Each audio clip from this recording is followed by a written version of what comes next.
current metagame with like Drake, Grubs, Herald, Atagan is like good for them. You can just fight something at every second of the game. Just always team fighting. There's no like slow, 0 kills, mid lane, mid game macro. So they just fight and just hand stiff if they can. Yeah, it seems like their strength at least. Yeah, and I think they're very decisive in the fights that they take. Like they just send it. Everything.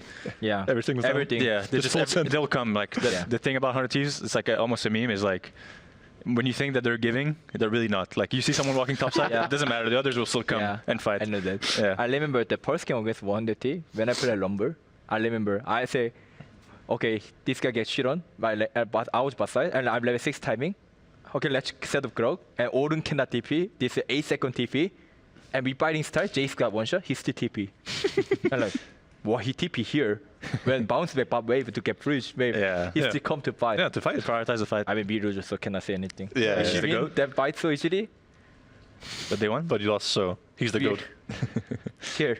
100 Thieves, I don't know if you guys knew this, but they actually have the bloodiest games, the most kills plus deaths combined of any team in the world, of every league. It's like the Titan stat, right? He has the most kills and most deaths in the league. Yeah, first place in kills and deaths. That's Giga Chad. I was like that. It fits like 100 Thieves too, Like they meet Pain. So they gotta step up. They don't have a, they need, the FBI's gotta die more. Fucking KDA player. So we also had the Flyquest series. That one felt like the most controlled to me. I don't know if you guys agree. Flyquest, I'll say, obviously, the TL series was the closest, but you guys had your moments where it's like, oh, they got beat in a fight or you make a mistake. 100 Thieves kind of had the same. Flyquest felt like they played the most kind of just like steady and really disciplined game where it's like even when they had advantages, even when they could maybe get more base, reset, set up for Dragon, this kind of play. Do you guys agree with that, or how did you kind of see their series? Yeah. I think Fly is like a team that can't lose to teams that are worse than them. Yeah. They're like very controlled and they're very good at like not making mistakes. So they don't lose to like worse teams. While 100 Thieves like the opposite. They can be a team that's better than them, but they also can lose to a team that's worse than them. You know what I'm saying? Isn't that kind of like a contradiction almost then? Like, do you consider 100 Thieves worse than Flyquest? Yeah, I think. So, but then, so who wins out in that situation then? Because if 100 Thieves can beat a team better than them, but Flyquest can't lose a team that's worse than them. Yeah, I mean, it's like, right. You know what I mean? It's like the movable shield versus unstoppable force or whatever. I think it's true though. Like, 100 Thieves can lose to anyone, but also win against anyone on a good day, Yeah. So. I think it makes sense, personally. I mean, it does make sense in that situation, but I do think it checks out. Like, I mean, for their series, I think, I mean, it's just their style in general. Like, they pick strong scaling. Like, they have, like, a clear win con in terms of, like, later, like, last year they were playing Smolder and stuff. Yep. Or they'll have Cassio, who's, like, scaling in the mid lane. And then they just limit, like, flips. They just take guaranteed plays. And even when there's sometimes guaranteed plays, they will choose to not take it. Like, they don't care too much. And I think they just know, like, we're a much better team than them. Like, why would we ever take risks? So, like, it's their normal style. And then because they know that they will win if nothing crazy happens, it, like, heightens this, or I don't know if that's the right word, but it, like, makes them play a little bit even more controlled than usual, Yeah. I don't know if that makes sense. No, it totally makes sense. I mean, you're saying they're just... They're pretty slow to, like, control game more than other natives. Yeah. What do you think then, for that matchup? Obviously, it's Flyquest versus 100 Thieves. Do you give 100 Thieves a chance? It feels like, even though 100 Thieves is the first seed, because it was a really quick, run up to that, people still look at Flyquest like the top dog. I think up to mid situation, my opinion. Yeah, I think if they with a kid, Cod. Yeah, Quid and Quad. Same. Yeah, it's both, bro. Which one is it? Is Kid or Cod? Kid, right? Come on, bro. Dude, think about it. We'll give you time. Who is it? Kid, no? Yeah, for 100 Thieves. Hey, you gave me the answer. No, I say one is Kid. Okay. Yeah, he said it for 100. Okay. You are Kid. Yeah. Oops. Anyway, I think if he play playmaking champion, I think they can control the game. With how he played the game, like, I think he have a good moment to, like, play, like, aggressive. Yeah, I agree. Like melee champions and this kind of stuff. I think if he can have side lane, especially, I think he can make the good play with River. Yeah. I think their weakness still, I think, Sniper, in my opinion. Yeah, I agree. How he played, I mean, I remember against Earth game, I think his 3 games in a row, he was whole useless, I think. He actually, I can't understand why he smiled happy. Because if I play like that, I'm actually depression. Because I'm pretty bad now too, with how I played it. Yeah, right. Yeah. But he's happy. Yeah, he's happy. I mean, happy is I mean, good, but you can smile and still be like mad, about Yeah. how you played. Yeah. Like the LTA versus Niski. That's what I was gonna say. Yeah, exactly. It's You it mentioned kind of that. all depends on how you one how guy you deal with copes it. Yeah. by smiling. I my mean, point is just up to mid, I guess. Yeah. yeah. I You, think you guys see it the same way? kind of, yeah. Well, obviously every role matters, but I think Quid But Quad Midlane the seems most. like two like centerpieces of their team. Yeah. I agree. But yeah, Hornet's balling I think has been doing a lot better. FBI is a better player, and I think people have been mentioning it a little bit, but Ayla, when I'm watching their games, he's actually like doing I a think lot he's of way better good than last plays, year. and like people say he's a bit better, but I think he's been playing a lot better. Yeah. A lot better. But last year was, I can't believe, like, what he doing. Like, kind of like, I mean, it's too obvious to what he doing then. And I think I remember he missed flash so many times to make the play. But now I think he's kind of clean to how I think Yeah, also he plays he's engaged and like make the buy situation. He's decide I agree. really well. Yeah. Do you think that he got better in scrims and stuff too, or it's just like, oh, he was just nervous, so he's playing bad on stage, and now he has more experience, so he's more comfortable? I don't know. No idea. Just got better, and the team got better as well. We have to talk to them. Yeah, I mean, a lot We of don't times support is like if your team does better, it's easier to make decisions and stuff if like, Yeah. your team's more coordinated and stuff like that. It's one of the roles that every role matters how your team is doing, but I think for support it shows a bit more. How do you guys feel about Bwipo and kind of the role that he plays? Because when people talk about Flyquest, they talk a lot about discipline, but then Bwipo to me is kind of sometimes the wild card, right? Like sometimes he's going to run it down, sometimes he's absolutely going to dominate, and in Fearless, it also feels pretty hard to like predict what he's going to play because he has his Swain and he plays Volibear and he's doing really well with that. Well, he has that kind of like depends his if he weird posted picks. on Twitter, right? It's more Was predictable when that Volibear in happens. the tier list? It That's the wasn't real actually. question. Dude, he it lied was. to us. I'm not sure. I don't think it was. He lied to us though. He said he was gonna first pick Casante, And then he picked- oh no, Jace. Yeah, But and then he picked Casante. Then he picked Casante. Yeah. So we got like made fun of. Yeah, that's true. That's maybe the new meta. You post the tier list, but it's the wrong things to Yeah. try to bait your That was opponents. messed up. How do you see Bwipo? The terrorist. Well, just like how as he's a player. playing and like him as a player, because obviously he plays kind of different champions than a lot of other people, and he seems to have a pretty different style. I mean, kind of respect because it's kind of hard to, if I try to play that kind of stuff, I cannot do that because I know the champion weakness and like that's, I think I can do that on 4-5 game, not 1-2-3 game to, it's Bolivia anger. And like Bolivia with Sejuani, the value too low, Yeah. And I would think more like team balance, but I think he think more like how he can win the game from himself to make the team advantage. Like I think hit up proxy wave or like make that, I'm doing 1v2, I'm die, it's fine. Like Yeah. that kind of mindset. I think that's how he can play that kind of champion more. So, yeah, Bripo is Bripo. I respect it, but I think Thanatos is better. I agree. I agree. I agree. Yeah. How are you guys seeing your matchup? I mean, obviously you're not going to want to tell me everything, but both sides feeling confident. How are you guys feeling going into that? Because you guys are going to be playing obviously against each other next weekend. I think early game should be not hard, my opinion. If we play like normal, but after, I think we need to fix that. If we fix that, contestable, I think. It's really hard for me to have a read on the other any teams right now because the format just made the split so fast, and turnaround was very quick. So it's very hard for me to say like, okay, well obviously I'll say we're the best, right? But like to rank the other teams like compared to each other, it's very hard to say. And even how we match against Team Liquid, I'm not too sure. I mean, we had messy games today. They had messy games the whole month. So just because of that, maybe we have an advantage, But that's all I can say. I'm not sure. I think obviously Umti's been kind of struggling. Kinda. A little bit. You could say kind of. Whoa. I mean, we have confidence from scrims. I think if he wasn't here, the tone would be different. Yeah, we're being respectful. You're just some kind, humble players. Yeah, over Last time there. Scrim TL, I do believe it was 5-0. Yeah. That's true. Just saying, It was not a 6 game. So we have like a lot of confidence. What do you guys 5 game is cancelled. Yeah. You guys doesn't want to wait too It long. was like 6:20 p.m. or something at the Yeah. point. Yeah. What do you guys think Long about reviews. Jan and Core? Because they seem to be playing really well on stage. There are some players that are. I think in spring last year, they were like much better than everyone else. It wasn't even close. Like in finals, they were stomping Masu and Buzio to the Yep. pavement, like complete stomping them, right? And then in summer, they were like even. And I feel like now they're like kind of a bit worse than Flyquest ball lane, overall ball lane.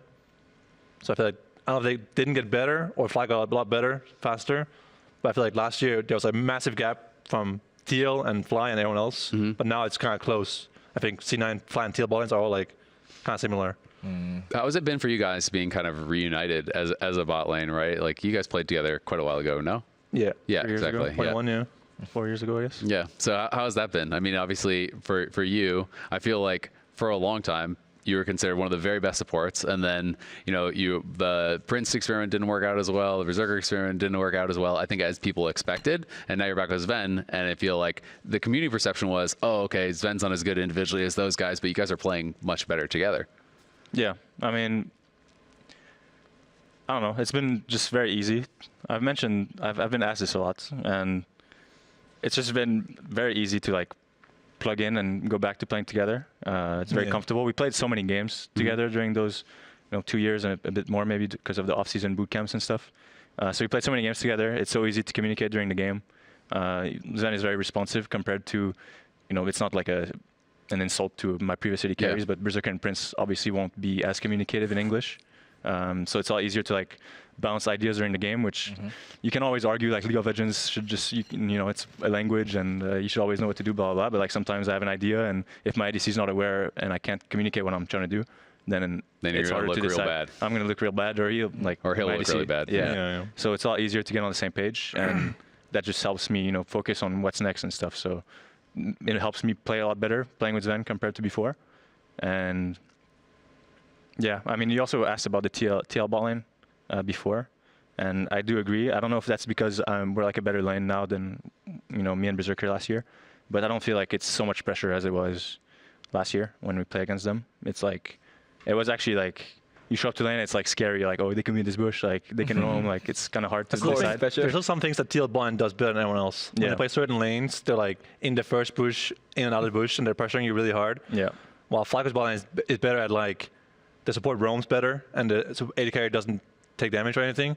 It's like there's different strengths and weaknesses of these players, right? And like Teal bot lane is better at playing the winning lane than Flyquest is. Yeah. Like Teal is better at playing like Kalista or Varus or like Draven kind of champions. I wouldn't be scared of Flyquest in that sense, right? Yeah. But Fly plays more for like scaling and team fighting and making out of the early game in a good state, right? So it's like a bit different how they play. Teal's more scary, I guess, in that sense. Yeah. But sometimes when they don't play the winning lanes, I don't think they're doing that well. Teal kind of relies on their bot winning lane, I think, sometimes, as a team. Do you agree with that? I don't care about lane that much, so. Yeah, you don't care, but Teal bot lane does. Yeah, I mean, I think. Let me think. Really? I mean, honestly, like, I care about lane strong when we do lane self. Yeah. And like, can you deny their top lane? And they can. Sometimes Dan does have to review. So why did he get level 2, this guy? Can't see bot lane level 1? Like, sorry, man. I'm sorry. You got 1 minute though. Like, Impact's always like hiding in a bush somewhere, or, like flashing over the wall for 3 minions. Oh, they were him.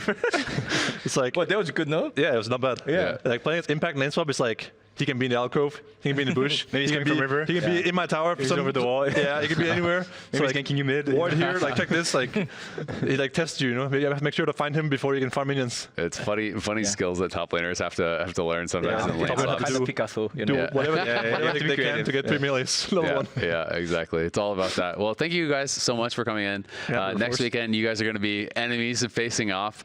Next February 22nd, it is 11 a.m. Pacific time. 100 Thieves are going to play Flyquest, and then you guys will be playing right after that. And of course, on the 23rd at 11 a.m. Pacific as well, we're going to have the finals. That's going to be best of 5 fearless. You may be not excited for it. I'm excited for it. I think it's going to be a lot of fun to watch. We play Best of 5? For finals. For finals. Good morning. But you won't. It's okay. That's fine. All right, well, we'll see.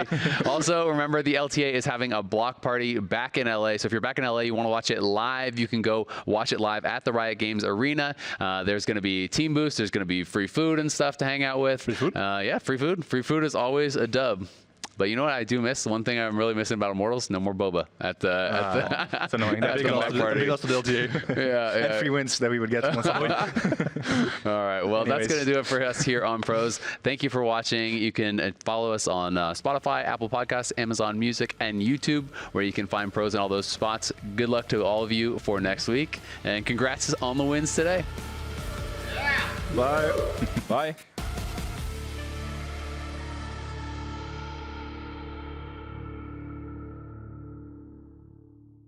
Honestly, I was just like, wow, this is absolutely insane. Like all these people want me to lose so badly. This is kind of funny. And then I was like actually really hyped for the I game hear to that start. one person said it. Bodor is your father. Oh, really? Yeah. It was not. Also, some guy called APA shit, no? After you guys won, Yeah. he was like interview. Someone was like, APA, you suck or something. Like, you're so shit.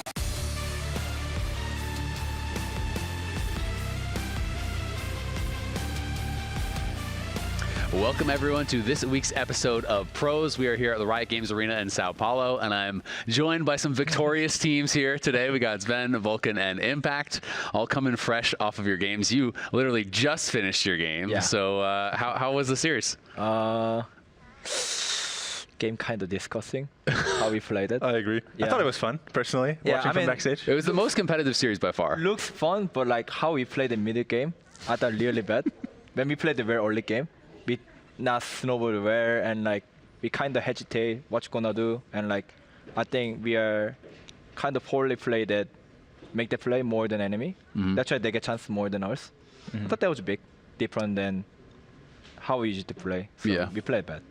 What did you think about Isarus Astral? Like, I don't know if you guys scrimmed them too, but you know they were Yeah. obviously the #1 seed coming in, and they were the team that like I had been hearing had been impressed the most in scrims, and so for that reason, I think a lot of people were looking at like this could be the most competitive matchup. I mean, I knew that Jose Dodo, like he liked that play AD Bruiser and the engage champion. And Bodor, honestly, I still don't care that much how he played it. He was Because he- hinting really hard today. Yeah, I mean, I always play bad, I think, but I play better. Still tough gap. Nice. Yeah. Maybe he played worse. I mean, yeah, I guess I'm picking Shen, he pick Kamir, and he keep dying, I'm not dying. Yeah, so I guess I'm better tough.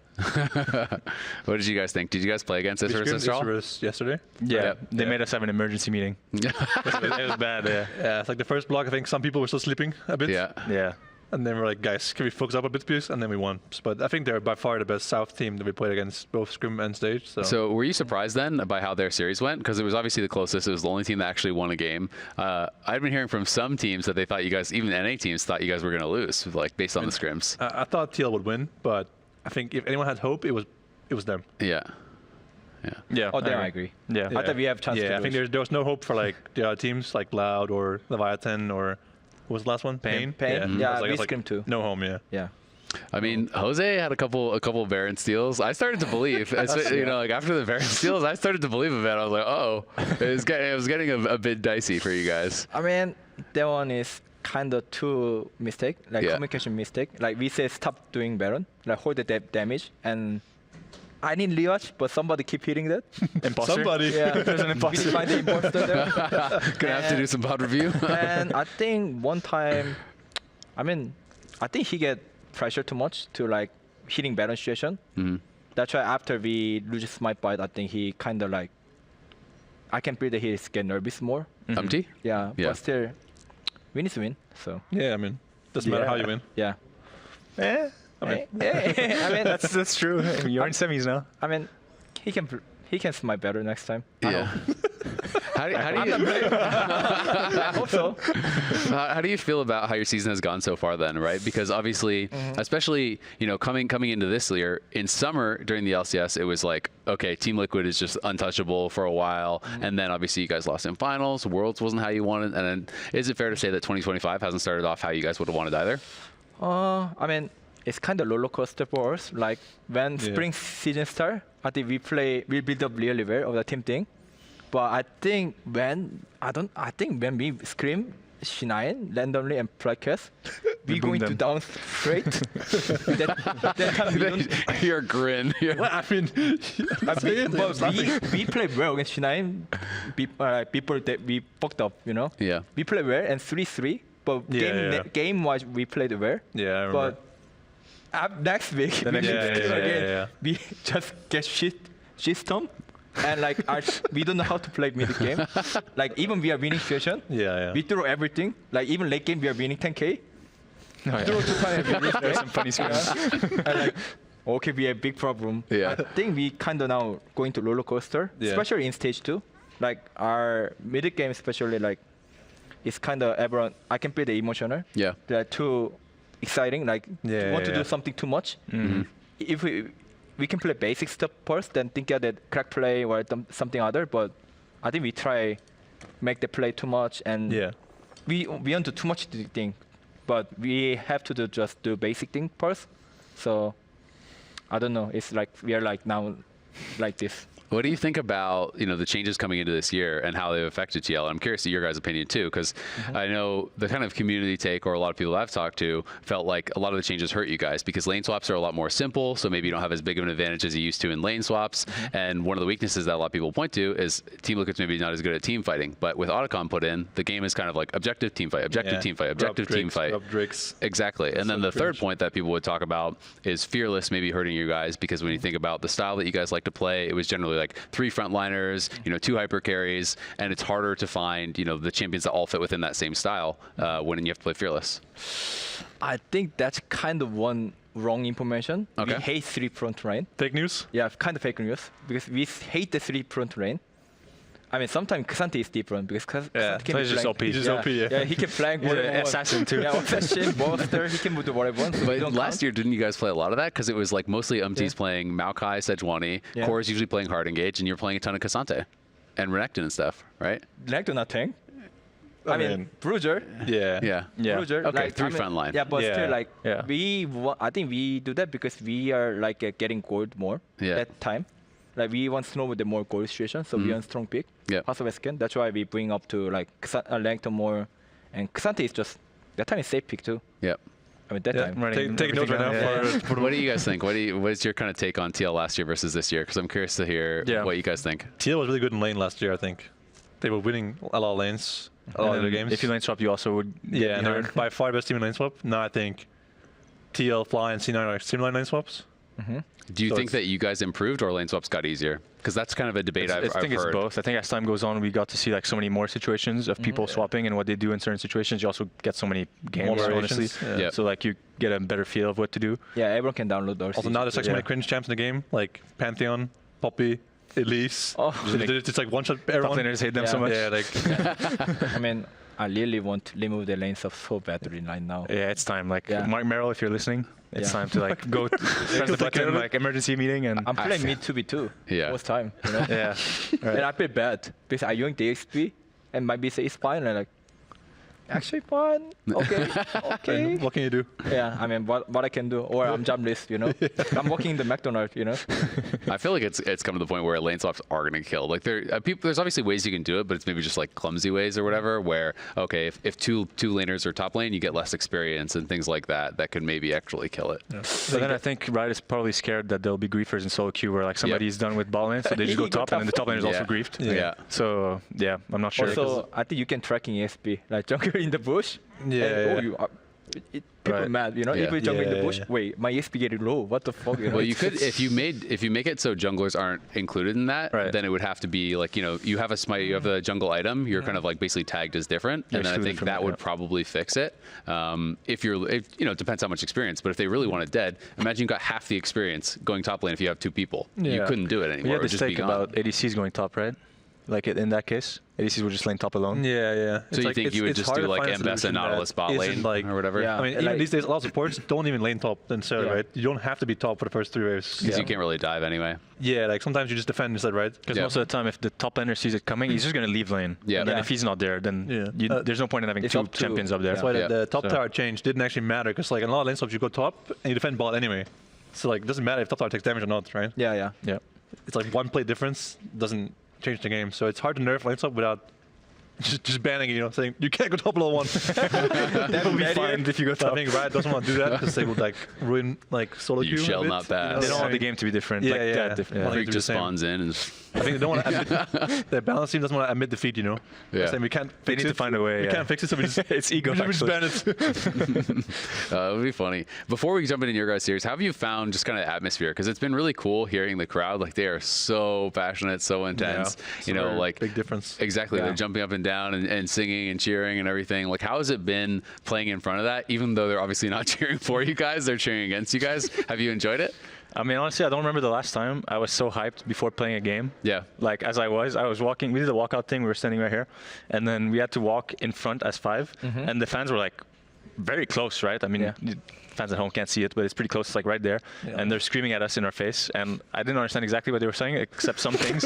But like, honestly, I was just like, wow, this is absolutely insane. Like all these people want me to lose so badly. This is kind of funny. And then I was like actually really hyped for the I game. hear to that one person said it. Bodor is your father.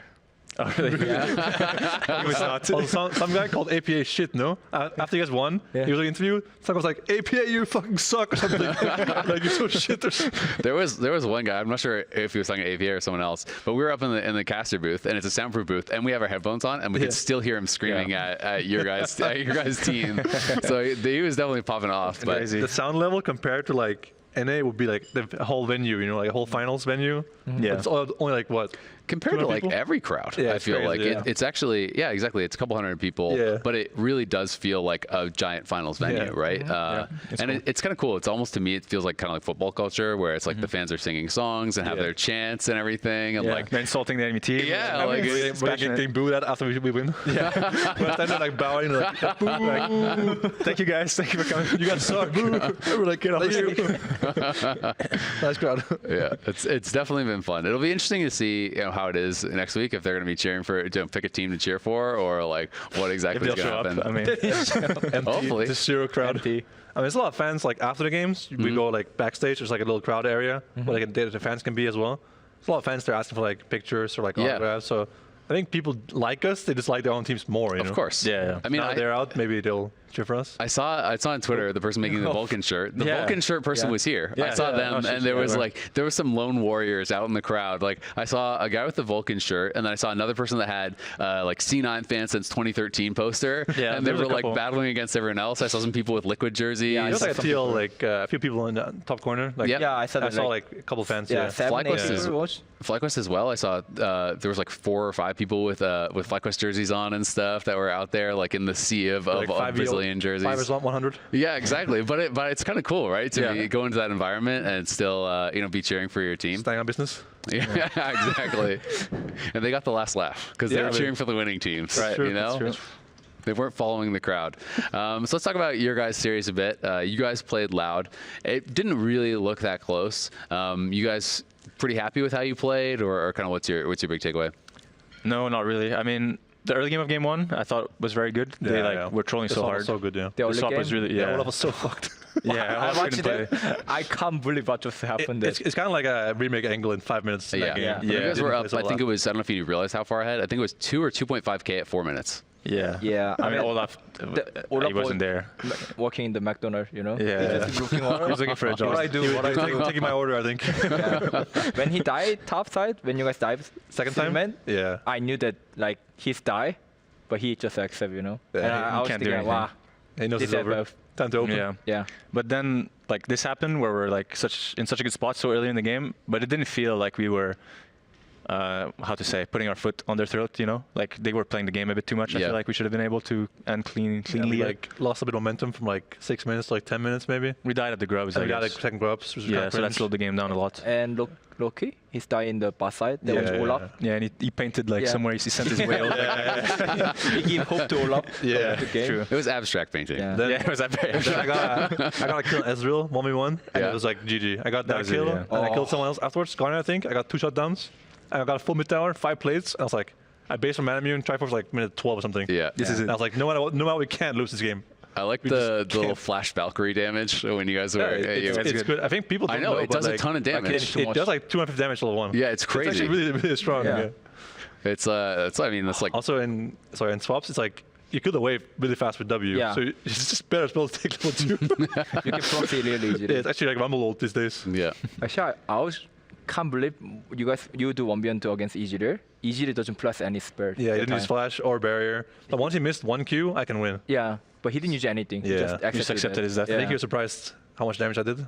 But I think, yeah. I mean, you were giga fed at that point. You were already I on think 2 we both items, had were Triforce you? at that It's point. both have 20 Oh, plus. okay. Yeah, yeah. So you've been Like thinking of a later So it play. was like if I When he can't touched win the right queue? now. Yeah, just walk forward and then left, right. He does miss 1 Q, you can win. Yeah. Yeah. And then that's just it.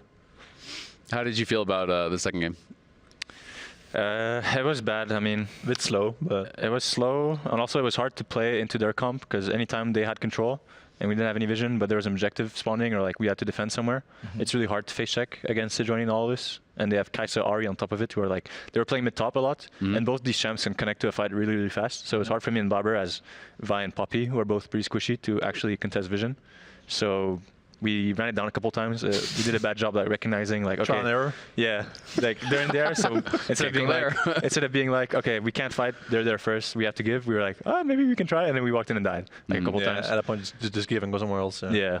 So like we just need to accept and hope that our draft is not that shit, and like we have like upside somewhere. Yeah. And even though we can't face check, we do something else. But yeah. But I think the third Drake fight was very important. The one where we killed Sejuani and then we were able to get it. I think if they win that fight, it was a bit hopeless for us, maybe. Yeah, I think we got a bit lucky. Our positioning was like kind of bad, but then their jungler and their top lane was like trolling. They decided to go in the pit against Poppy. Trolling in the pit. Yeah, against Poppy. They got slammed the wall and we just won. Yeah, I feel like that was like the only fight in the game that mattered. Yeah. Like, this one is a GG, lose or win. So it was an okay game. I mean, fine, I think. Once we won that fight, we played well, I think. Yeah, we cleaned it So up. before that, we were like on the back foot for the most part. So you guys are going to be playing each other, obviously. We talked about TL and how they're doing. I feel like people are pretty high on C9 in general right now. Obviously, you lost the tiebreaker against 100 Thieves, so you're the second seed. But that was also kind of like a bit of a funny game. I need to say something about this. Like this tiebreaker, I don't. Maybe Flyquest TL was different, but like I'll explain first what I'm thinking. But we played the second series, right? 100 Thieves played whoever they played. Third series, they played TL. And then they got to rest and eat and watch our game and chill, right? And we played our game, and then like 6 minutes. We won, and then we had an interview first with Jad, I think. Yeah. On stage, so we couldn't move. We got an interview. Then we went back room to talk about the next game for 2 seconds. I had a sandwich in my hands. I took 1 bite, and they're like, "All right, stage time." So we have to go back. And like I was starving. I didn't get to go to drink water, and 100 Thieves was like, "Oh, all right. What are we drafting against these guys today?" And I'm coping, right? Obviously, I'm a sore loser now. But I think like it could be any team, and in that format, the team who played the first series would come out on top most of the time. It's really interesting because I was actually talking to some players who were saying that you guys were really advantaged because you were warmed up. And 100 Thieves, like some of their players, I saw them some in the office, had literally like fallen asleep and stuff like that. I think if we had like just 10 more minutes, it would have been true. Yeah. But we were like still like dizzy, from like our game. You were too focused on the previous game. It was like a game 3. If we had like 5-10 more minutes, I would say I agree with you. Yeah. But they also played, right, already? Yeah. It's like just like a 10 minutes argument of like you play the lower bracket final on Saturdays and finals on Sunday. Yeah. The lower bracket team often does well in finals because they have that momentum kind of thing. But that's because they have a whole day still to prepare for next day. But like the 5-minute timer between 2 games was like too little. I feel too like. rush. Too rushed. Yeah. Where do you stand on that impact? Would you rather have a break or play right away? When you play against Flyquest, you play against Shopify, right? And you win. Yeah. Did you play first, or did Flyquest play first? Yeah, it was the other way around for them. So that my argument loses a lot of credit because of that. Your team, I'm coping mega hard. You're reading hard.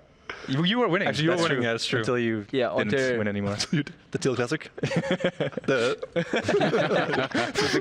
You guys, they had Soul and everything, right? You have Mountain Soul and stuff. See? Oh yeah, that's with like 4 mountain dragons. Yeah. I remember that actually. Yeah. I don't remember. Wait, once forget. I choose not to comment. If I speak, I'm in big trouble. Okay. I mean, we played a very early mid game. Just yeah. It's fine. We Summarizes it.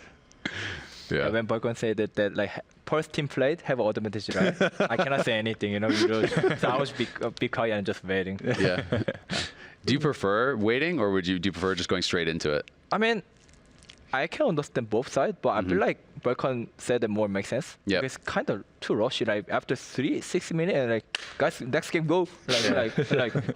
Like I'm like, we were like, really my sandwich. The time you guys doesn't have a side selection or coin toss. We lost the coin toss. Right, we did that too in between the games. Yeah, if you were more rested, you could have won that coin toss for sure. They're thinking, left side pick and ban, blue side pick and ban. Yeah. Okay, good. And like, well, guys, we are led now, and we need this side now. What do we play? Yeah. And we don't know they're gonna ban, but still, we need to choose. That kind of sucks. I think they need to give like 10-20 minutes. Yeah, a little bit longer. But for like broadcast, it makes sense to like not want to wait too long. Yeah. So it's a long day. Yeah. There's like 3 games. Well, and just like the longer your downtime is, the more people tune out in between games, right? So there is kind of those pros and like 3 cons. games too, right? Yeah, it's and then long 3 game. games and then a break, 3 more games, and then even more breaks. It'll be like fucking 7, 8 p.m. You know, at that point. Yeah. Yeah, too long. I mean, you could have the argument where the game should be played on a different day, you know. Yeah, but it's like one. It was for seeding, so like it wasn't one game prioritized. for one day. Like it should be a best of 3, I think. Maybe they could. Yeah, that's true. Also, Yeah. have maybe like both seeding games, like the first place seeding match and The the seeding second place. extravaganza. Yeah. Yeah, I thought they won only one game is kind of weird. But I made the joke on broadcast, but like It's a B1 it's Fearless. The B1 Fearless, because like they right announcing That's this, what Europe this ran all video, split. They were like European this format is gonna be full Fearless worldwide, and then like playing a best of 1 is like wait a second, I mean it's not full Fearless. Yeah, Yeah. I wonder how EU fans feel. Watching Yeah, the I mean, teams play B1 Fearless. What do you think about this? This is a little bit of a non sequitur, but if you were going to do Fearless 4 best of 1s, taking your draft from the previous best of 1 that you played and making it those are the picks that you can't actually play. I think that's weird. It That's becomes weird. weird because you play against a team Different team, that has different like how would that work? You So can't it'd play be the champs, but just they you can? can't play the champions that you played in the previous game, and so it's like you guys play, Flyquest and they play Disguised, and then you come into the game against each other, and you couldn't play the picks that you played the last game, and he can't play the picks he played the last But I game. can play his champ that he played. Yep, you can play his champ as long as it's not the same one. I mean that becomes very hard to think about because you have to think when you go into a game against a weak team, you'll be like, okay, I want should to we play save this bad champ. champs on Yeah, purpose play against bad Disguised or Yeah. something, and then I mean, it'd save be our like interesting. good champs for TL or what? Yeah. Just a thought, mean, if you're like trying to find a way that you can do best of 1 Fearless. and still have some sort of incorporation of Fearless, because it's too Fearless to hard. me is really fun. Yeah, I think Yeah. so too. I think it's been overall a good addition I to. think best of 3 the is ecosystem. very good in Fearless. I haven't played best of 5 yet on stage. I'm excited. Next weekend we're gonna get But I our feel, first yeah, one. I mean, excited is a strong word in my opinion. Yeah. Because like game 4 and 5, the drafts are just Sometimes- so bad. Yeah. Like you play champs that are so bad that you would never want to play. It's like I watched like Hammer Life versus Genji right before this. Yep. And like one team has Pantheon, Twitch, Valorant. Yeah, it's exciting, right? But then for the players, it's like, wow, my champ sucks here. And like the millionaire maybe plays Oriana, who's Yeah. like, it's Oriana. She's strong. She's still fine. And Especially you're playing like, a, sometimes you play like 6 mid, right? And like TL plays 6 mid or like Yeah. Corki mid or something. And then I have like 2 more champs, 2 less champs, to play. So now I'm like playing like, Twitch versus Kokmo or something. And Yeah. in game 5, I'm like, I don't even know if this is like competitive at that point. It feels like it may be like lower game quality even. I guess to play devil's advocate, it really just depends on your point of view and Yeah. what pro players should be challenged on, Yeah. right? Should it be pro players always playing your best possible champ, and it should be mastery of one champion that you always play? Because then it's like you could make an argument that you shouldn't even have bans. It should just be like you Yeah. should always have access to Yeah, the that's champion that true. you're the very best at, and just mastery of the game. Or should part of the challenge be that you have to have mastery over a lot of different styles of champions? Is a bot laner better if they can play Ziggs and Victor and Hui, Yeah. instead of just ADCs? Like, is that what should be challenged, right? Yeah. yeah, It goes both ways. Yeah, it I does. agree. But then there's just some champs, especially in ADC, Yeah. where like the 6th or 7th or 8th mid laner Yeah. is a lot better than the 6th or 7th or 8th ADC. Yeah. And Yeah. if they find each other in the game, it's like you can't do anything. And if you Yeah. happen to be in a series where like one team bans, for example, like TL series, right? They banned Yeah. Draven on blue side, you guys ban Kalista. You go game 5, you're playing like the 9th or 10th maybe ADC in this game, and you're like, they're just so useless. Yeah. How do you feel about it, Impact? Because obviously a lot of discussion around top laners is this guy a tank guy? Is he a carry guy? Can he play both, right? And so in Fearless, in theory, in game 5, you kind of need to be able to play both, or you're playing like a really crappy tank or a really crappy carry or whatever. Yeah, but when I see that, especially I watched the BH game, Beam play Maokai game 4, and I'm thinking, yeah, this is sucks because like you need the balance or team com, right? So somebody need to sacrifice. Yeah. But I feel bad because it looks like always tough, Sometimes, yeah. Need to play tank because tank so many good options that situation. Because now it's like many bruiser play top side. Ambessa, Jace, I can count Cassandra bruiser, I think. Yeah, everything. He's and everything, Jax yeah. bruiser, but after out, play Langton or like Sion or like Odin. Yeah, Fiora, like Zeus. I think that was Anivia, Anivia Right. is Grasp Anivia. I feel like top lane and like mid laners have the most room to play fine champs. Like Oh, Showmaker, for example, made the most of it by playing like Cillian. Wait, what was that? Was it Kindred? He played that? I don't remember. And like he played Pantheon mid with Yeah, Talia or Pantheon something. was a combo, I think. Yeah. Doomby did like Lee Sin mid and stuff Yeah, like yeah. that. mid, yeah. actually you're right. 80 I feel that like, many good but options. ADC is like That's a the thing. It's like a Yeah. shit role, You can't play Yeah. like that many champs. You can play like 6 and stuff like that. But like And support, you can kind of play everything, but like there's also a big gap. I mean, There's been like maybe some room for like some funny gamers, like the Do you think Shen like and the Jinx Camille and like support. Trist and champions like this are just Yeah. too far down the tier list It's to like be worthwhile? They're like in the mid lane jail, you know? Yeah. They were like 2 OP mid lane last year, like Lucian and Tristana. Yep. So now they're just trash ADCs. Cheers. Riot Games. Yeah, actually they killed it. Yeah. Last year, Corki Tristana the whole year. I think they worry about that one. Yeah. AD they've- carry going to mid Yeah, too so much. yeah. Then I can't play anything blood, you know. After like game 5, I'm like, guys, I'm Champs that are fun to play ADC get sent to mid, and then they get nerfed, and you can't play them anymore. So you put on Ashe and Varus. yeah, Nice. Ash of Ours and You, Jhin. you gotta do the Really same useful. thing to them. You gotta get mid laners back, start spamming all the mages bot, you know, Yeah, and then point. get But them the nerfed problem is for mid like, lane. and then that happens. They're like, all right, so nerf meta bot lane, Yeah. nerf armor, nerf levels, I like think buff, Q- they need don't scale with Q. levels. yeah, buff everything skills with levels, and like, fine, we lost again. Nerf base armor, yeah. Cheers. So what did you guys think about the series yesterday? I assume you guys watched 100 Thieves and Fly both play? 100 Thieves, that was a 100 mess. Thieves played against Pain. That was the was kinda one low that elo. was kind of looked a little bit close and for a forth, while. It was low elo, I think, that series. Yeah. It just felt like 2 teams just doing this for like 10 minutes straight, and then just one team wins randomly. Yeah, oh, that one I agree. 100 team have just big hand, you know? And Yeah. big- A bit bigger. Yeah, bigger. It's true, yeah. What do you guys think about 100 Thieves in general, though? Because I know kind of community perception is that, you know, FBI has helped them get better, Ayla's Right. playing a bit better, and, you know, the team is, I've heard, doing a lot better in scrims than they were last year, where it was everyone was kind of like, okay, it's team bonding day, whatever. They're a Yeah, bit I hard to think- gauge. I think FBI is a much better laner than both Meech and Tomo, so he adds more pressure to the game. And I think Quid and River are obviously like their best players. Yep. Like most people would agree with this. I think they're just good at fighting. And I think the current meta game with like Drake, Grubs, Herald, Atagan. Atagan is like good for them. You can just fight something at every second of the game. Just always team fighting. There's no like slow, you know, 0 kills, mid lane, I mean mid game macro, so they just fight and just hand stiff if they can. Yeah. It seems like their strength at least. Yeah. And I think they're very decisive in the fights that they take. Like they just send it. Yeah, They- everything. Yeah. Every single time. Everything. Yeah, they Just full send. they'll come. Like Yeah. the thing about 100 Thieves, it's like almost a meme. Is like when you think that they're giving, they're really not. Like you see someone walking topside, Yeah. it doesn't matter. The others will still come Yeah, and fight. I know that. Yeah. I remember the first game against 100 team, when I played Lumber, I remember I say, okay, this guy gets shit on, but I was bot side, and I'm level 6 timing. Okay, let's set up Grog, and Orun cannot TP, this is 8-second TP, and we fighting start, Jace got one shot, he still TP. And like, well, he TP here, when bounce back pop wave to get bridge wave, Yeah. he Yeah. still come to fight. Yeah, to fight. Prioritize the fight. I mean, we lose, so cannot say anything. Yeah, If he's you the win goat. that fight so easily, But they won. But you lost, so he's the Yeah. goat. here. You know, 100 Thieves, I don't know if you guys knew this, but they actually have the bloodiest games, the most kills plus deaths combined of any team in the world, of every league. It's like Can't the believe it. Titan stat, right? He has the most kills and most deaths in Yeah, the league. first place in Single kills death. and deaths. Yeah, that's kinda That's funny. Giga Chad. I was like, I like that. It fits like 100 Thieves too, you know? Like Yeah. they beat Pain. So they got to Same step kind up. of They don't have that, you know, they need, the FBI's got to die more. team. Fucking KDA player. So we also had the Flyquest series. That one felt like the most controlled to me. I don't know if you guys agree. Flyquest, I'll say, obviously the TL series was the closest, but you guys had your moments where it's like, oh, you know, they got beat in a fight or you make a mistake. 100 Thieves kind of had the same. Flyquest felt like they played the most kind of just like steady and really disciplined game where it's like even when they had advantages, even when they could maybe get more base, reset, set up for Dragon, this kind of play. Do you guys agree with that, or how did you kind of see their series? Yeah. I think Fly is like a team that can't lose to teams that are worse than them. Yeah. They're like very controlled and they're very good at like not making mistakes, so they don't lose to like worse teams. While 100 Thieves like the opposite, they can be a team that's better than them, but they also can lose to a team that's worse than them. You know what I'm saying?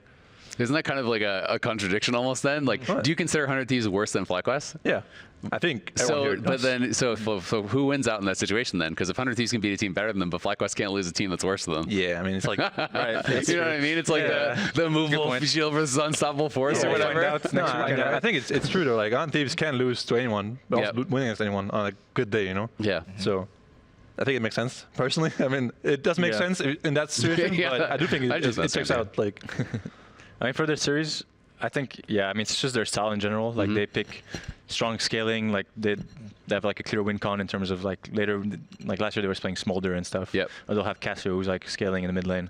And then they just limit like flips. They just take guaranteed plays, and even when there's sometimes guaranteed plays, they will choose to not take it. Like they don't care too much, and I think they just know like we're a much better team than them. Like why would we ever take risks? So like it's their normal style, and then because they know that they will win if nothing crazy happens, it like heightens this. Or I don't know if that's the right word, but it like makes them play a little bit even more controlled than usual. Yeah. Yeah. I don't know if that makes sense. No, it totally makes sense. I mean, you're saying they're They just play slow to like Yeah. control game more than other natives. Yeah. What do you think then? For that matchup, obviously it's Flyquest versus 100 Thieves. Do you give 100 Thieves a chance? It feels like even though 100 Thieves is the first seed, because it was a really quick run up to that, people still look at Flyquest like the top dog. I think up to main situation, my opinion. Yeah, I think agree.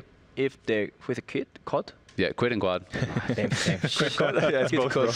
Which one is kid or caught? Kid, right? Come on, bro. Dude, think about it. We'll give you time. Who is it? Kid, no? Yeah, For- on 100 Thieves. One You gave me the answer. No, I say one is kid. Okay. Yeah, he said it for 100. Okay. You are Nice. Yeah. kid. Yeah. Oops. Anyway, I think if he play playmaking champion, I think they can control the game. With Yeah, I how agree. he play the game, like I think he have a good moment to like play like aggressive. Yeah, I agree. Like So- melee champions and this Yeah, kind of I stuff. think if he can head side lane, especially, I think he can make the good play with River.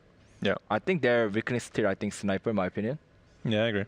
How he played, I mean, I remember against Earth game, I think his 3 games in a row, he was whole useless, I think. He actually, I can't understand why he smiled and happy. Because if I play like that, I'm actually depression. Because I'm feel bad now too, with how I played it. Yeah, This yeah. game. Right. Yeah. But he's I'm- happy. Yeah, he's happy. I mean, happy is I mean, good, you, but you can smile and still be like mad, about Yeah. how you played. Yeah. Like the LTA versus Niski. That's what I was going to say. Yeah, exactly. It's it Imagine kind of that. all depends on how you one guy deal with copes it. Yeah. by smiling. I my mean, point is just up to mid, I guess. Yeah. yeah. I Do think you guys see it the same way? kind of, yeah. Well, obviously every role matters, but I think Quid But Quad midlane the seems like most. two like centerpieces of their team. Yeah. I agree. But yeah, 100 T's balling I think has been doing a lot better. FBI is a better player, and I think people have been mentioning it a little bit, but Ayla, when I'm watching their games, he's actually like doing I a think lot he's of way better good than last plays year. and like people say he's a bit better, but I think he's been playing a lot better. Yeah. A lot better. But last year was, I can't believe, like, what he doing. Like kind of like, it's too obvious to what he doing then. And I think I remember he missed flash so many times to make the play. But now I think he's kind of clean to how I think also plays he's well. engaged and like make the buy situation. He's decide I agree. really well. Yeah. Do you think that he got better in scrims and stuff too, or it's just like, he was just nervous, so he's playing bad on stage, and now he has more experience, so he's more comfortable? I don't know. No idea. Just we, got better, and the team got better as well. we have to talk to them. Yeah, I mean, a lot We of don't know. times supports, it's like if your team does better, it's easier to make decisions and stuff if like, your Yeah. team's more coordinated and stuff like that. It's one of the roles that every role matters how your team is doing, but I think for support it shows a bit more. How do you guys feel about Bwipo and kind of the role that he plays? Because when people talk about Flyquest, they talk a lot about discipline, but then Bwipo to me is kind of sometimes the wild card, right? Like sometimes he's going to run it down, sometimes he's absolutely going to dominate, and in Fearless, it also feels pretty hard to like predict what he's going to play because he has his Swain, and he plays Volibear, and he's doing really well with that. Well, he has that kind of like depends his if he weird posted picks. on Twitter, right? It's more Was predictable when that Volibear happens. in the tier list? It That's the wasn't real actually. question. Dude, he it lied was. to us. No. I'm not sure. I don't think it was. He lied to us though. He said he was gonna first pick Casante. And then he picked. Oh no, Jace. Yeah, But and then he picked Casante. Then he picked Casante. So we got like made fun of. Yeah, that's true. That's maybe the new meta. You post the tier list, but it's the wrong things to Yeah. try to bait your That was opponents. messed up. How do you see Bwipo? The terrorist. Well, just like how him he's as a player. playing and like him as a player, because obviously he plays kind of different champions than a lot of other people, and he seems to have a pretty different style. I mean, kind of respect because it's kind of hard to, if I try to play that kind of stuff, I cannot do that because I know that champion weakness and like that's, I think I can do that on 4-5 game, not 1, 2, 3 game to, it's Bolivia anger. And like Bolivia with Sejuani, the value too low, Yeah. And I would think more like team balance, but I think he think more like how he can win the game from himself to make the team advantage. Like I think he proxy wave or like make that, I'm doing 1v2, I'm dying, it's fine. Like Yeah. that kind of mindset, I think that's how he can play that kind of champion more. So, yeah, Bwipo is Bwipo. I respect it.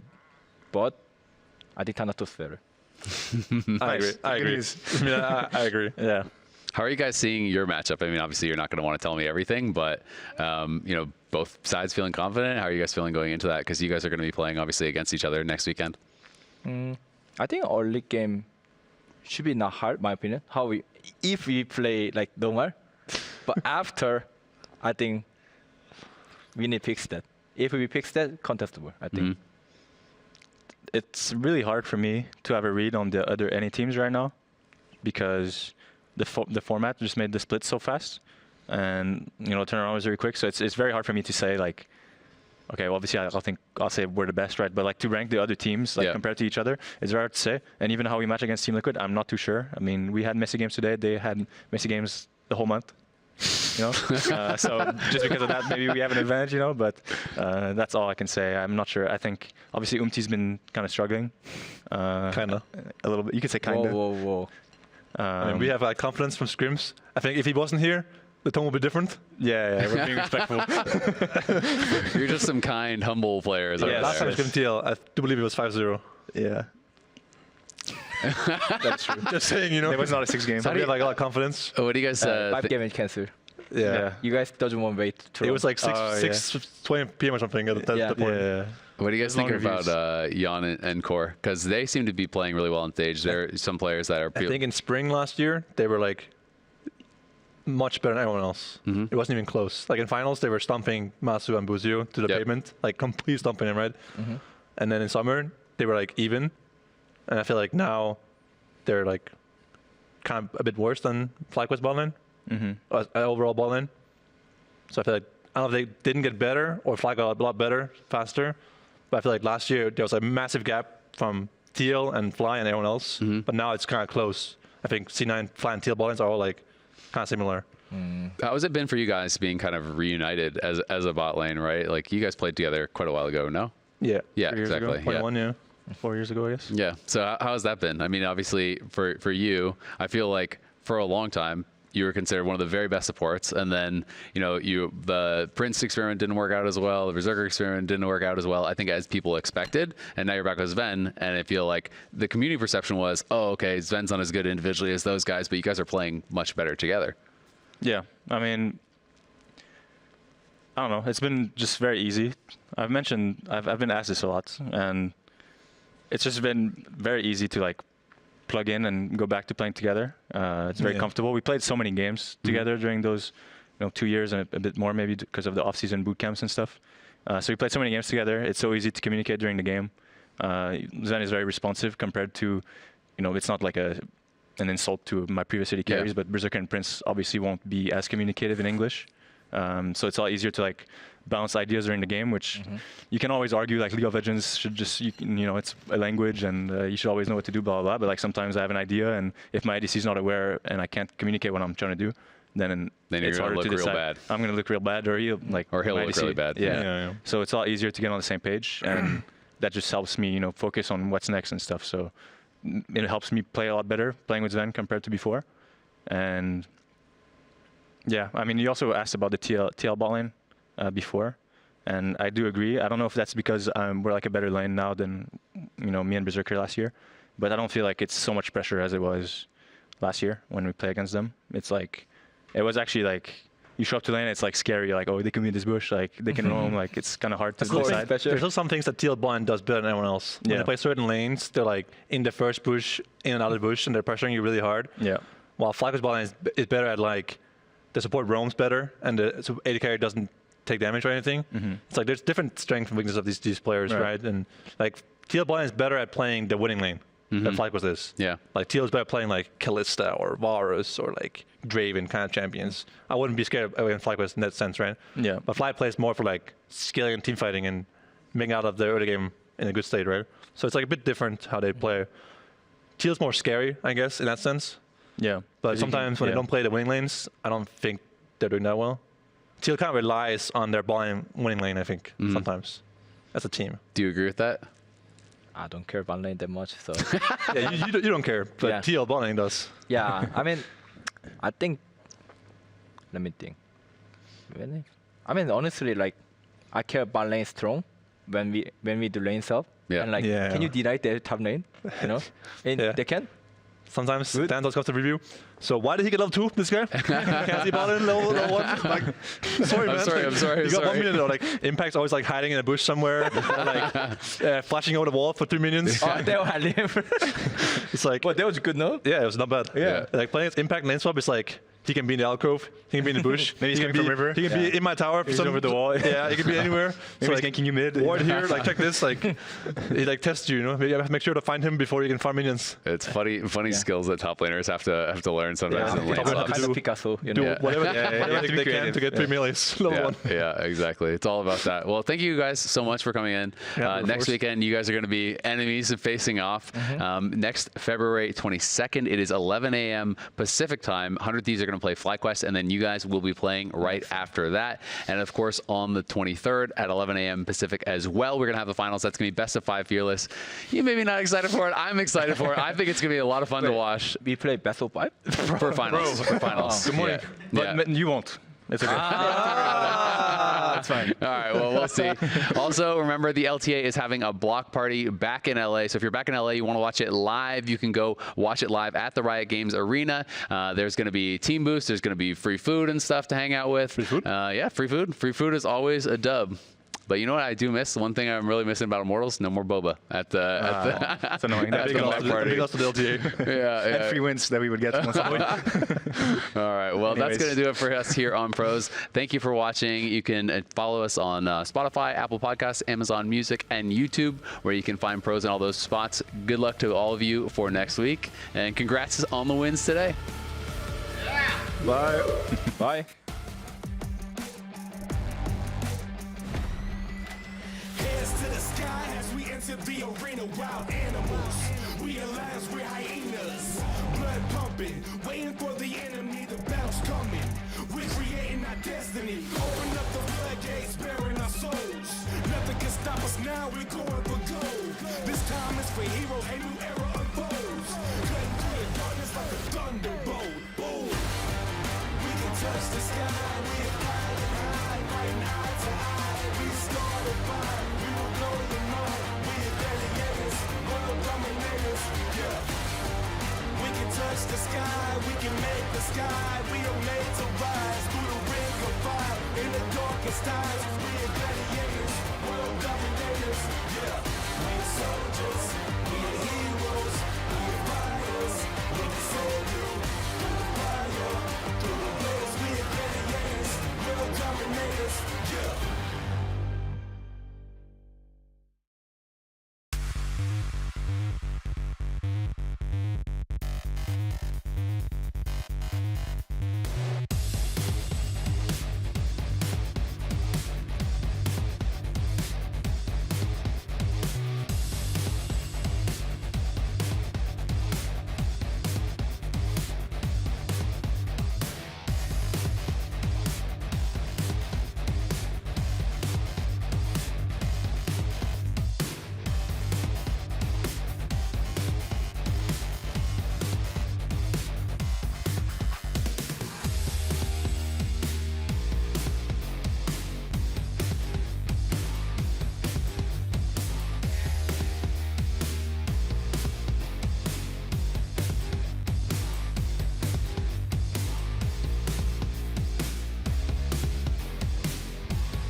coming in as the #1 seed from LTA North. 100 Thieves looking to prove the doubters wrong that are still thinking that Flyquest is the top dog.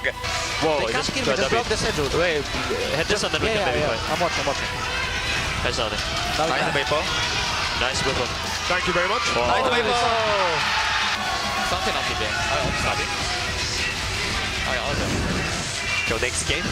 This was domination, start to finish. Flyquest really gave 100 Thieves no chances at all. Kaisa flashed in and is getting. Kaisa no Eno flash. I will kill him, I think. Nice one. Nice time. Catch your close as well. That's all I can do, guys. That's all I can do. Oh. It looks good. It looks good. Help Kaisa. Ivy. Look at you. Beach. Nice. We can have that, yeah. Jack's left side. Jack's TP left side. Jack's TP left side. Oh, I got fucked a bit. And Bev is like standing there. And Bev, don't flash walk into us. Can we hit her? I can't help, okay? All you. I will. GG, baby girl! Yeah! Ladies and gentlemen, 100 Thieves take Flyquest down. They're going to finals tomorrow. This is going to be exciting, and again, it's feeling like a home game for Liquid here in Brazil. Because TL have been the team that everyone is looking at. I'm looking. Chippy, orange, but he has flash. Yeah, Corky. Yes, flash, okay? Yeah. Chippy orange, Nice. 5 seconds. 4 seconds. In front. I'm busting the flash. Go for it. I'm busting the flash. I'm busting the flash. I didn't know he had flash. I can go for it. We can go forward. 1-0 TL off of a really strong start. Circle engines out. They're too low. We go forward. Go for it. We came in. I'm going up. Yeah. Kaisa. We can hit the bottom. Doesn't matter. Okay, go bottom. I'll take that one again. I'm so good this game. W. Do it first. Let me go last team. Yeah. Go ahead, guys. Oh, this one. Okay. Okay. I'm looking side. I'm okay. They're too low already. Go. H-Ox flash. I hit some. We go better now. You may have doubted them, but doubt them no longer. TL punched their ticket to the finals. They'll be playing 100 Thieves tomorrow. Welcome everybody to the Riot Games Arena for LTA waiting room ahead of the LTA finals that are taking place in Sao Paulo. We are here on stage in Los Angeles, North America. We're live. And we have the Noxus Reckoning Pit as well. Yeah. Yep, we'll see you in a second. We got very fun. Darius. That was Kangas earlier. No, that was me. He's Yeah, a very talented cosplayer. He's a badass. That's actually insane. He said he worked on that for 2 weeks, by the way. That's crazy work. Insane turnaround, yeah. Oh my Panther cosplay took 1 day, just saying, but... Yeah, I could tell. Yeah, I think it showed. It showed, and that one does not look like 2 weeks, so very impressive. Yes. But look at this! We got It's I can run sick. back here! We got pillars, we got a thing! Yeah, Don't mess that's with a it. lot of space, actually. Okay, yeah, that could have gone very poorly, actually. He just rips it off. Yeah. Good way to start the show. So we have LTA finals coming up today. We have the #1 seed, 100 Thieves, going up against the technically number 4 seed, Team Liquid from the LTA North. Day 1 reactions as in the semifinals. Yeah. I got both series wrong. Yeah. Look, at least I am not alone in predicting incorrectly. I will say that immediately. We had some insane series, specifically the 100 Thieves versus Flyquest one. That one started the day, and that one I didn't expect at all. I thought the more competitive one, and it was competitive, the C9 TL series. 100 Thieves proved, because there were a lot of naysayers. There's been naysayers for like a year and a half or so of this team. So a lot of people didn't think that they would be the best or that they'd be good. The preseason rankings, all of these things. They got first seed. People still question them. And then they shut a lot of people up. Yeah. Yeah. I actually thought that series was going to be closer. The thing that surprised me more was actually TL kind of getting their stuff together, looking really, really clean in game 1, and then it was a little bit up or down for the rest of the series, but that was actually the series I expected to be less close, and I expected Flyquest 100 Thieves to just kind of be more of a slobber knocker, because 100 Thieves have this superpower, because they always want to fight, of dragging their opponent into fights constantly. and I would love to do a victory lap as the only one that predicted the Thieves to win, but that's true. It wasn't the way I predicted it, and that was the one I was less confident in. I was way more confident in C9 2-0ing Team Liquid, so that one's a surprise for me. The Team Liquid had this big resurgence, was able to bounce back. Yeah, we can look at the path to finals that we've actually seen for both teams, with all the way back to the very beginning of Split 1, where Team Liquid, they played up against Dignitas. This is unfortunately not working. But we can see it right up here. We have all the way at the very top, Team Liquid played Dignitas, then they played 100 Thieves, and then here they were able to win both of their series to make it to the finals. And I feel like that first 100 Thieves TL match was kind of the moment where we'd heard about this 100 Thieves team where people were like, they're doing better in scrims, I promise. FBI looks way more stable. He looks great. The team does look better. This is where I started to genuinely believe in 100 Thieves' improvement because of how they showcased it against TL. I agree, because like that, I guess, best of one tiebreaker that they had that we saw from them, that was like a great draft, and they showcased that they would team fight well. But then for Team Liquid side, yes, they got bumped down to the losers bracket. It was that best of versus Shopify that I started to be like, wait a minute, there's a shot for this team, because they completely took down Shopify Rebellion easily, right? In a very clean fashion. When I saw that, I was like, okay, they just have to have, like, get it together. They have time. Like, there's still Messy series on the way. Then Spawn was like, F this, I'm flying. So this was what makes this day so unpredictable. So, like, we'll talk about it throughout the day. But, yeah, the pathway told a story that makes this so much more exciting. Yeah, and the fact that 100 Thieves already beat Team Liquid. Yeah. They did it to basically qualify to the Americas stage before taking down Cloud9. Interestingly enough, 100 Thieves has taken down all of the other top 4 teams already. It's just a matter of doing it in the finals. But this series was the bloodiest best of 3 in North American history. That's insane. And a lot of it was based off of just, once again, I feel like people are getting tired of hearing it, but I'm not getting tired of saying it. Quid is just a monster. He had an insane series throughout this. His Jace performance was good. His Victor, I think, in this game was also solid. Like, okay, it was Silas, but in general, like, I felt like every game was a different champion, and he looked so good, and the team being able to play around him. If he's walking in, the team is supporting him 100%. Yeah, and contextually, just a reminder, even though this was a series that qualified them to the Americas stage, this was also where people were like, okay, but it was Team Liquid. Team Liquid's already been looking kind of shaky at the beginning of the split. So 100 Thieves, yes, they're making it in, but how strong of an opponent were they facing off against? Well, clearly pretty good. They were able to make it the finals still for this rematch. 1.28 combined kills per minute is actually insane. Yeah. Over 3 games, like, that is more than a kill a minute for across all 3 games in that series. And I know we made a lot about setting the death record, right? Yep. Like, you're tracking, in one game. Yeah, you're tracking that, Jet, to make sure it was like the most deaths in any LCS and LTA. It was North the most in history. LTA, basically North American history in a single game. Which is insane, of course, like talking about it, because, I mean, he kept going in. He was looking for fights. His styles make the fight, and both teams are known for being incredibly aggressive. LPLS teams, if they see a fight, they'll take it. Now, of course, Spawn made the point of like, well, you're taking every fight. And the main strength that we have is taking good fights.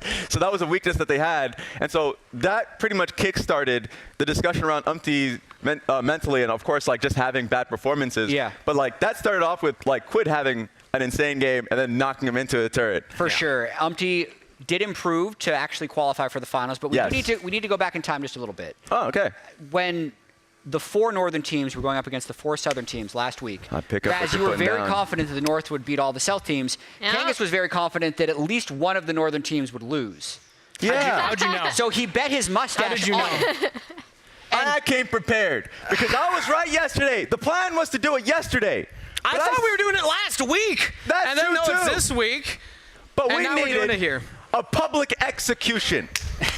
We need it. All right, there we go. Make some noise, everybody. All right. Sit your ass down. In front of the North crowd. Raz is not experienced at all in shaving. Yeah, we have not practiced this at all. I'm very concerned as to how this is going to go. You can move this let's mic. move the mic, please. I like the sound no one of it. trusts So Raz to not cut the mic. I like the sound of it. I thought the only thing that we were missing with this set dressing, the thing that we know Nox is for, What? The blood. So the good news, if I clean it shaved, then you're perfect. Everyone loves it. If I don't clean it properly, then This is gonna be bad. it's very isn't it? Noxian. Let's give it a start. Let's do it. Let's do it. Okay, I'm concerned. That Yeah, doesn't same. look. Oh wow, that's smooth. Oh, I'm liking this. Okay, the question is, Raz, do you leave it at half of the mustache? Oh, Because technically you get to control. You get to control what you shave. 3/4, 3/4. Make sure you get rid of the middle though. Raz, you might want to move to this side. Yeah. Oh, just a little bit of the stash right there. Just leave a little bit. I Just like leave a little that. bit for the. Yeah. I like well that. Done. Yeah. Well done.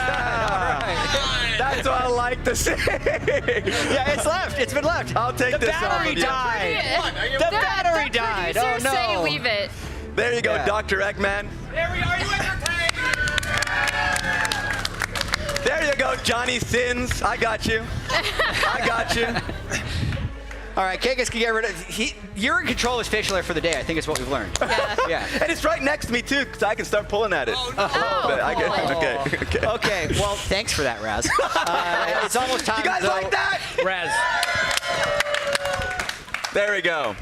It looks good. It's almost time to award our Kia most fearless player of the split. So let's check in with the casters in the South right now to hear about that.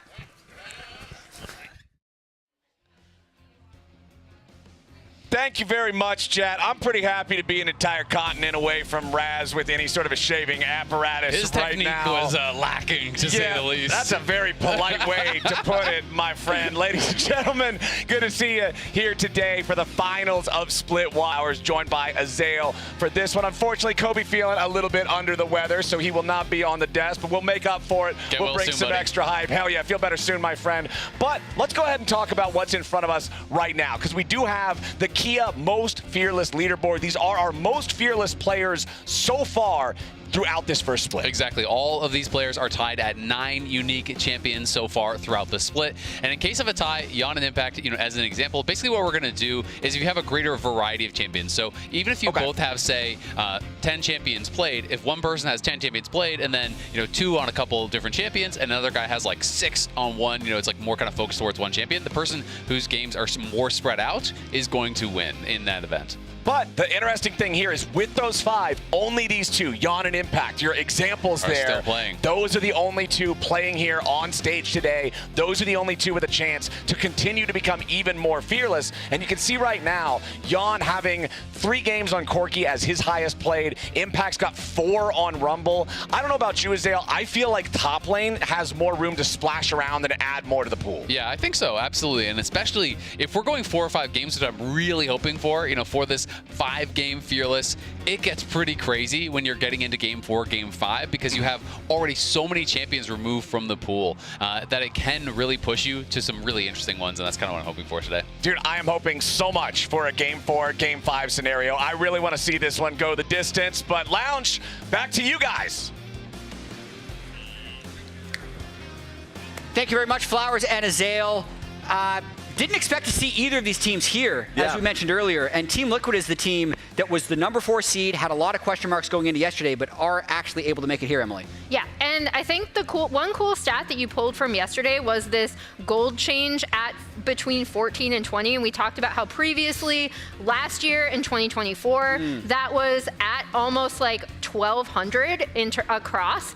I want to take a look at now their numbers from this split, and then this does not include yesterday's games. Their 2 wins are in the Saturday column, and you can see the change in that stat specifically. One of the games is carrying it, their final game, but I think when TL are at their best, it is how they are choosing fights to Spawn's point and how they are rotating around the map to take down objectives during that time and gain their leads. Exactly, because the positive news has been, even throughout some of their poor points, their carries have been good.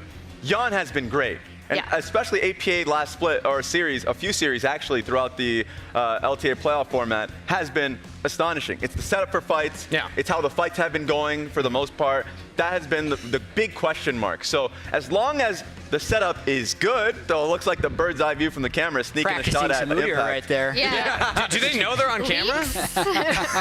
Get a closer look. What am I seeing here? But your point, Raz, also specific champions. Like, APA is still getting his Ziggs occasionally. His Talia, his Azir is getting better. You know, like, it seems like he's stepping up. But Umti's the big one that really stepped up last series in particular.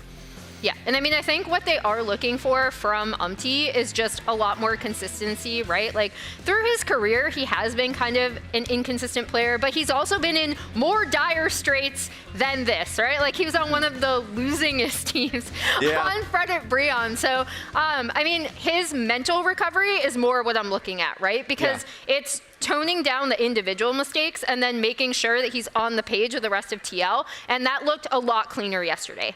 Which theoretically better with the coach physically there. It definitely helps their mentality to have everybody on stage with them.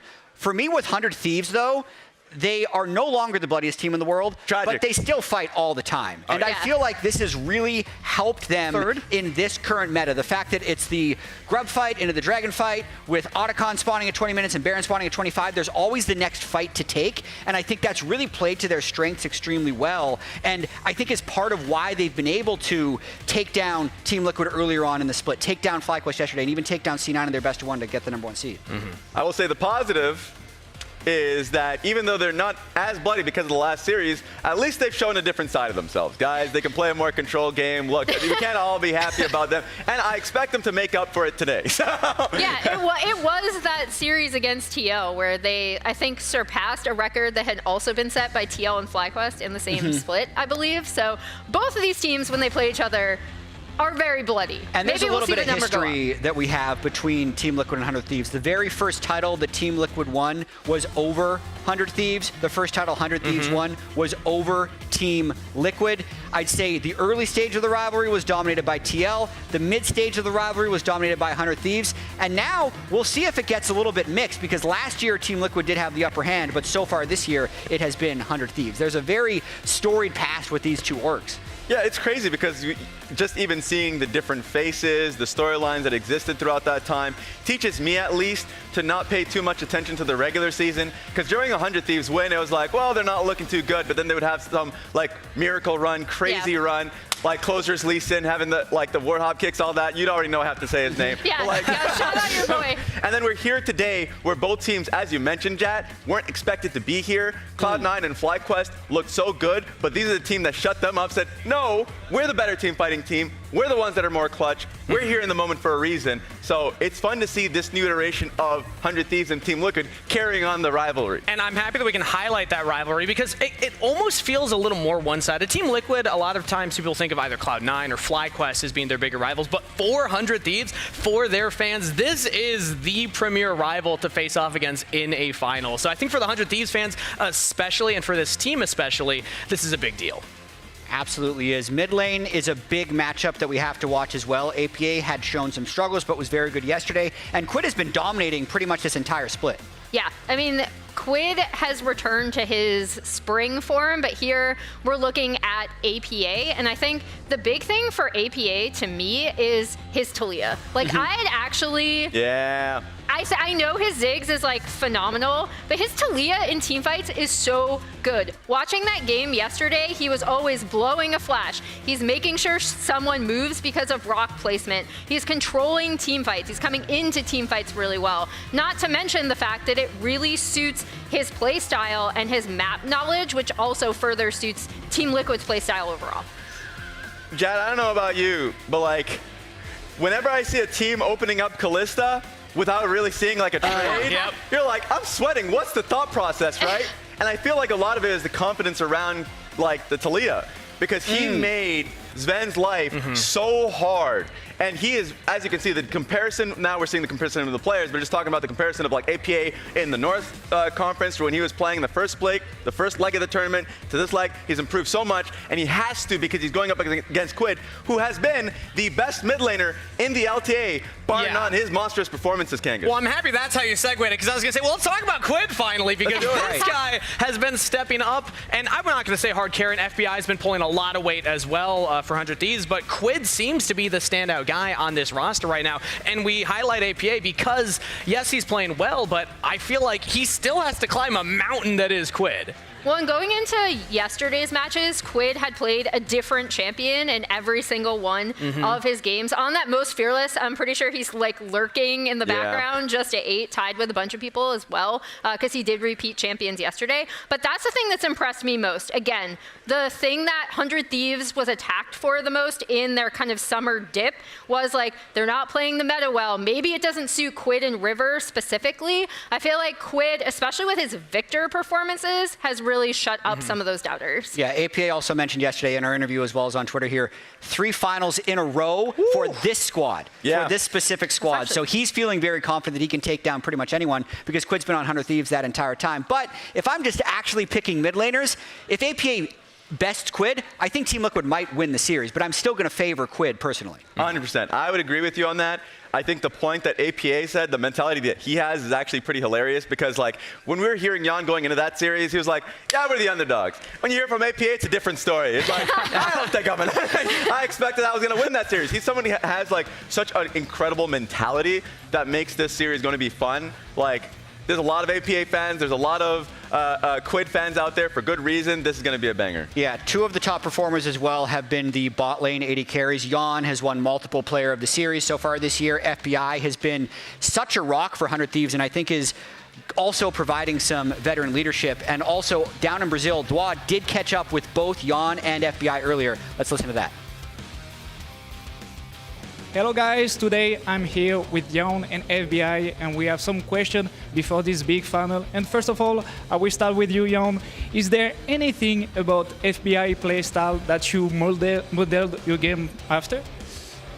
I wish I could carry Ayla as hard as he could carry Ayla. It's very impressive. Awesome trash talk. Now to you, FBI.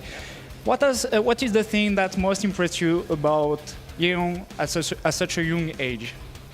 Yeah, I mean, I think John has a lot of poise for a young player, and I mean, I don't think he's that young anymore, to be honest. But even in his rookie year, I respected his work ethic, and yeah, I think he's an overall really good player. So.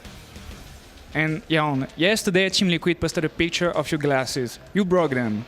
Do you think it's bad luck or good luck?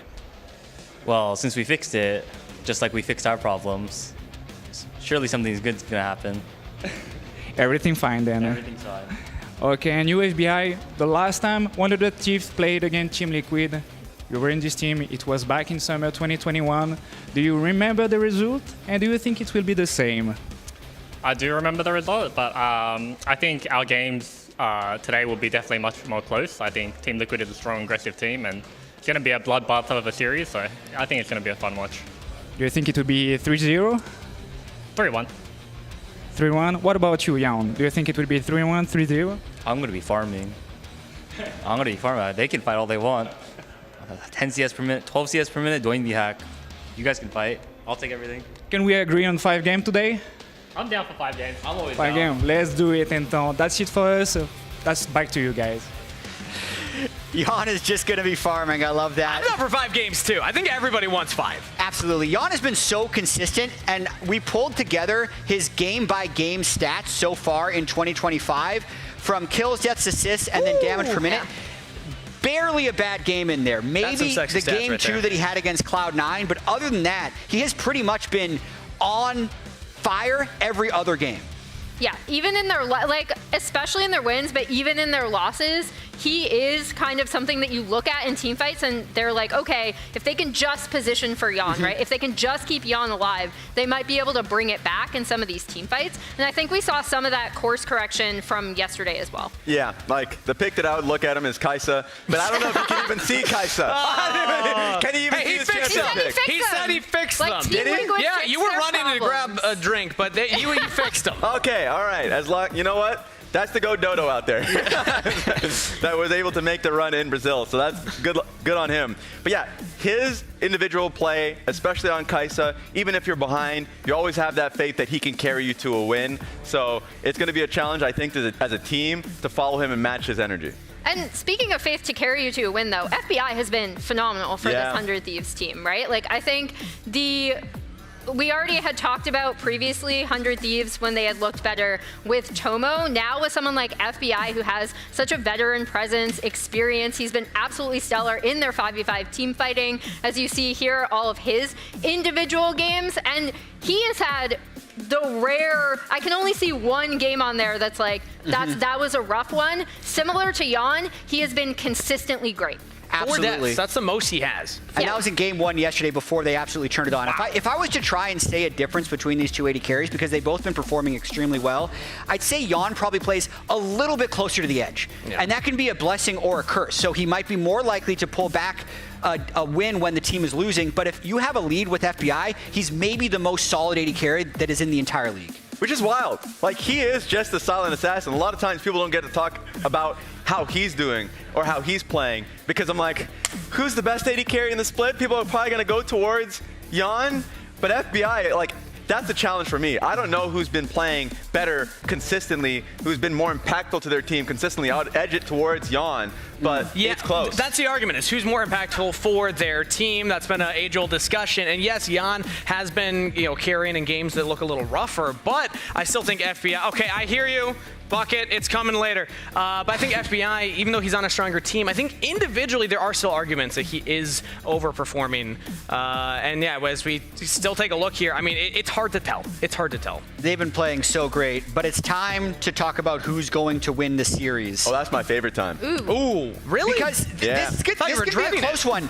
Team Liquid or 100 Thieves. I have predicted against 100 Thieves in their first matchup against Team Liquid, as well as yesterday. And you know what? I'm not going to do it again. Oh, I'm actually going to be switching to 100 Thieves as Jan has a nice pop-off moment. But I'm actually going to predict 100 Thieves for the first meaningful close game they have. And oh my goodness, it's very close. Wow. Okay. Yeah, I thought I'd be the only 100 Thieves predictor. I'll say this. I have almost equal confidence in both of these teams to win the series. The reason why I gave 100 Thieves an edge is the exact thing I was talking about when I was first talking about the team. I feel like they have this ability to drag their opponents into a lot of chaotic fights, and that's really where they thrive with the current meta where, oh, there's a timer on Grubs. Oh, there's another dragon coming up. Oh, Grubs again. Oh, another dragon. Like there's so many opportunities for 100 Thieves to be able to set up advantageous conditions for them to fight. I know Spawn had talked about how the thing he wanted to improve from TL was choosing when to fight. If 100 Thieves do not allow them to do that, they will win.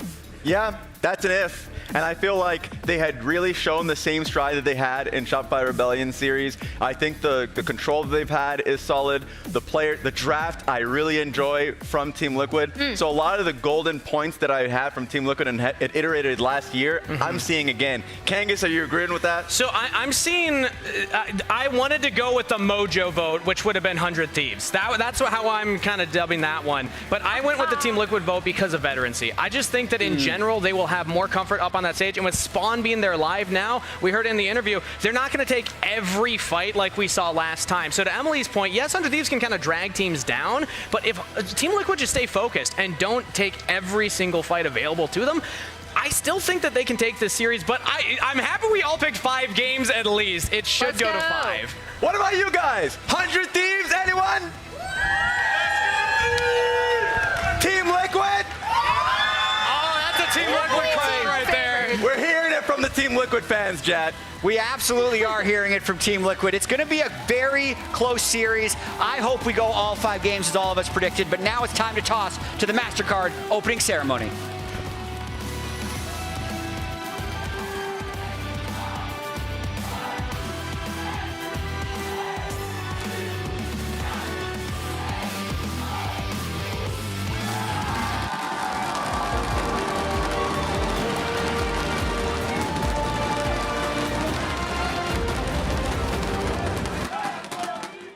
Ladies and gentlemen, 100 Thieves are going to finals. It's the time, it's the place. TL are going to seal the deal. You may have doubted them, but doubt them no longer. TL punched their ticket to the finals. They'll be playing 100 Thieves. Didn't know I was chased. Now is the time and the time is right. Now is the time and we here to fight.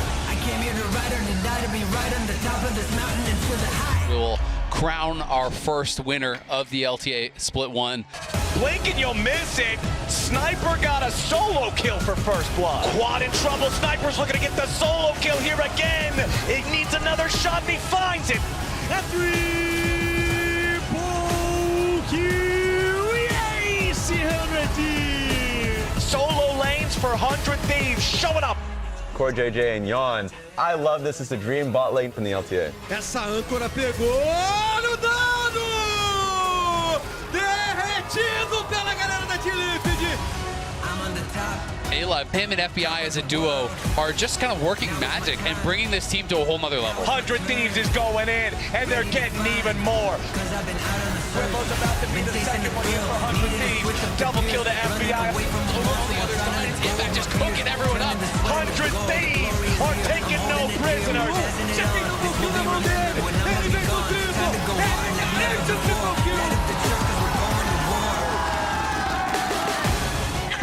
Be my kryptonite. Like, Bubba was actually my kryptonite. So yeah, we're just gonna win. I don't need to do anything, you know? This team is good. We cannot underestimate them. They also beat us last time. We're gonna revenge it.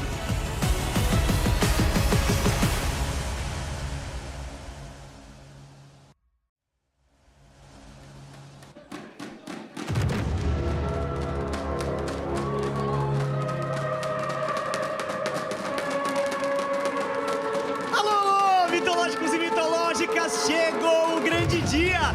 Hoje é a grande final da LTA, então sejam bem-vindos à nossa primeira final da história da LTA. Welcome everybody, today is the day. Make some noise for the LTA Finals with 100 Thieves and Team Liquid Honda! In support, Ayla and Core JJ!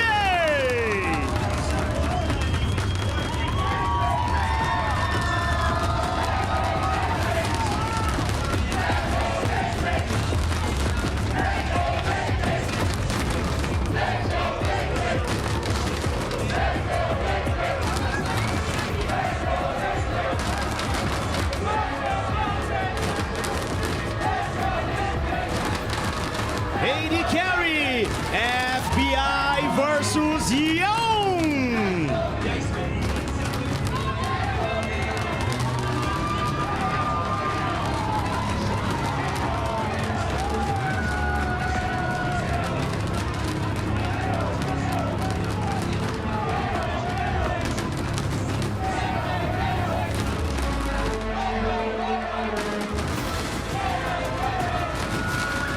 Mid lane, Quid versus APA!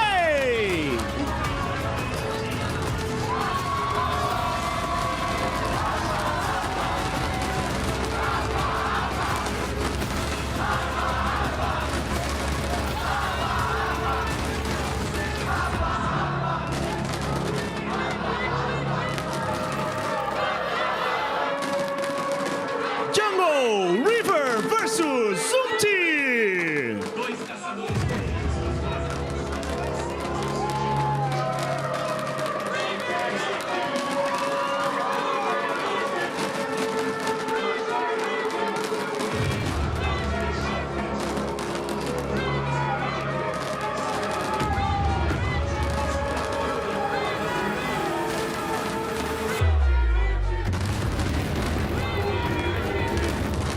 Top lane, Sniper versus Impact!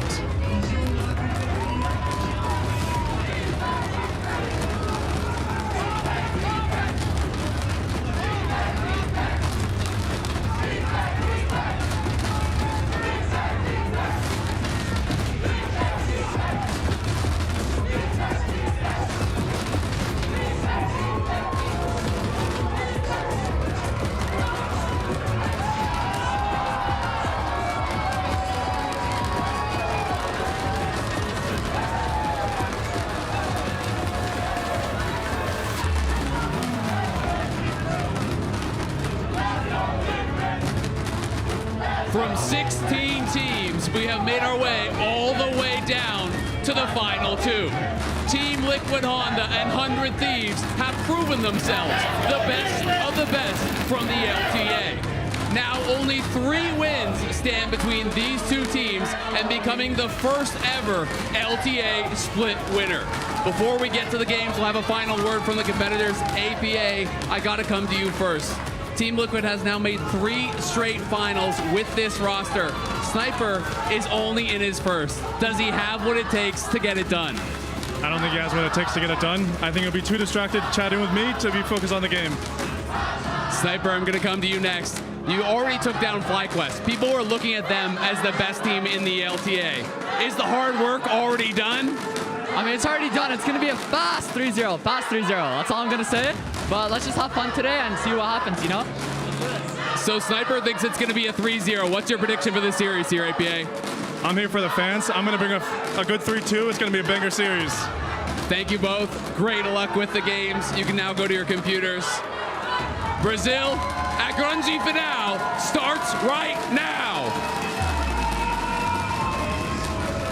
And there it is, the final words from our competitors before we get into this best of 5 to decide which of the 2 squads between 100 Thieves and Team Liquid is going to be victorious here in Split 1 and packing their bags for the competition in Korea in first stand in just a couple of weeks. Sniper with the confidence, saying a quick 3-0 after they managed to defeat Flyquest yesterday. If you were on social media, you might have even seen Golden Glue talking about how Flyquest were kind of personal demons for the 100 Thieves squad, and being able to climb that mountain and finally conquer them is a big deal for this team. Feeling confident now going into yet another battle against Team Liquid. Meanwhile, looking over at TL, look at the guy on your screen right now, Coach Spawn, flying in from all the way on the other side of the world, from back home in Australia, to join back up with the TL boys, make sure that they are in tip-top shape, help them get their victory over C9 yesterday, and now they are looking to put another notch in their belt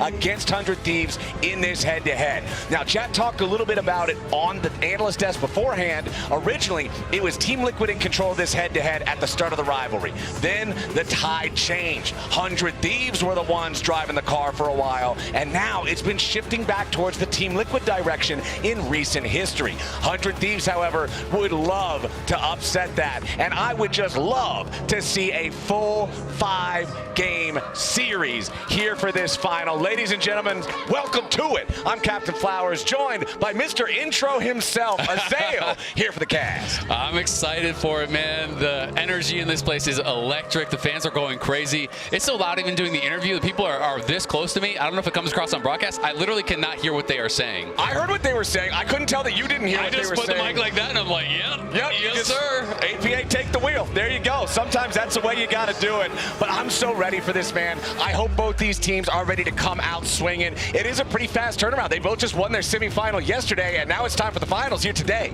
Yeah, I mean, there's not a lot of time to prep. You're going to have to rely on the prep that you've already done for the other teams, for everything that you have put your work into so far this split. It all comes down to this.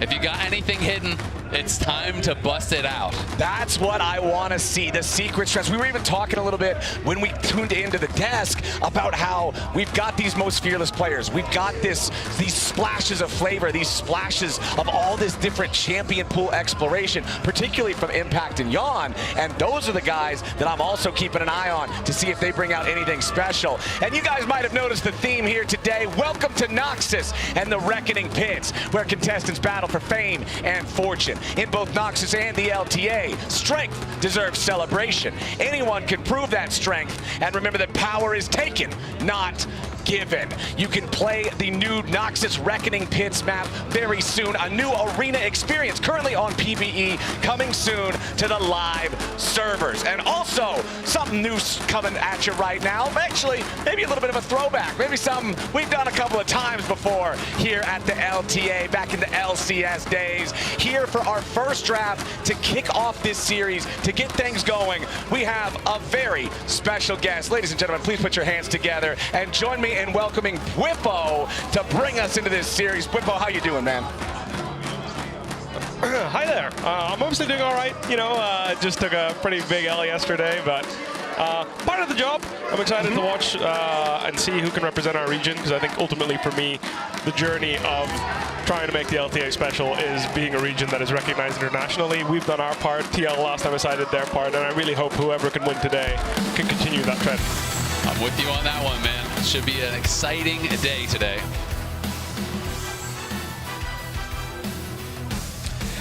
All right, well, we're going to be getting into the first draft here, Bubbo, so we have you here for the draft expertise. What are you expecting from these two teams? You know, what do you think is the best way for them to play out a game one of a best-of-5 finals like this? So the number one thing that I think TL is really, really good at is actually exploiting the Cassante Ambessa trade. I think something that many people would not have expected out of Impact is busting out a really strong Ambessa, and I was really pleasantly surprised when he was able to pilot it as well as he did. So something you'll definitely see in the trade is Skarner and Cassante are both still available. With Ambessa open, a lot of teams will wait with picking their top laner until 3 on red side, because then if they didn't pick Cassante, you can pick Cassante and ban Ambessa, or you can pick Ambessa and then pick some of the bans for her. So probably not going to see, well, they decide that Cassante is worth picking into Ambessa, which is actually pretty interesting. A lot of people decide that that's not a matchup worth opting into, but Impact says, you know what, just give me Cassante, I don't care.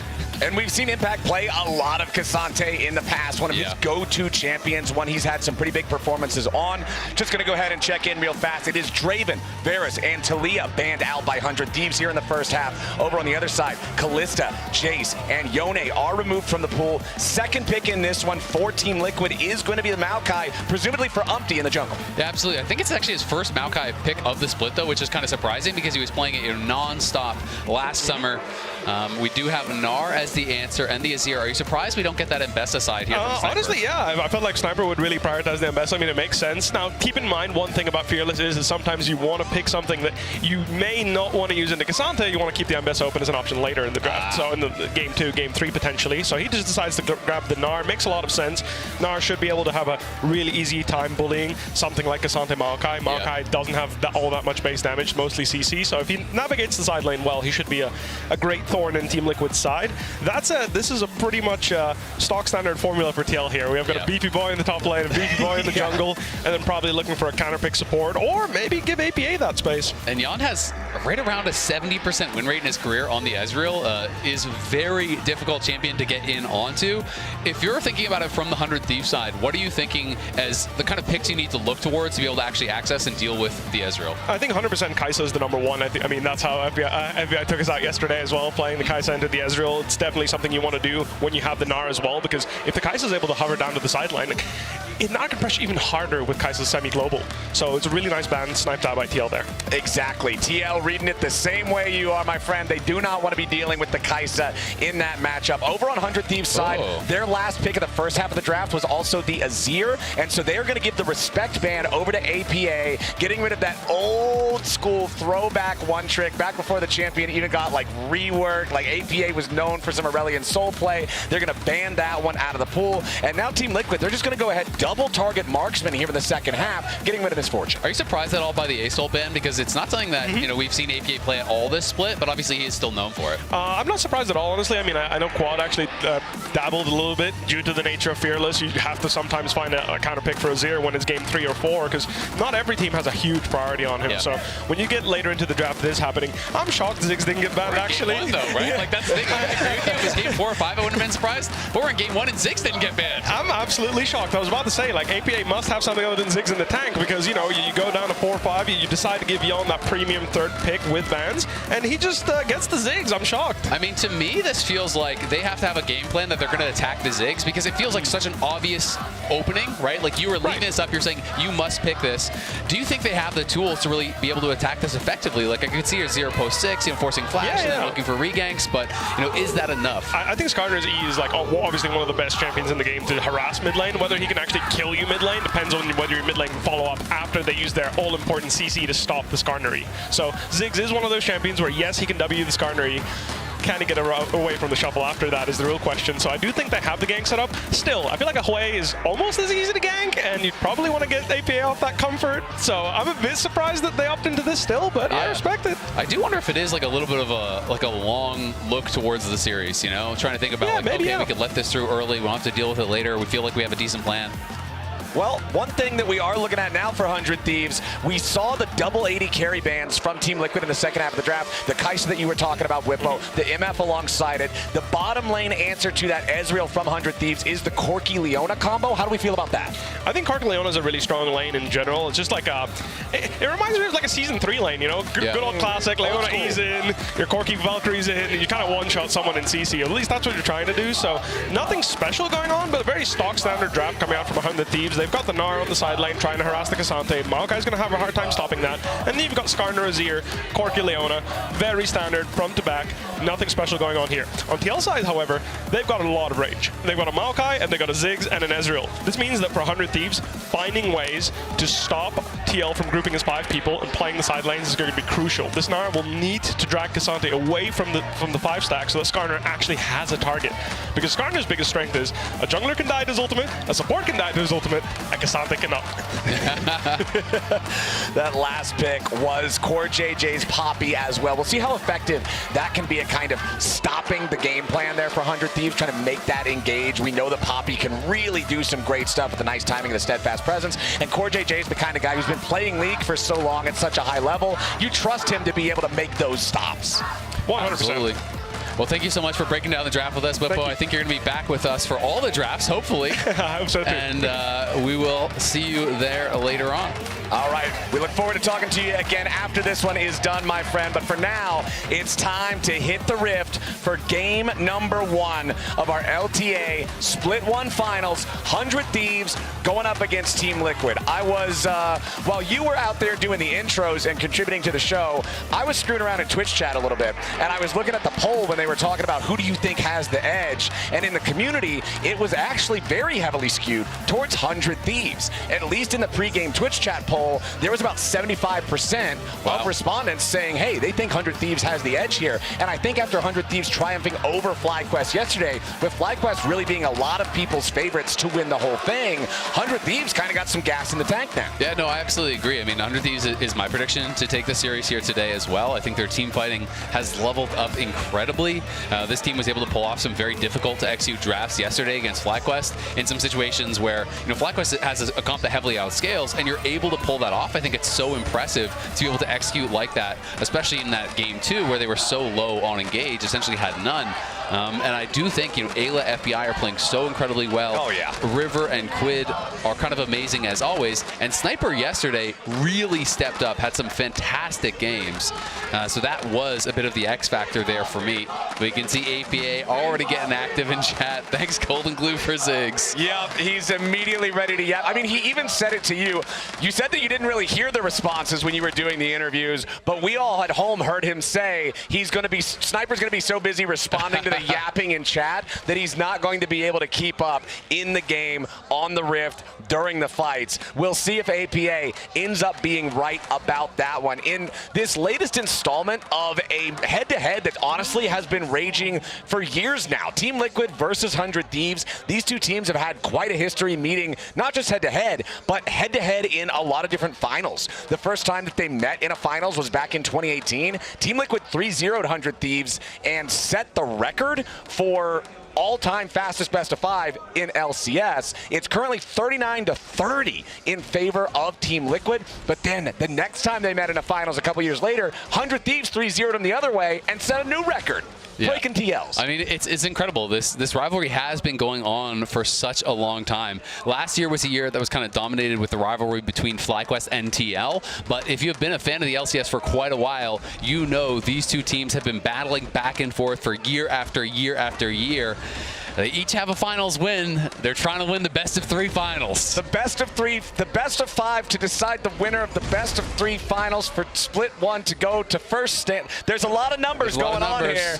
But Impact is immediately trying to force Sniper back, make sure that he has control here over this top side, gives him the thumbs up, the communication. Sniper also giving him the 100 Thieves a Kali emote. I love it, man. Yeah, absolutely. I mean, Sniper had such a good series yesterday, especially the Gnar game. I was super impressed. I do think, you know, one of the hardest things about Gnar is not always the laning. I think it's about how you play side lanes, how you actually manage the Gnar bar to always have it at the correct spot. So when you TP in, you aren't just instantly Gnaring wearing out and they just back off. You have it right kind of at that perfect mark. And he was able to do that so incredibly well. He got a solo kill on both of the enemy solo laners as well, which was really a huge difference maker. So, you know, Sniper just stepped up when it counted most. The thing about those solo kills too, the first one was an early lane phase solo kill at level 3, and then later on he gets one in a side lane once we're way into the actual late game portion of the game. So he was excelling at all stages. I agree with you, one of the most impressive performances we've seen out of him. Goes for the wall up there on impact, doesn't collide with it, but still wants to keep on scrapping here with a Cassante. One more hit might get it done. Sniper with a flash forward, but he can't get the third auto for the proc on the Hyper. So Sniper loses a flash there in the trade. Yeah, I think that is such a small thing, but if Sniper actually flashes up more, if his mouse is in a slightly different place and he flashes the cube, but flashes into a place where he's still in range to get that third auto, I think he might have had the solo kill, or at the very least traded flash for flash. But that is such a hard thing to do when you are kiting back and your mouse is on the left side of your character, and then you immediately have to try to change where the mouse is to flash up and avoid a skill shot. But still, very tight margins there. It is Impact at the end of the day that comes out with the summoner advantage, though. Yeah, Impact will be happy for it. Both top laners going to go ahead and use those early TPs to get back to lane. Nobody was in fighting shape after that long extended trade. Taking a look back down here at the bottom side, it does appear to be Yon and Core JJ with the early control over the lane, making sure they maintain priority here, utilizing the range of the Ezreal. Core JJ also just utilizing that passive buckler throw to get a little bit of extra harass on these guys. And honestly, Isaac, I think that both of these 80 carries have been having monster performances so far this year. I completely agree. I mean, I do think they have been incredible for their teams. Obviously, there has been a lot of talk about Yon, and I think rightfully so, so we're going to see a gank mid, maybe. Yeah, Umpty doing a good job finding Quid there. APA also knocking him further back with a satchel charge, but between the two of them, they just don't have a ton of damage just yet. So even though Quid does get knocked back, he still escapes without having to spend the flash. But the big deal here is the fact that Quid has already used his teleport. He's already spent that summoner to shop and return to lane. APA now has more resources than Quid. He's a higher level, and he still has a teleport ready to use. Yeah, exactly. And he'll be able to get a great buy, right? He's sitting on just about 1,200 gold, so he's going to be able to try to push this out, come back, you know, be on that lost chapter very likely, and we'll be sitting in a great position. You know, it'll be harder for Quid from that spot. Of course, it is AP jungle, AP mid, so Quid is just going to be building towards some early MR, just trying to survive that, keep his farm up, and make sure that he is a really big presence in the team fights later on. Umpty, again, just going to be as annoying as possible. Ruin Quid's tempo a little bit here. Throw out the sapling, cost him an extra 5 seconds having to walk further back. Yeah, it's not like you're going to really pose a kill threat there, but just wasting his time, getting those extra little advantages for APA can go a lot further than it might initially look like. Especially because Umpty didn't really have anything to do on the map anyway. You know, his camps were mostly just respawning. Now the Wolves are back up and the Gromp is back up, so we'll see exactly where he wants to go. But this push is going to get a plate maybe for APA. So, you know, you deny some CS. I'm not sure he's going to quite get it. It's going to be very close, but we'll grab that plate. So that is a significant amount of gold. You know, that swing in the matchup there is good. And we got to talk about Yon and his heroic performances. Even when there have been criticisms, you know, levied towards Liquid, it is like, yeah, Liquid really needs to shape up. Except Yon, because Yon is doing great. Yon, you're great. You know, you're head of the class. You're an A+ student. It's like a group project where everybody else is kind of goofing off, not doing their job. Yon is still getting the top mark. And I think, you know, at this point, you have to start looking at him as like, is he the Split 1 MVP? Like, he is up there, right? You know, he has really just been standing out so incredibly. Umpty, of course, here. We are going to see a fight on top side. Yep, Sniper wants to jump in. Impact doing a good job putting him in a bad spot, but now here in the pit, Umpty with the flash over the wall to get himself away to safety just barely. Now River's going to be your target, and it's first blood over to Core JJ. Team Liquid brought everybody here to the party, but Impact's in danger. Top side, one more hit might do it, but no! Some fancy footwork from Team Liquid's top side, baits in FBI and Sniper, and now they're both in some serious danger. Core JJ jumping forward yet again, trying to keep the Corki in range. Yon grabbing the kill on that one, but Quid wants revenge. Team Liquid running low on resources now. Impact, barely any health, barely any mana. Quid decides to go in for the engage, and Core JJ's the target. Team Liquid looking for a little bit extra damage here with the range, but Quid survives by just a hair on the health bar. APA still wants more. He needs a little bit more range, but it's another just bare miss. Quid's barely hanging on. Ayla's barely hanging on. Sniper's barely hanging on. They need a little bit more damage. Team Liquid, surely they will get Quid here, but the other two kills evading them. That was so close to a disaster for 100 Thieves. That was, I want to say, like a combined 300 health between the three of them. Jan does have his cleanse, should be able to walk this one out. We'll see. River not going to commit to it. Does interrupt the recall there, but yeah, that was so close to APA getting everybody. He was just short of having the damage to knock down everyone on 100 Thieves and make that a nightmare for them. TL still, though, really happy with how this is going. They do take the 2 grubs. You know, Umti was over there focusing on those while there was this battle going up on top side. That sniper was winning. Umti obviously gets pushed out here. Jan is over the wall trying to return some fire. River flashed in, got him stunned against the wall. Ayla is there as well. They couldn't quite take down Umti, and then in flashes Core as APA comes in for the reinforcements. They're able to get the 1 kill onto River. They push Ayla back out, and then they look to collapse back on the top side. And this is what I was calling out live during the play. Look at how he waits. The patience there is actually so nice because Kazanti is always going to try to anticipate the Meganar ult with his W and immune that. But we're back to live. We're back to a dive, and APA is gone already. Beautifully done from 100 Thieves, but what about the consequences? FBI rooted up from a long-range Nature's Grasp from Umti to guarantee a 1-for-1 trade for 80 carries on that one. Yeah, nicely done. Going to be able to get one back, and unfortunately for FBI, he is not the kill recipient, so doesn't really get much from it. Umti, though, eyes on the objectives. He is going to go right towards this dragon. Is building towards the early Leandries, which I do find a bit interesting because generally, you know, Maokai's, you only see them go for this build when they are kind of solo AP. Ziggs like being solo AP as well, but they do have that damage. It is going to really help the poke, and it's going to make it very frustrating to actually approach, you know, at these objectives when you're walking through the minefields from Ziggs, when you're walking through the Ezreal and everything. And we can watch this dive in the picture-in-picture one more time. This is APA using that satchel aggressively, and then Ayla just gets over the wall, finds a nice engage with the Zenith Blade. Meanwhile, we have 100 Thieves trying to challenge here for that Drake. Umti did manage to land the smite secure, but now he's got to be careful. Nice Bramble Smash, trying to keep River away from him. Ayla now with a full-on chase coming out from the Zenith Blade. River wanted to go in for the Impale, but it does not work. Now he's going to be killed off instead. 100 Thieves overextending and getting caught out.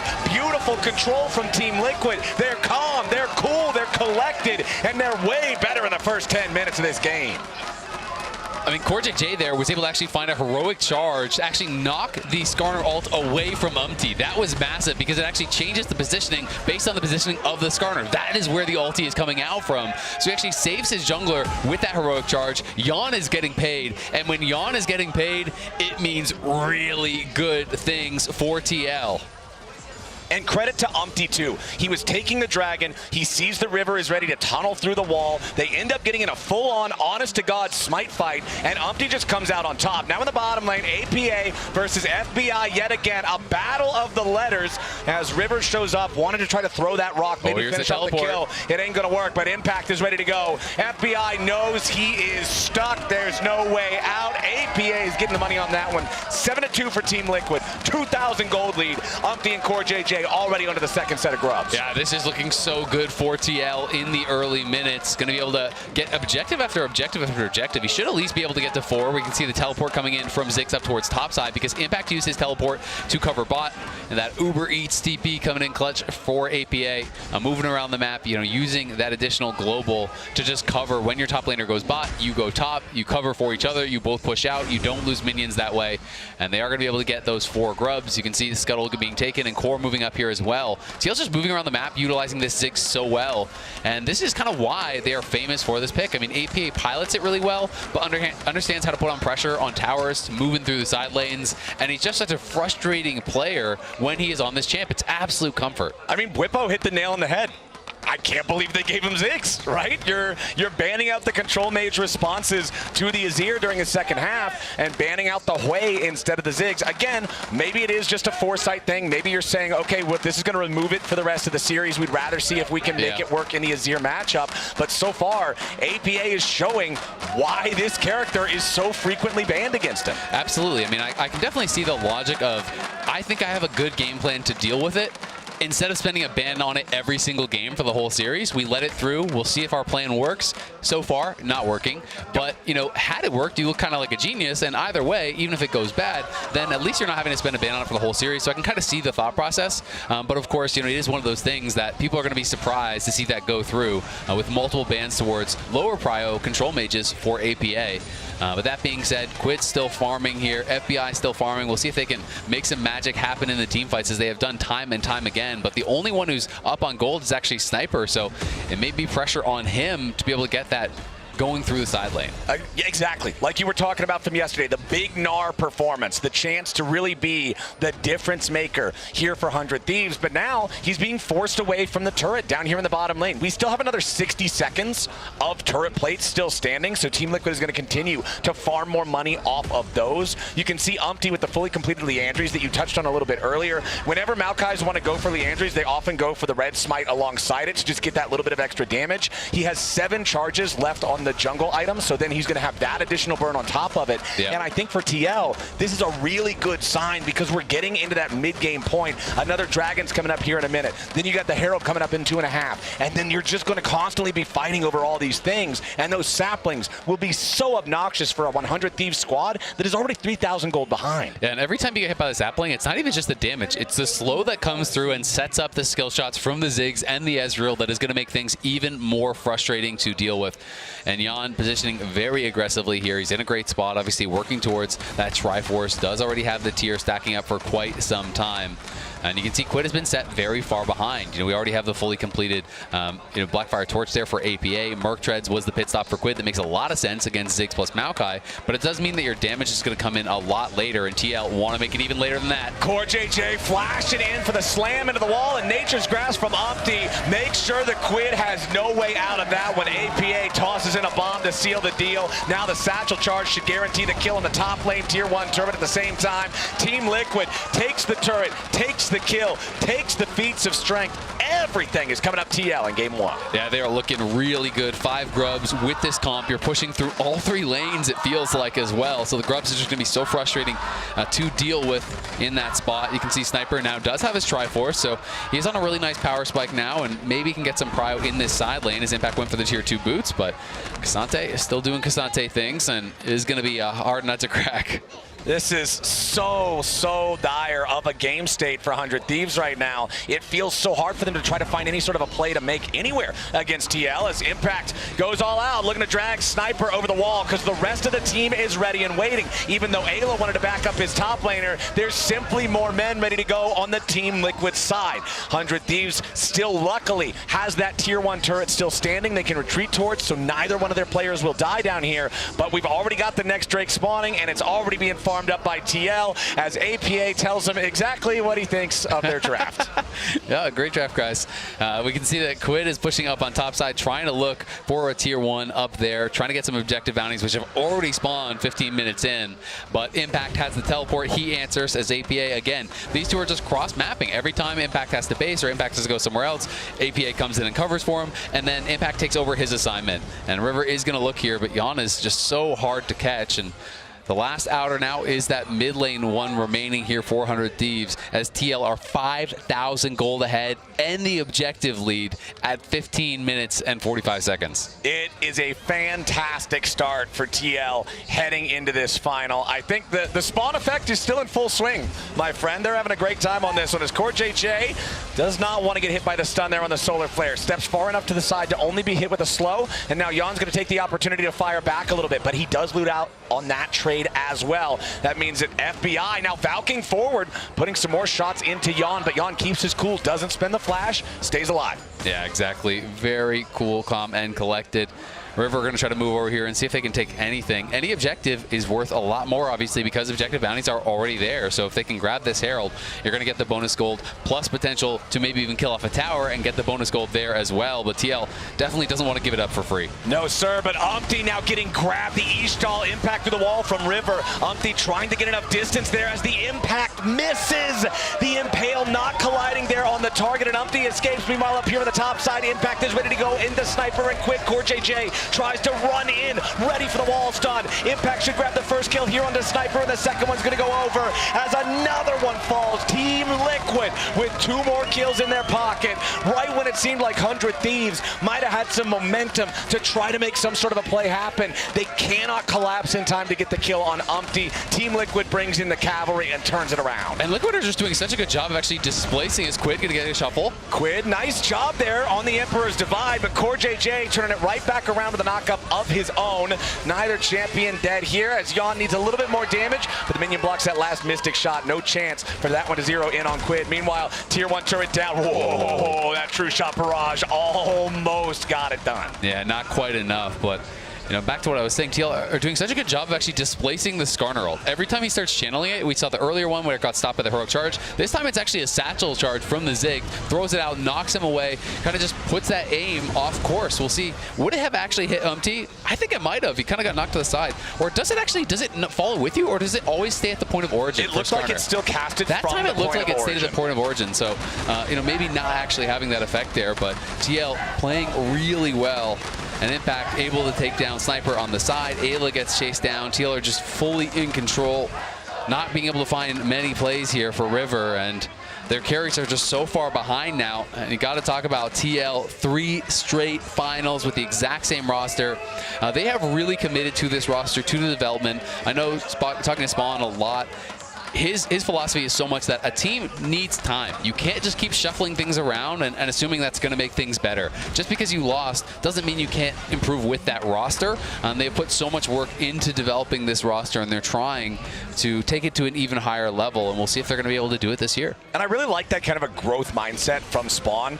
For those who aren't familiar with him, he was the Team Liquid Academy coach for a long time before moving up to the main roster. Team Liquid Academy was one of the most successful academy teams that we had in that ecosystem. And so I just have to default to trusting this guy and the way he talks about teaching players how to work together, creating a team out of just 5 dudes. And with Team Liquid, the fact that they've made 3 finals now in a row, I think that's evidence enough. Something is working. Yeah. Let's be clear about that. Something is working. Well, looks like something might not be working here for CoreJJ. He's very much in danger. Does drop to Ayla. The last ticket to Ignite is going to take him down. River swooping around here, looks for a little bit more damage into Jan. Ayla re-engages now. Nice double impale coming out from River as he impacts in danger too. 100 Thieves doing a great job. They found 2. They've found 3.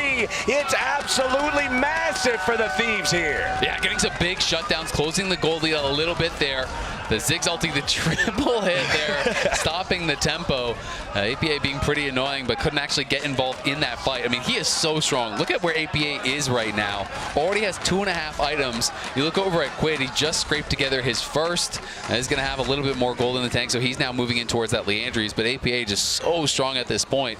And Liquid that time got caught out by River. He got a great impale. They were able to find that CC and knock down a couple members to pick up some of that gold.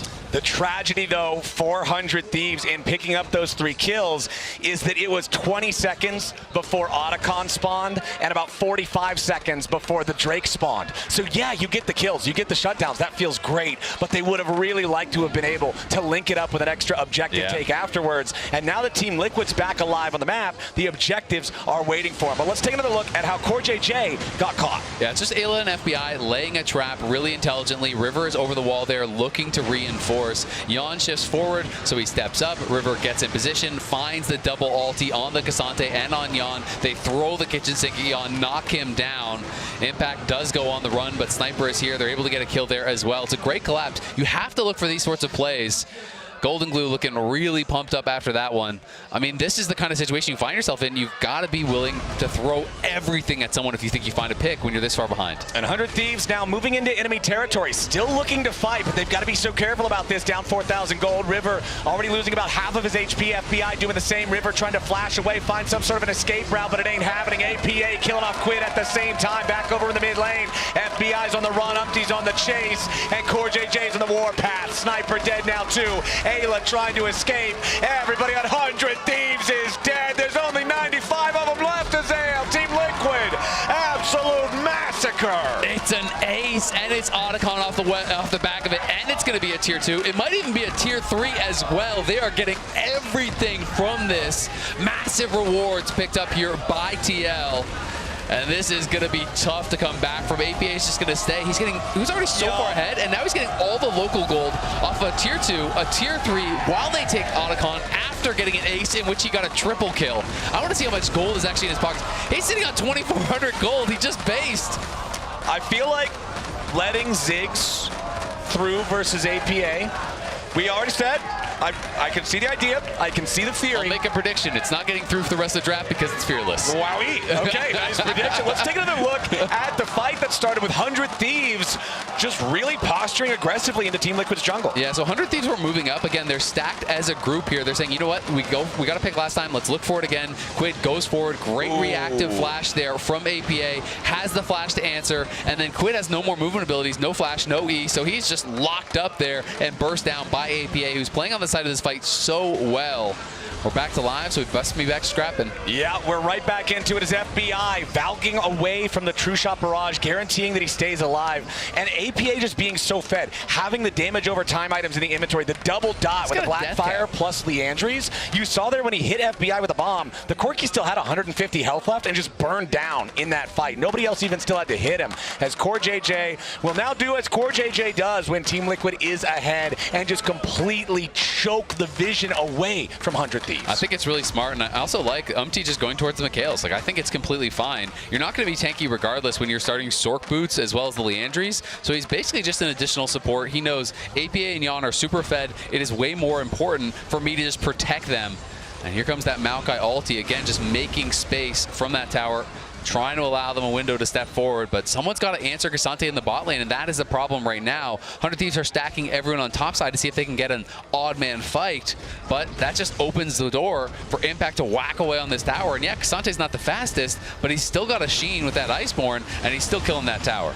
Team Liquid trying to utilize the power of this voracious Otacon. They want to get some value there out of the false lives, continuing to try to put this pressure on Impact again, just aggressive with the Pathmaker, trying to force Sniper back. Yon ready to join up now with his top laner, put a little bit of extra damage here into the tier 3, open up potentially 2 different inhibitors for the Siege, as the remaining 3 players on Team Liquid will continue their efforts towards the tier 2 here in the top lane. Solar Flare attempt was made, but it does not connect on anybody. Umpty might be the target for the Impale. Nice job from River landing that one with Ayla ready to join up with a Zenith Blade. They will at least get the 1 false life, but you're trading a false life for a tier 3 turret in the bottom lane. I still think TL comes out on top in that one. Yeah, TL definitely still comes out on top. I mean, the base is cracked. That is what you really want to get done. And the bigger problem, TL spent really nothing. They didn't spend any summoners on that push or anything like that. Soul is in a minute because they've been stacking these objectives so diligently.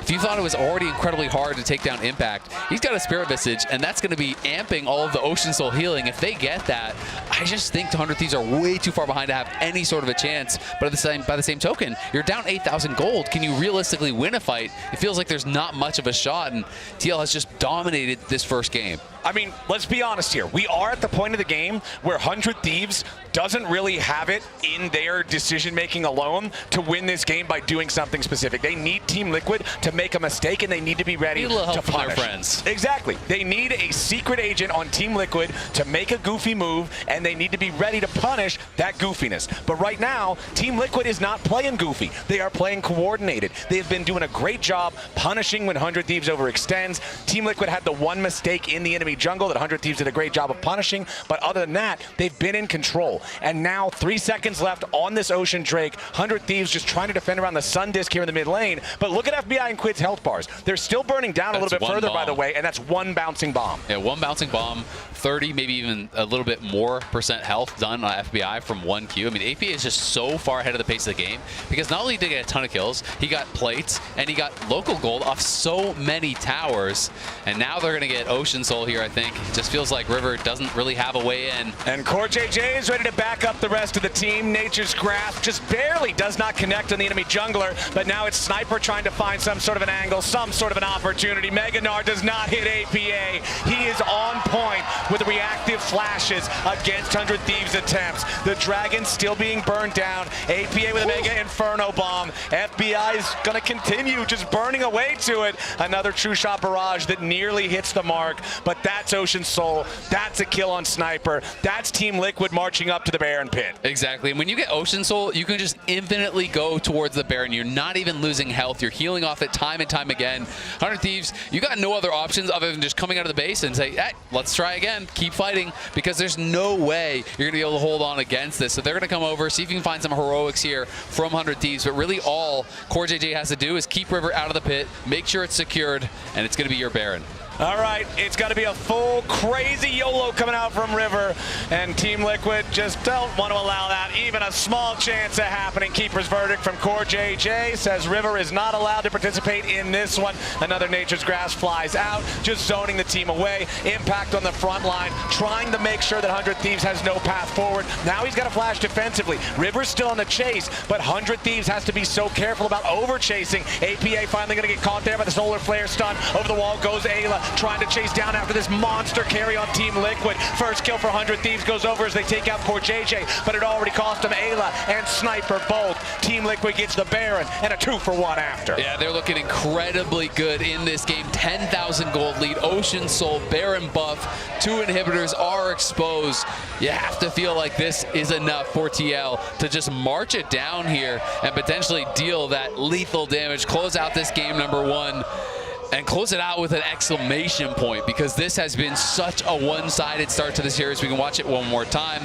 River just has not been able to find the ult he wants, just not barely catching Core JJ. Tried to actually interrupt him with it, doesn't get it, gets knocked out. They secure the Baron, and then 100 Thieves have no option but just trying to force the fight. Impact is just creating space though, and as they're kiting back, you're walking through these Ziggs bombs, you're walking through this, and now watch Core JJ here. As they go over, such a great job protecting APA, because when he gets hit by the Leona all over the wall, they're gonna full send it on him. But the instant W stops that interrupt, coming through with the Zenith Blade, stuns him against the wall, peels for APA, and as long as APA is safe, as long as APA is firing, you are winning every single fight.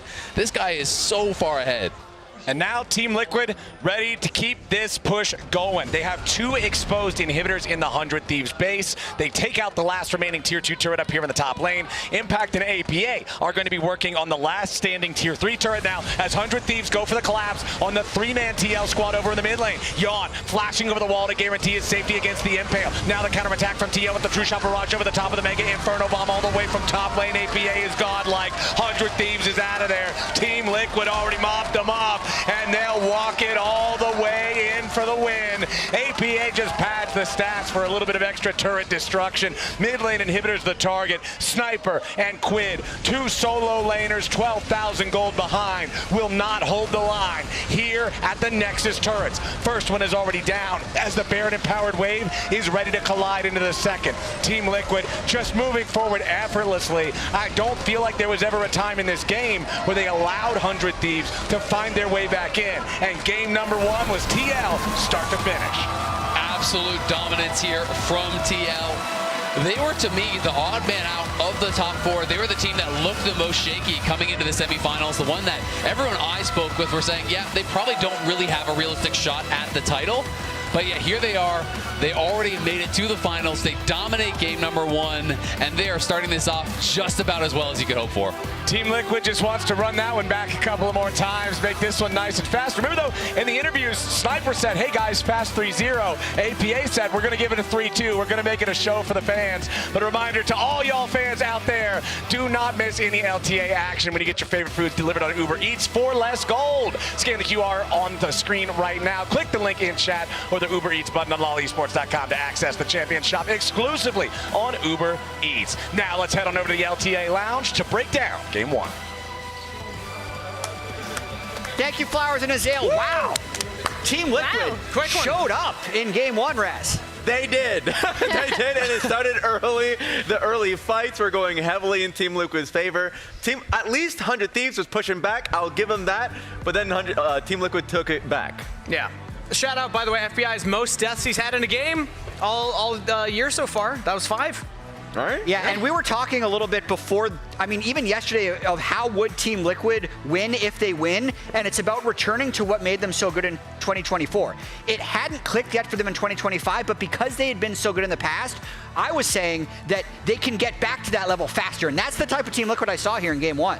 Yeah, the big thing for me is, this composition. This is essentially like the Team Liquid Exodia composition, right? You're giving Impact Cassante, you're giving Maokai, you're giving APA the Ziggs, which I now have to go back and revisit whether I think he's better at Ziggs or Taliyah. But in terms of, like, they moved around the map, right? Like, APA took both top and bot tier 2 turrets. Raz, you had looked, he was up, what, like 1.5? 2K, yeah, 2K gold by 15 minutes. Yeah, and so like the way they were moving around the map, and again, forcing 100 Thieves to take disadvantageous fights was really good. Was also very present in the early map, and even though he wasn't necessarily getting kills off of it, I really liked when he did visit lanes, he had impact. Exactly what Spawn said, taking smart fights, right? The fact that, yes, they were playing around the Ziggs heavily. The dive on quid topside was great. Hovering for Ziggs towards bot lane was great. All of that was solid. The Grubs fight where, yes, was doing it alone, but he had cover easily. So even though 100 Thieves was trying to challenge them, they were ready to fight. It felt like the smart Team Liquid that we saw from last year is here in this day. But it's important to keep in mind that this is fearless drafting. Yes. Emily, to your point, we're not going to see that Exodia draft again. I actually think this could be strategy from 100 Thieves. Now, that might sound like cope, but it means they don't have to ban the Ezreal, they don't have to ban the Ziggs, they don't have to worry about that range type of composition that 100 Thieves is known so much for, or the Maokai as well. Like, I actually think it makes sense in game 1 to say, all right, let's see if we can take him out. Okay, it didn't work out, but at least we don't have to worry about those champs going forward. I think that is a very valid point. But also, if it's going to go like that, you got to win 3 out of 4. True. It is very, as silly as it sounds, it is difficult to come back from a 1-0 in a best of 5 if the one is going to look like that. So 100 Thieves still shows fight. For me, the way they got here was because they were so good at scrapping in mid-game team fights. And here's a fight that they still had a good jump on Team Liquid in. They were down about 7,000 gold before this fight and were still able to pick up some kills. So there's going to be a lot of League of Legends left to play, in my opinion. Yeah, and even just the instant TP there from Sniper to make the fight all the more advantageous. Even though he was like kind of the game state, the lane state was a little rough. Him hunting for that solo kill topside, I'm not seeing nerves from him, so it's a good look for the start of a series.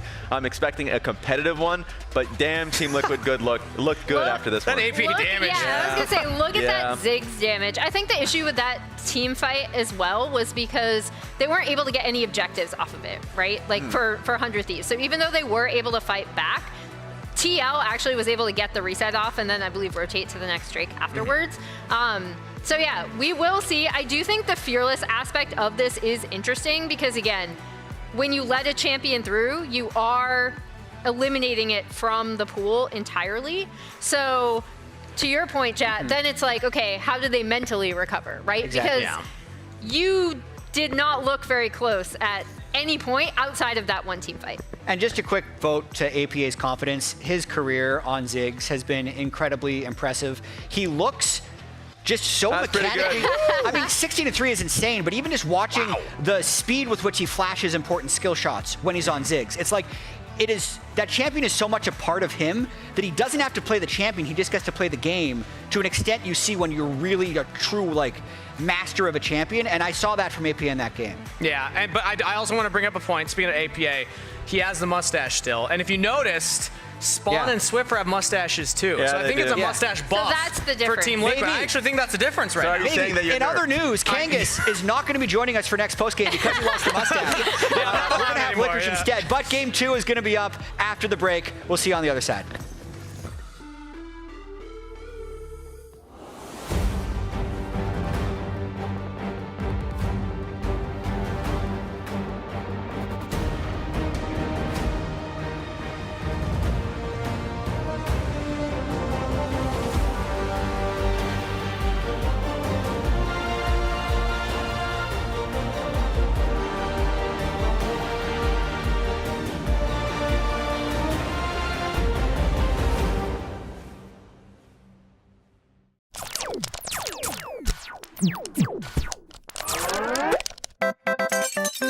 Red Bull gives you wings.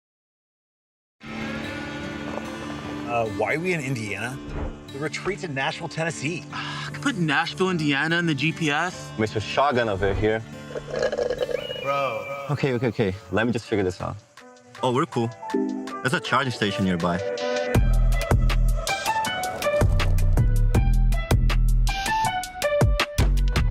Who puts in Nashville and Indiana anyway? Yeah. Plans change, but the Kia EV9 is great for road trips and so much more. Rich in the ground before Dub can even get there. In time to try to knock out as Impact gets bursted. Feed. Get fed. Scan the QR code for LTA deals only on Uber Eats.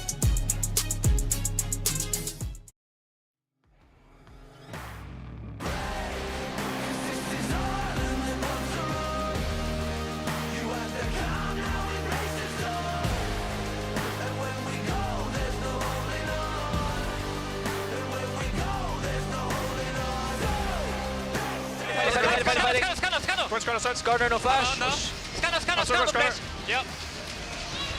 Scanner, no flash. Scanner is dead. Hard one. That looks good. The flash poppy. Not bad poppy. Easier the flash. I got him. Careful. Oh, Scanner bot. Sure, Ian, go top and I go back. Fighting back. Ian, I go. I'm gonna top this guy. I think kill Ian, okay? Let me kill it. Okay. Only this guy too. Here, suicide. I think Ian go top after this. 1 second. I want to make sure we do that. Oh, suicide. Nice job. Nice job. I'll take it top. Good job, guys. There's a chance they sleep still. We have the team. No touch Kasante. Can we look Kasante, guys? I'm happy. Okay, let's slow here. We're on Kasante, guys. We're on Kasante. Yeah. We need help. Look Kasante, at that. if we can help it. Andrew come in for HP. It's not good. Yeah. We could. Scanner. Are you tossing? Hey guys, I ulted here. Watch Scanner.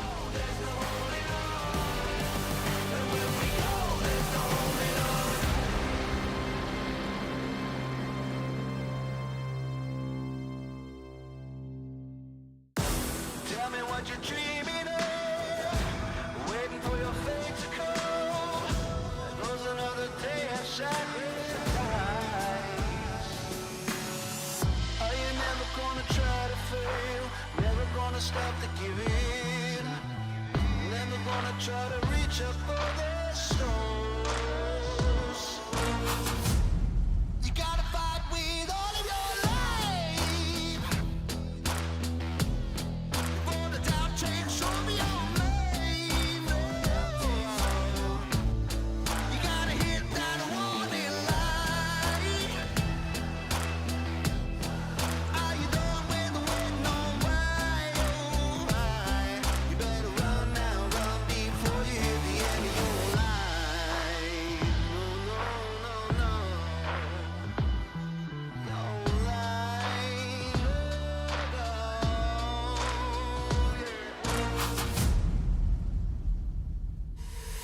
So what you waiting on? Get up, take back control. Ain't no point sitting wasting all the rest of your life. So what you hoping for? That the luck comes to your door. Ain't no point sitting wishing away the rest of your time. Oh, no, no, no.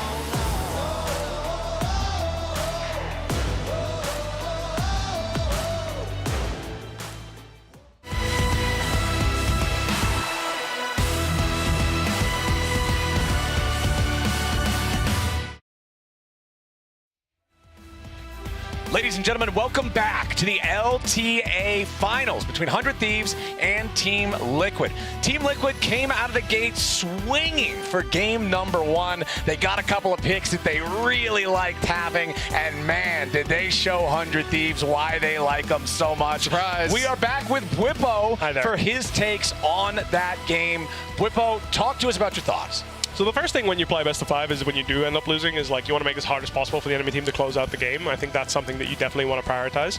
I think 100 Thieves managed to do that somewhat. It was a 29-minute game. You know, some could say this could have been a 20-minute, you know, maybe an email. The other bright side, they locked in Maokai Kasante, 1-2. They locked in the Ziggs, they locked in the Ezreal. So the poke comp with Maokai is off the table for 100 Thieves. For TL. And 100 Thieves, in my opinion, didn't pick anything that is like directly related to their success. Yeah. So put on your 100 Thieves hat. You know, you're now Coach Golden Glue. What are you thinking about for game 2? Because obviously, you know, just based on the bans, it was clear that Ziggs was up. They intended to give that over. They thought they had a plan. Yeah. It didn't work. Now, are you still concerned about some of these other control mages? We saw them ban off the way and the A-Soul. Do you think that's still going to be a focus? So I think they're setting themselves up for playing control mage versus control mage, and then hope. I mean, I think from their end, like they wanted Ziggs to be off the table so they can play that and play on their field. I think the Hui looked really good from APA yesterday, so maybe you'll just ban that out, and then you'll just agree to play whatever control mage into A-Soul. jungle, or whatever APA has prepared. So I do think they're going to be leaning towards maybe a Victor blind or something of that sort. What's your take on Hui? Because some of the pros that I've talked to, are really all in on Hui being just as good. Others are like, it's basically Orianna or Azir if everything was a skill shot and it doesn't add anything more. So they're like, it's just, the risk is so high and the reward is no better than these other champions. Where do you lie? For me on Hui, I lie on the fact that it's like he's a lot of skill expression individually, and he takes a lot of space by kind of walking up and abusing his his WQ, like the movement speed slide, like the water slide. Yeah. And then as well as like mixing up his EQs. Being able to abuse those and like abuse the fact that like a champion like Poppy can't E into you, right? Because you can fear him off of you. Like, it takes a lot of confidence and skill to like walk up to a Jax and just poke him and then trust yourself to get that fear off. I mean, if you pull that off, I think he's great. If you don't pull it off and you play him like a Xerath, you might as well pick Xerath. So it's basically one of those champions that is like, you have to play at a really high level and then the rewards are really high. Yeah, I think when you play like a mid-range mage rather than a long-range mage, you can be really scary because you get so much value out of every skill in his kit, and he has so many small little tweaks you can do when you do play him. So I think that's very important when you do pick him.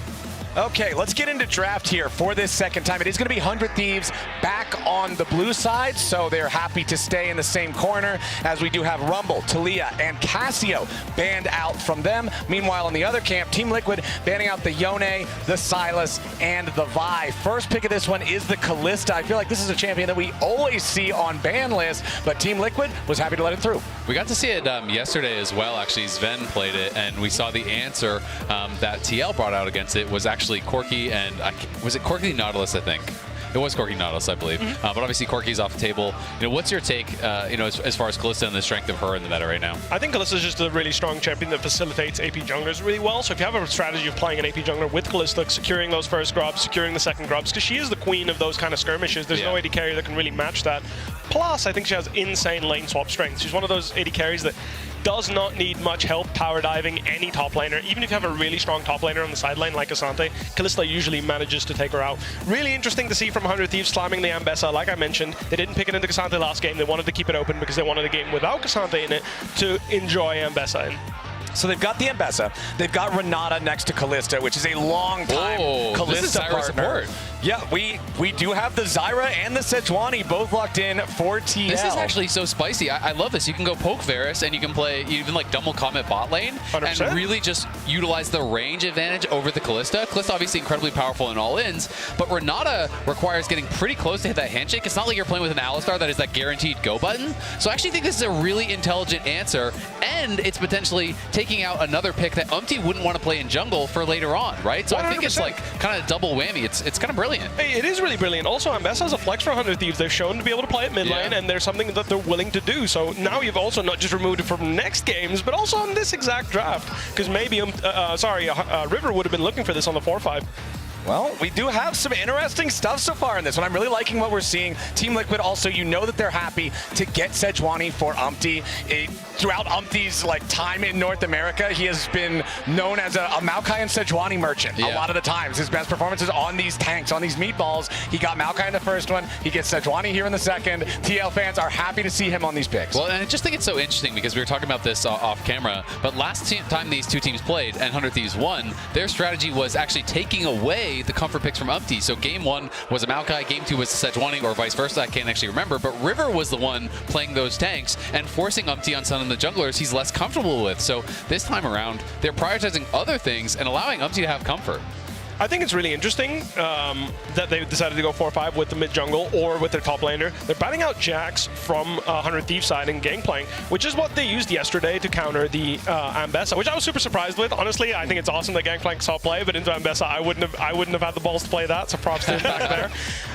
That said, no Renekton ban means I think they're posturing for a lane swap here. If the Renekton comes through on 4 and the Ambessa is going to go top lane, which is something that is commonly agreed on, is playable, most teams still look to lane swap, and especially with Varus Zyra being such a bully lane, you definitely don't want your Kalista and Renata to get stuck in that lane. So the lane swap situation is going to be really important for 100 Thieves this game. So I've heard you talk about, Ambessa playing Grasp as kind of a way to, bridge the gap in the early game to get towards the late game. Is this one of those matchups that you would expect to see Grasp in against Renekton? 100%. Yeah. I think that once you get to the first item as Renekton and nothing crazy's happened in the early game, Ambessa should be able to take over. Now, obviously, we don't know if this is actually going to be Ambessa. No, it looks like it will be Ambessa top lane. Nocturne, the knock wave. That is a very interesting combination of champions. It makes sense. I mean, you do one-shot the Zyra and or the Varus. Now, obviously, whether you know the combo or not, I'm assuming they have it prepped. You do need to know how to do it. I would hope so. I would hope so, too. That's true of most champions in League of Legends. But this is really scary, because when the lights go out and one of your carries gets one shot, you still have to worry about the Ambessa still lurking in the shadows. So I'm really excited for this comp, actually. It makes a ton of sense. Also, APA wants to be playing some control mage, some kind of character that kind of sits safe in the back. Option to the Nico, but look at their bans. They banned Silas, Akali, and Aurora. They really didn't want to have to pick a champion that had to get in there and fight. It's so interesting because, you know, while Zyra is always really susceptible to getting one shot by dive, by the same token, if Zyra gets plants out, gets the ult off before she dies, it doesn't really matter. She's kind of done her job. And when I look over at a Zyra, when I look over at a Nico, the potential for counter engage is quite high. So I feel like if 100 Thieves aren't really on point with that initial blow, that's going to be tough. I 100% agree with you. Also on their end, they're going to have to be super careful about the Sejuani ult and the Varusol, because if they get engaged on first, counter punch is really lacking on Orianna Nocturne's side if Orianna can't get the ball on him. All right, one last thing before we let you go. Whippo, I want to know, who do you think has the edge in this second draft? I personally think if 100 Thieves successfully gets a good lane swap off, I give them the odds, because I do think Kalista Renata into the Renekton is a very easy way to set up the game for both side laners. That said, TL has something cooking in the early game and manages to match those lanes. I expect them to drive their winning lanes into a lot of objectives and a lot of wins. All right, that's what we'll keep an eye on. Thank you again, my friend, once more for your insight into the game. We look forward to seeing you back here again later on. But for now, it's time to head back onto the Rift. The Orianna Nocturne combo, the massive, just intercontinental ballistic missile of you don't get to play the game for an immobile carry. It is a good name. I like that. The Knockwave. Yeah. I'm trying to start something here. Hey, I respect it. Pot of Grubs didn't really catch on for me. People didn't like the pot. I like Pack of Grubs more. I don't even know why. I don't even know why I said pot the one time. I'm pretty sure it was actually just my brain misfire, but then I ended up liking it. But we do also have the, like you're talking about the Zyra, even if she dies, right, as long as you vomit all your spells onto the ground, you're still effective. Exactly. But also Nico is the real carry is the plants. So good against this like limited range of like Ambessa's gonna dive in, Nocturne's gonna dive in. Kalista's a short range AD carry that likes to get scrappy, and we know that APA is very familiar with Nico. We know that he is not a Nico tourist. He can find the angles on this champion to Nico really green hit card. those big ultis. He lives there. And so I'm curious if he'll be able to find those big clutch entries into the fights. Yeah, I mean, it is really all about that. When you're playing Nico, that's the name of the game, right? This champion without an ultimate kind of just sucks in a 5v5. Like, if you hit a multi-man route, sure, you can get some stuff done.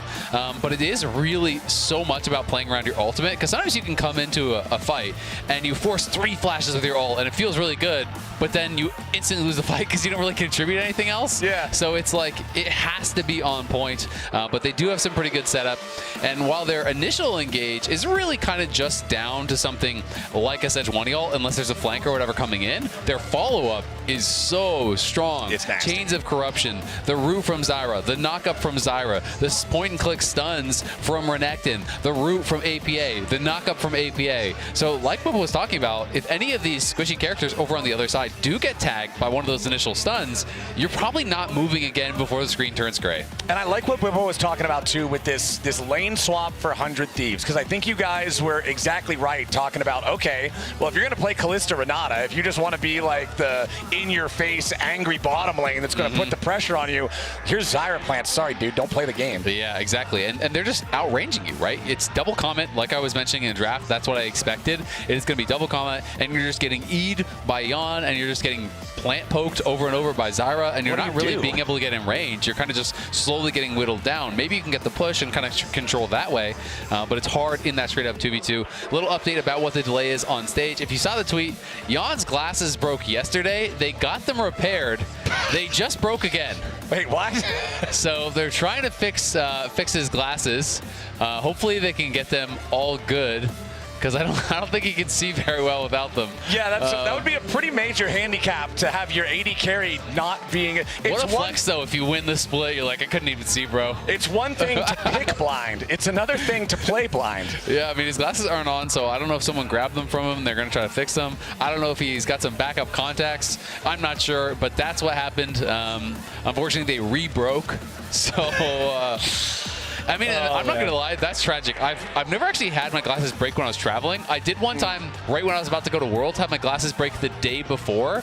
I was real? traveling. I literally just took them off my face and they just snapped in half. And I was like, what? What just happened? Like, it would just, hit the point of expiration date there.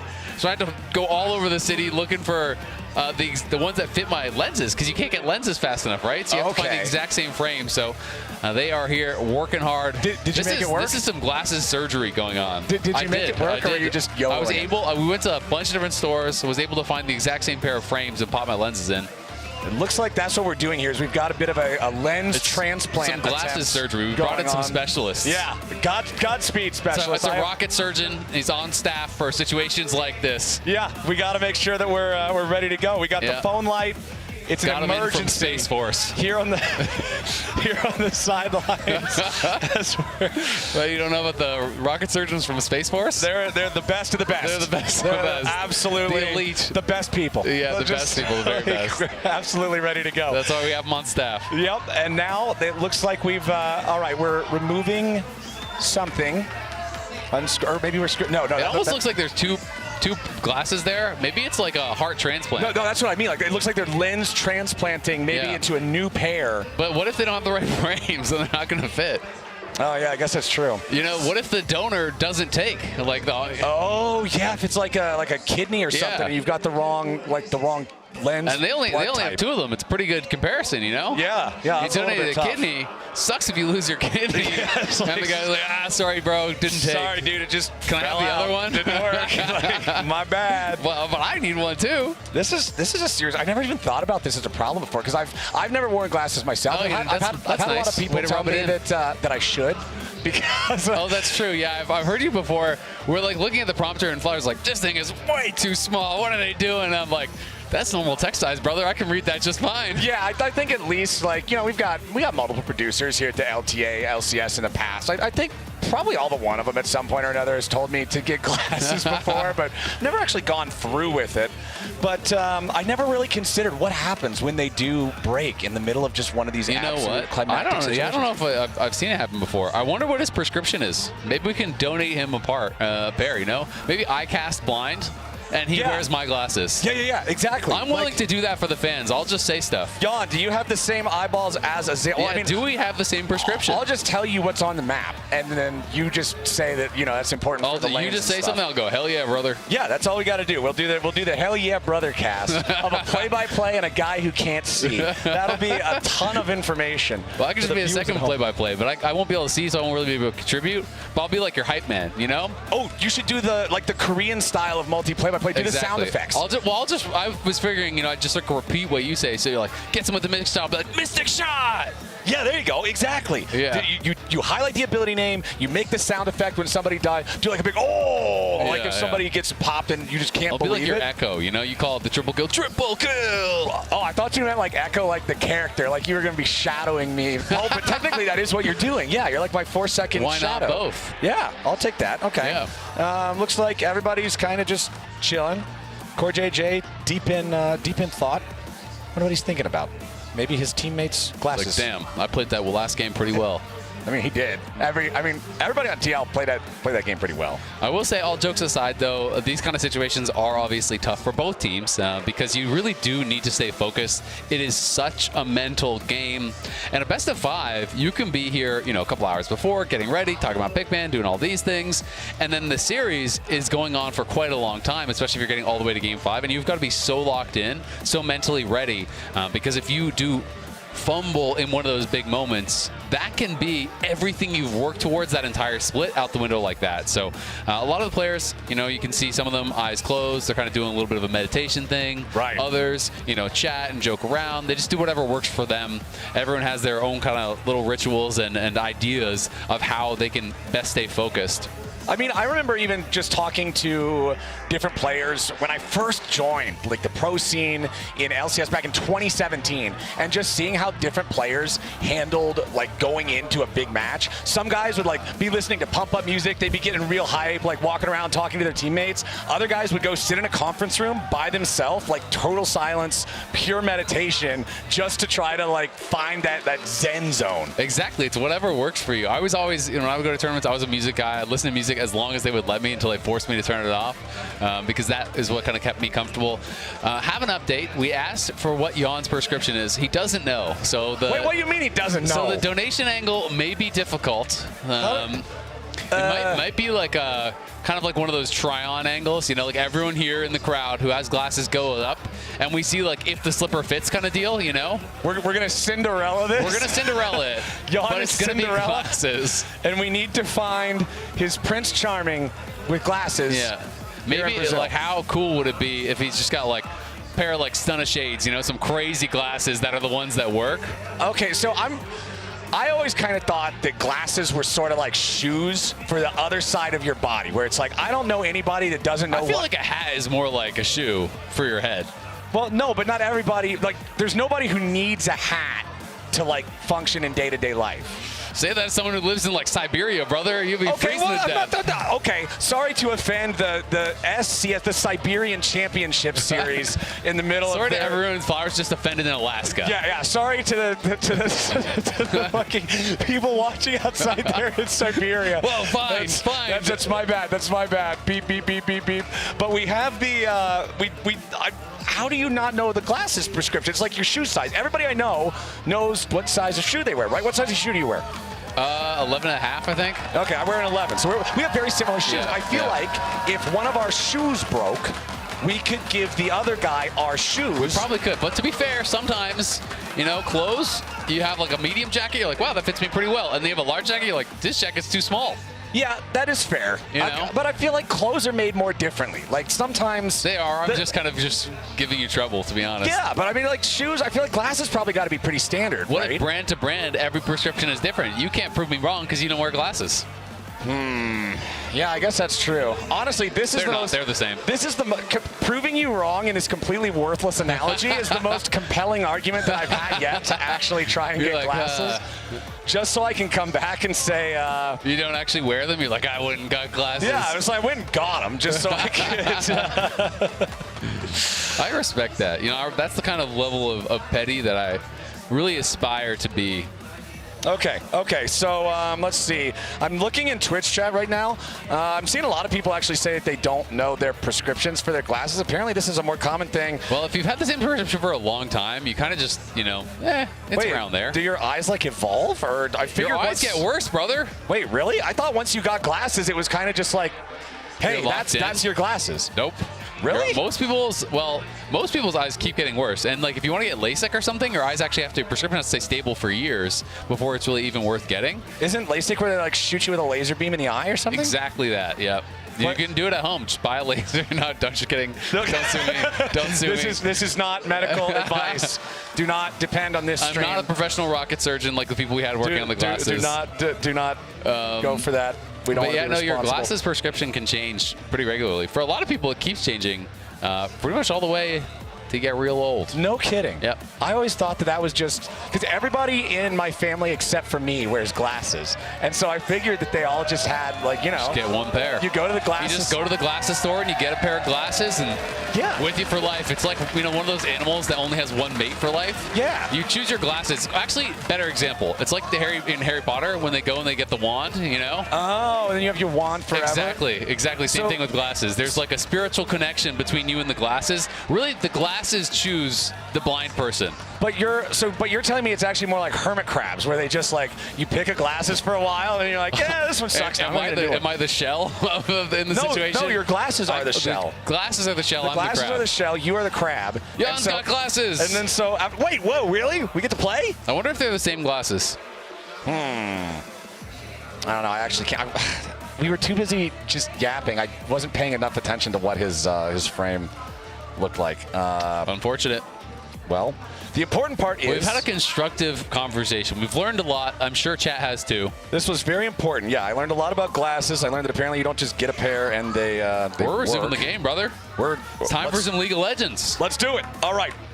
Let's do this. Lock in, Flowers. Lock in. Play. Focus up. All Focus right. up. Ladies and gentlemen, if you're just now joining us, welcome back to the LTA Finals. Welcome back to game number 2 of Team Liquid versus 100 Thieves. Game number 1 was a real strong showing for TL. 100 Thieves trying to bounce back in this one with the knock wave combo, that bazooka into the back line of TL. Yes, sir. They're going to be looking for it, and we'll see if they can pull it off. Nocturne becoming, very high prio even in solo queue these days. I do think it's quite a strong champion, but it is one of those champions that is so ultimate based. Obviously, I talked about that for Nico, but really like the ideal Nocturne game is farm, farm, farm until you have that ultimate ready. But you can see Jan and Ayla, these guys have some history over the years. They did proving grounds together. They were able to win there. There's 2025. I love that GIF, by the way. 2025 Split finalist. They have been around and together for quite a long time. Fighting against each other and with each other a lot over the years. So it's just kind of cool to see this story and now facing off here on such a big stage. And speaking about the face-off in the bottom lane, always worth noting when we have like those differences in summoner spells, I like to keep track of it, just make a quick note of it in case it makes a huge difference. It is the cleanse for FBI, really respecting just how easy it is for him to die if he gets caught out by Core JJ in the lane, or even as the game goes on. You already talked about how, yeah, if you get hit by anything, there's so much follow-up CC. But then over on the other side, just the barrier for Jan to guarantee the extra safety if they try to all in with the Callista Renata. This is actually really nice. So River is on the Raptors right now. He's taking those away. So UMT is basically pushed out because he was going to kill the Raptors before he could kill the red buff. So he would get level 2 and then come and fight him while Ayla was harassing. And they do have this lane swap set up here. It is Sniper down to that bot side. Sniper got no experience. Ouch. So he got none of the experience off the first 2 melees. Didn't take too much damage, so at least it's not like a disaster. If you lose a lot of health and don't get the XP, you are very sad. Meanwhile, Impact is kind of sneaking around the side trying to hover here. Is level 1. Does he have E level to actually stay safe? He does, so he's waiting for the cooldown.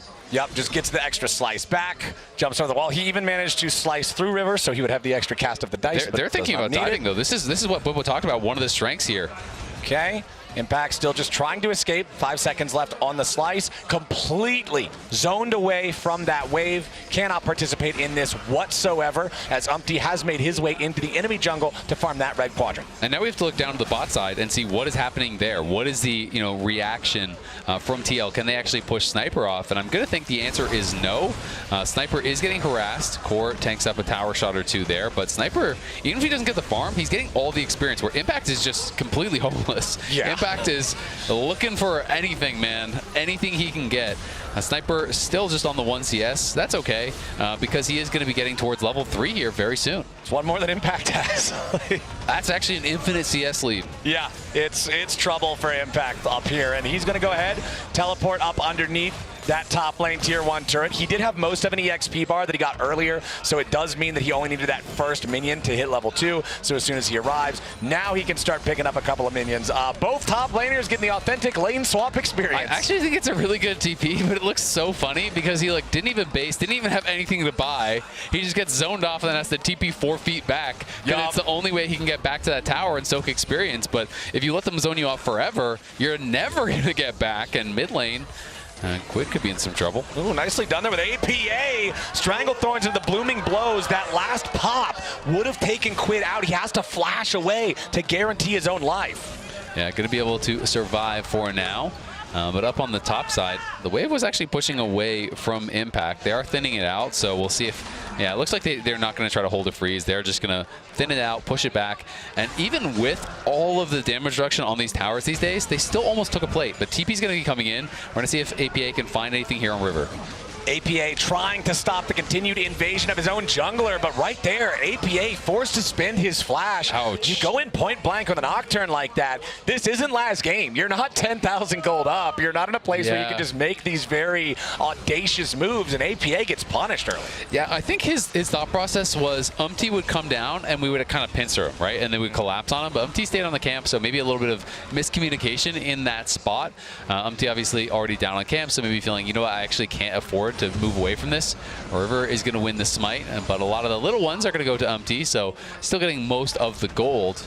But at the end of the day, yeah, APA TP's back, loses his flash, loses half his health, has to immediately go back to base. So that sucks. Well, the one nice part there is at least because APA nearly got that solo kill on Quid, the flash timers are pretty well synced up. It's not like he's just totally down that flash, and now as soon as level 6 hits, it's Orianna flashing in range for the insta. He lost his glasses, but he already broke the other guy's glasses first. There are no glasses available in mid lane. No glasses. Everyone is farming blind, waiting for level 6. It's a no eyesight fight. Yeah. It's just how all my solo queue teammates play. It's just every single one of them. Eyes off. Jesus, take the wheel. They've been practicing that for 10 years. Clicking on stop. That's the way to play League of Legends. That's right a real there. League of Legends right there. Hell yeah, brother. We're bringing it here. Ready to go. Down here in bottom lane, at least the top laners are now getting to enjoy playing League of Legends themselves again now that they're back in a non-1v2 situation. Sniper with the slight lead, excuse me, in that. All the top laners complain about it, but you got to know what it is to be poor before you can appreciate being rich. And all the top laners, they know what it is to be down in the dirt. This is, you really got to appreciate being poor. Okay, Coach AJ is not appreciating the aggro coming out here from FBI. Core with a flash away. So many spears in his back. Does not want to allow FBI the opportunity to rend those out. Even if it doesn't kill him, it would put him down so low on HP. There would be no way to continue playing it. Umpty going to secure the first Void Grub here as he and APA are ready to try to fight back against River, who now no longer has his spell shield, but he's right on top of APA, who tried to get away with a clone. Strangled barbs onto 2 targets, but it's not good enough. 100 Thieves with the first blood, and they might just be able to secure some more. Nicely done as Umpty tries to Arctic Assault back over the wall, but beautiful job from River guaranteeing the kill. It's 3-0 100 Thieves in the early part of the game as Sniper solo kills Impact in bot 2. Exactly at the same time, he's able to get the solo kill down the bot. Didn't even need his ulti for it. I'm not sure if he got the ulti off of the kill on a level up, but takes him down. That is big. Nocturne 2 kills, Sniper a kill in the side lane, picking up where he left off, and we're going to watch this one more time. Impact was already chunked down very low and kind of just overstayed his welcome and realized, oh god, like I actually can't get out. And Sniper getting that kill is massive. Golden Glue pumped up. You gotta be, because you want to get that momentum back after that game number 1 where TL ran away with it. This time, it is going to be 100 Thieves that are set up for success. Flashback to 24 hours ago. Remember that when 100 Thieves was playing against Flyquest yesterday, it was a very similar situation. Flyquest stomping game number 1, and then 100 Thieves bouncing right back and hitting him in the jaw. Exactly, and Sniper was massive for the team. He was the biggest difference in expectation versus reality for me during the semifinals. Really stepped up, played a great series, and now in the second game, gets an early kill on the Mbessa. We know what this champion can do from ahead. There's a lot of squishy targets over there. You hit Varus with the public execution, Zyra, Nico, you get in there, you can really make some magic happen.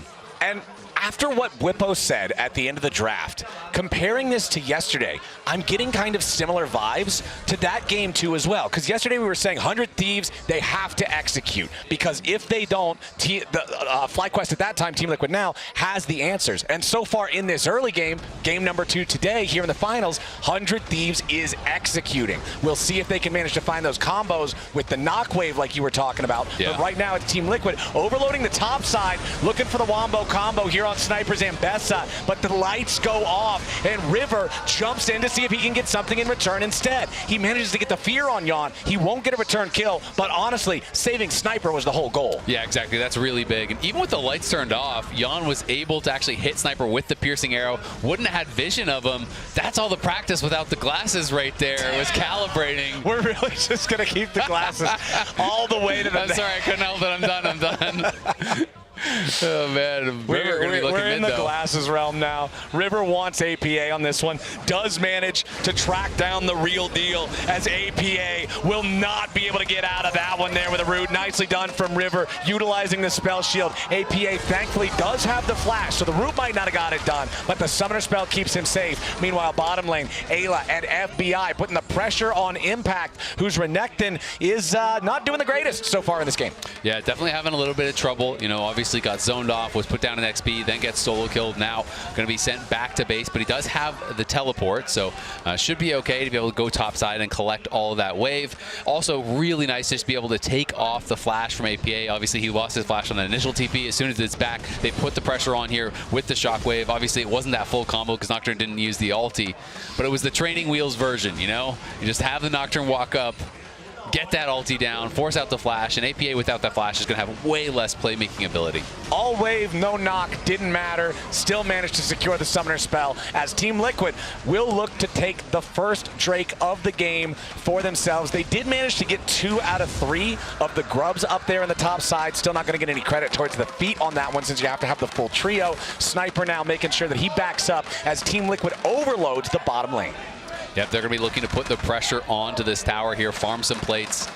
They are warded out on that recall, so we'll see what the response is going to be. FBI obviously pushing up on top side. Kalista, not very good wave clear, though. Going to be trying to do this as fast as possible. We'll see how many plates can be taken over on the other side. The grubs now have respawned, and it is going to be River pulling those on spawn. So that's going to be kind of the trade, the delay trade of grubs for that dragon. But the plates, the race is on for first tower, and TL are very far ahead, and no one is actually coming down to respond. So I feel like they can just fully stay on this tower if they want, and maybe even get it down, or at least very, very low, to being able to grab another feat of strength. Yeah, those first couple of grubs doing a lot of work here for Team Liquid. Little bit more damage is going to be required. The minion wave is starting to get thinned out, but the next wave is already clashing. That means that Yon and Core JJ are set up to secure first turret of the game here for TL. Nicely done for them. Meanwhile, on the other side, like you said, it is that second set of grubs going over to 100 Thieves, so they only need one more. Oh, sorry. Forgot they did not get the first Drake, so they're still going to need a couple more neutral objectives. Umpty could be in a little bit of a sour spot here. Does Arctic Assault back over the wall. 1-1 overall in the tower count, and it's still 100 Thieves with a 1,500 goal lead. Yep, 100 Thieves looking really good, starting things off here. And we can see already, first item's going to be coming through. We have the experimental Hexplate rush for River. That has done a lot of additional power to that ulti. And you get the move speed, you get the attack speed, really kind of ramps you up there. These are the two most common, you know, is this and Stridebreaker are the two different kind of like thought processes I generally see people going for these days. But it does feel like experimental Hexplate is getting a little bit more use, even though it is such a niche item. Like, it only really works for a couple champions. I'm seeing it pop up a little bit more here and there. It reminds me a lot, for people who have been playing for a lot longer of a time in League of Legends, old Hextech Gunblade. Yeah. It worked for 3 champions in the entire game. Like, old Akali loved it, Katarina loved it, Kayle loved it.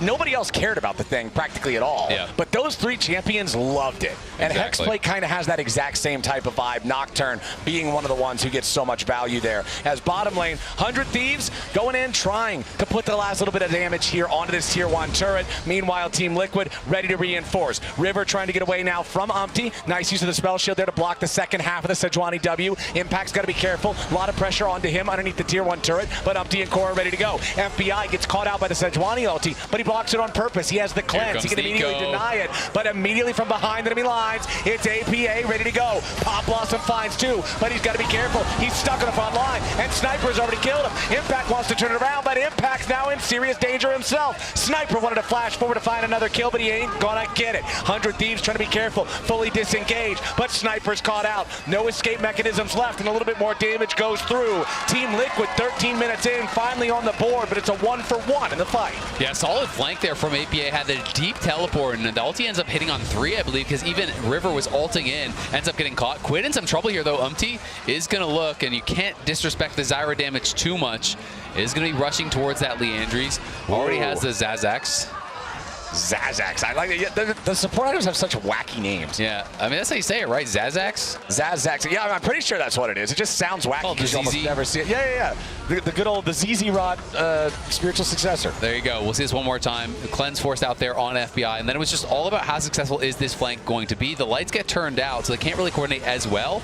But yep, hits it on Sniper, and the damage even going to be landing there on Nocturne as they arrive. Core has a really nice follow-up out of the brush, wasn't really spotted, and was able to get a ton of damage down. And then as Impact is flashing away, Sniper looked for the flash follow, but because he couldn't actually connect on him, he gets tagged by the Chains of Corruption. He gets rooted out of that. That's what I'm talking about out with the follow-up CC. If one thing hits, the rest is going to follow, and you don't really have a way out.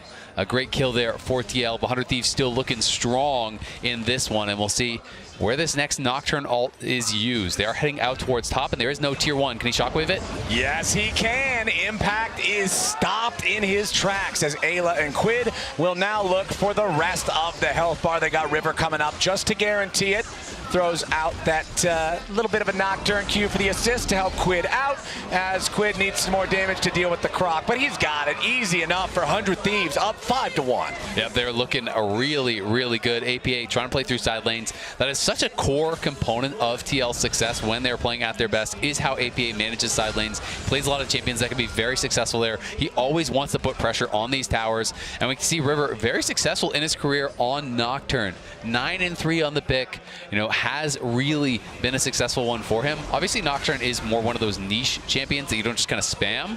It's more when the draft fits it, but has been great when the moment called for it. And I feel like Oriana's such a good buddy for him, too, because of that combo that we talk about. It's really like you and me. Yeah, exactly.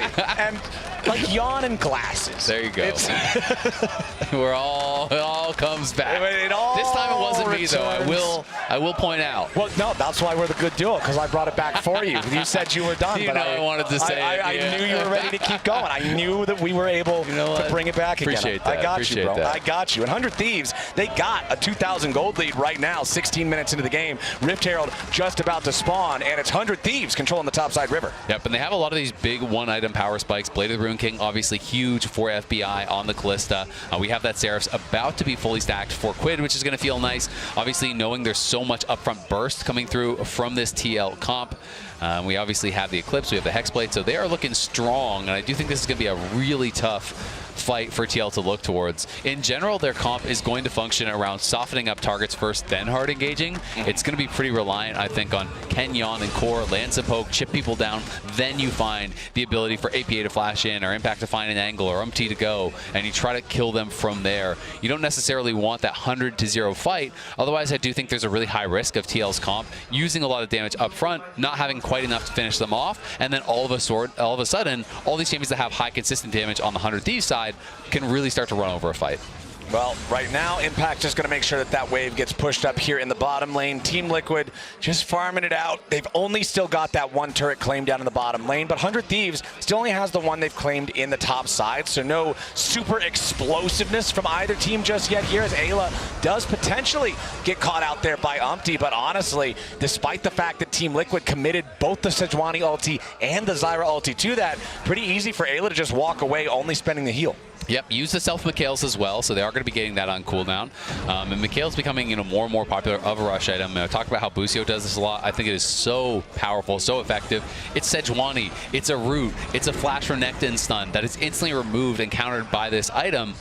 It just has so much power, especially when your opponents are really kind of low on that hard engage and so reliant on a stun to make something happen. Impact trying to clear out the wave on the tier 2 here in the bottom lane, loses a ton of HP in the process. Herald's finally taken down, but now River jumps in with a knock wave, and they found their way into the back line. They already killed Core JJ, who has no Strangle Thorns to protect himself, but River is hit by the Chains of Corruption. Impact wants a little bit more damage. One last hit might take him down, but no, that's even bigger than it originally looks, because it means there's no reset on the bailout. There's no way to keep River alive on that one. So Team Liquid, despite getting a 2-for-1, still loses out on the trade, as 100 Thieves have the tier 2 turret. Now APA with a deep TP like you're talking about, looking for that long cutoff for the 100 Thieves escape route. But Yon's got to be careful. Ayla, Sniper, and FBI still thinking about having to maybe fight this. Sniper jumps right back in here onto UMT. FBI right behind him, and there goes Sejuani. APA's finally found the back line here, but FBI pulls his support back over to safety. Team Liquid going after the bottom lane duo, 100 Thieves now. APA not a lot of value there out of the Pop Blossom. Impact still ready. FBI the target. He takes down APA, but he can't bail himself out from that one. It's a bloodbath in bot lane. It is an absolute bloodbath, but TL the ones that get the bigger advantage, closing that gold lead a fair bit. Really good job by UMT and Yon of keeping them interested, of not allowing them to fully escape, but not over chasing and allowing an easy hard engage to turn and kill Yon. That gave an opportunity for APA to teleport back in, for Impact to heal back up and just run down there. He didn't even use the teleport, and that does close the gap.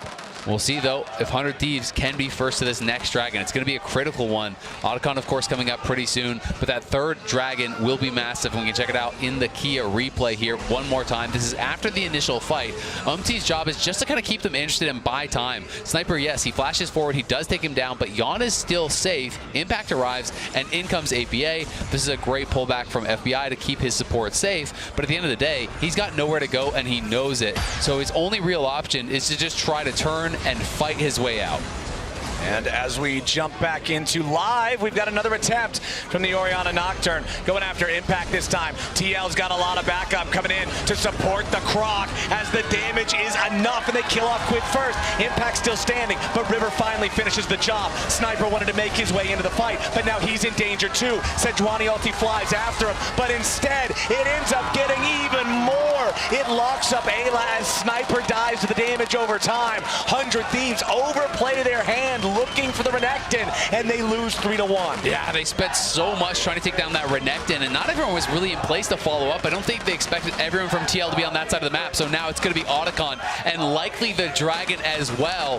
What was looking really good for 100 Thieves turns into a disaster, as it's now going to be Soul Point and Otacon for TL. And that is going to be tough to deal with. Remember in game number 1, when 100 Thieves was so far behind, and they get 3 kills on Team Liquid, but then it's like, oh man, it was 45 seconds off of the Drake, it was 20 seconds off of Otacon, all they end up getting is the kills. Now here in game number 2, it's the other way around, but TL gets Otacon and a Dragon as the prize. And just watch how quickly TL is actually collapsing. All 4 members instantly were running down here. Well, it wasn't really clear that there was going to be that full fight on the 100 Thieves side. You can see the teleport comes in pretty late from Sniper, and by the time he arrives, it's all TL around him. Literally 4 members there sitting around him. They just CC him up. He gets rooted. He gets stunned. He uses the public execution to try to dash out to safety, but the burn coming through from that plant in that tri-brush is able to hit him with the final auto, burn him down, uses that bailout, can't survive. Ayla goes down as well. That is heartbreak for 100 Thieves after losing game number 1 and being in such a good spot game number 2. TL just coming up massive, and you can look at the team fight damage. You know, FBI just wasn't there, right? And Sniper arrives late and instantly has to run. It's going to be a TL1 fight. That's a 2968 prescription right there for the sharpshooter on Team Liquid. He is looking good, as now they've got the false life on everybody. The gold lead that we were praising for 100 Thieves that was 2,000 6 minutes ago is now nothing, as Team Liquid has closed the gap. They're on Soul Point, and 100 Thieves are now charged with the responsibility of defending against TL aggro. Sniper was answering Impact down there in the bottom lane, but now he's cheating up towards mid. 100 Thieves is all about that go button with the Nocturne Orianna. Nicely used there. APA taking the clone, using that to face check the brush, making sure nobody has to walk into a bad handshake. And Yon is just fed again. This guy just always seems to find a way to get the kills, to get the gold, to be positioned in the right place, right time. I wouldn't be surprised to see him go towards an Edge of Night or something, a little bit defensive to try to deal with this hard combo that's going to be coming for him. And Corey Day, you can see he's going to be building towards the Seekers, has that armor that is going to be part of that, building eventually towards the Zonias, but he already had. May have a fight. Okay. I was thinking the same thing. I was thinking, oh, maybe they walk up, maybe they commit Sejuani. I saw you go to your casting pose, so I stopped talking. Yeah, I mean, I gotta get ready in case it just turns into something crazy. He has a specific casting pose. In case it goes crazy, man. I gotta be ready. It's all about the. There was no flame there. The breath flow or whatever. I don't even know the right terminology. It's about the aerodynamics. Honestly, it's all vibes. I have no idea about the science behind any of it. We'll check in with the rocket surgeon about what really makes it work. We'll have to get the real experts in here. We need to see the right way to do it. And honestly, Team Liquid has been finding the right way to respond to an early game that was really going 100 Thieves' way. 100 Thieves now, they still have a lot of tools in the kit though, right? You're seeing second items online for pretty much everybody. Storm Surge on the Orianna for the extra burst. Spear of Shojin on Ambessa to create just a very, very balanced experience dealing with her in a side lane situation. Then you've also got the Stride Breaker on Nocturne. I like how you already mentioned that versus Hexplate being like the two sort of roads you can travel on the champion. Yeah. But whichever road you don't travel, you kind of just go back and walk down at any second. Both, exactly. Grab it up. And does have those CDR boots now, so being able to try to reduce that cooldown on the ulti as much as he possibly can. It's now down to just over a minute, 69-second cooldown there. So he's going to be able to let it rip a lot more often, but he's got to be on point with Quid when they go in. You can't overcommit. Umpty jumping out there with the Arctic Assault, but Impact will be the target as 100 Thieves look to respond. Impact using the blast cone to make a little bit of distance for himself. Keep your eyes on APA, who's all the way up there in the top lane. So Team Liquid did not want to get themselves into a bad fight, into a fight that APA wouldn't be able to join until it was already over. As the piercing arrow, just not quite enough distance there to find Quid. 100 Thieves doing a good job minding their spacing. Yeah, exactly. I mean, the piercing arrow, oh, they're going to go in. Okay, let's see what we got here. Immediate jump coming out from the Nocturnal. Rihanna Wombo combo into the back line goes. Rivery takes down Yon, but it's a 1-for-1 trade. And Sniper makes it a 2-for-1. And Core JJ is shut down. Umpty now about to fall too. Sniper hits his mark. Impact and APA need to clean him up a little bit here. The Ruthless Predator is bad indeed as Quid drops next. But now, can APA and Impact possibly deal with a Callista? FBI is ready to keep on jumping towards him. Nice strangle barbs there to lock up FBI and make sure that he can't go any further. Sniper being able to reinforce, like you say, means TL can't look for any more. 100 Thieves win the scrap, 3-2. Yeah, really good awareness there from TL to not actually stay too far forward, because if they do at all, they will get TP'd on absolutely. Sniper base was looking for it, and that initial punch from the Knockwave are really strong. But even with that, the fight ends up going pretty even overall. And now the big concern is, will you have all your cooldowns for this next fight? Because this is Seoul coming up here for TL in 20 seconds. There's going to be no summoners at all in the bot lane, no flash on Sniper. Yes, there's some missing summoners over on the other side as well. So we'll have to see who can take the most advantage of that, who can find that angle to punish these missing resources. These damn Ocean Souls, man, they're putting the pressure on 100 Thieves so far in the first couple games of the finals, but we'll see if the Thieves can rally and defend in this one. APA continuing to use that clone for scouting purposes. Send it up the ramp, get an idea where 100 Thieves are at. River hanging out in the brush, trying to contest this, wants to fight Umpty on the smite. Team Liquid does not want to overcommit to the objective. One piercing arrow from Yon has already hit FBI, but it's not that big of a deal. The Dragon down to about half HP. Team Liquid still looking to potentially secure themselves a massive power spike here with the Ocean Soul. Ayla on the flank, keep your eyes on him. A massive ulti could really be the difference maker here as Sniper's down to half HP. The Dragon down to below 3,000. Surely the smite fight's gonna go all out now as it's stolen away by 100 Thieves. River making the difference on that one as Umpty is about to die. The hostile takeover flying into the back line as River takes down Umpty. Sniper's fighting for his life, but he's winning for now. Finally drops. APA taking the kill on that one as Impact chases after FBI and Quid. Ayla trying to escape now as well. Team Liquid does not have the ability to catch up. Yes, they win 2-for-1 in kills, but critically, the Thieves secure the objective. Quid tries to pop APA. Beautifully done to make that one a 1-for-1 with mid laners, but FBI and Ayla have to try to escape. The bailout onto the Callista is not enough, and all Thieves will fall. Nicely done by TL. That is a massive fight for them over by the Dragon. Core got so much work done early on in this fight. Multiple roots hit onto Sniper. So Sniper starts the fight at about 30-40% health. This is really tough. You can see Impact flashing in on FBI, putting the pressure in on him immediately, knowing he was missing those summoners. Then Ayla comes in with the hostile takeover, but it doesn't really get much of anything done.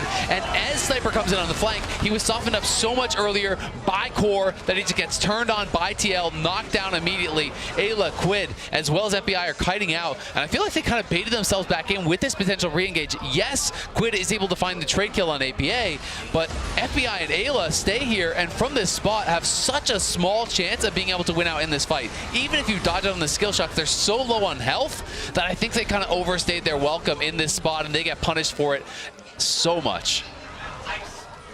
I see what they wanted to go for. I see that they're thinking, what if we have this Callista magic moment with a bailout that can really just catch them off guard. But unfortunately, exactly like you say, the deck was just too far stacked against them. Now Team Liquid again with just a slight gold lead though. It's not like the gold has been meaningful either way for about the past, what, 10 minutes? But now River's ready to go with an Aquawave. Yon bought an arm guard to make sure he can't get caught by the Wombo. Now APA with a counterattack here on the enemy jungler.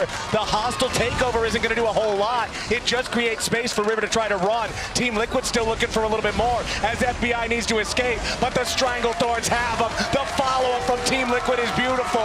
Yon understands the assignment. He buys the item that fully counts counters the mid-jungle combo of 100 Thieves, and it pays off huge for Team Liquid. It does. I mean, all three of the targets now have an answer to it. There's a Seekers ready on APA, Seekers was there on Yon, and there's a Zonias on CoreJJ. There's just no one to use the combo on any longer, and it feels like TL now massively in control. They are crushing it in these fights. That one punch that you're going for with this combo is just not getting anything done, and TL getting further and further ahead.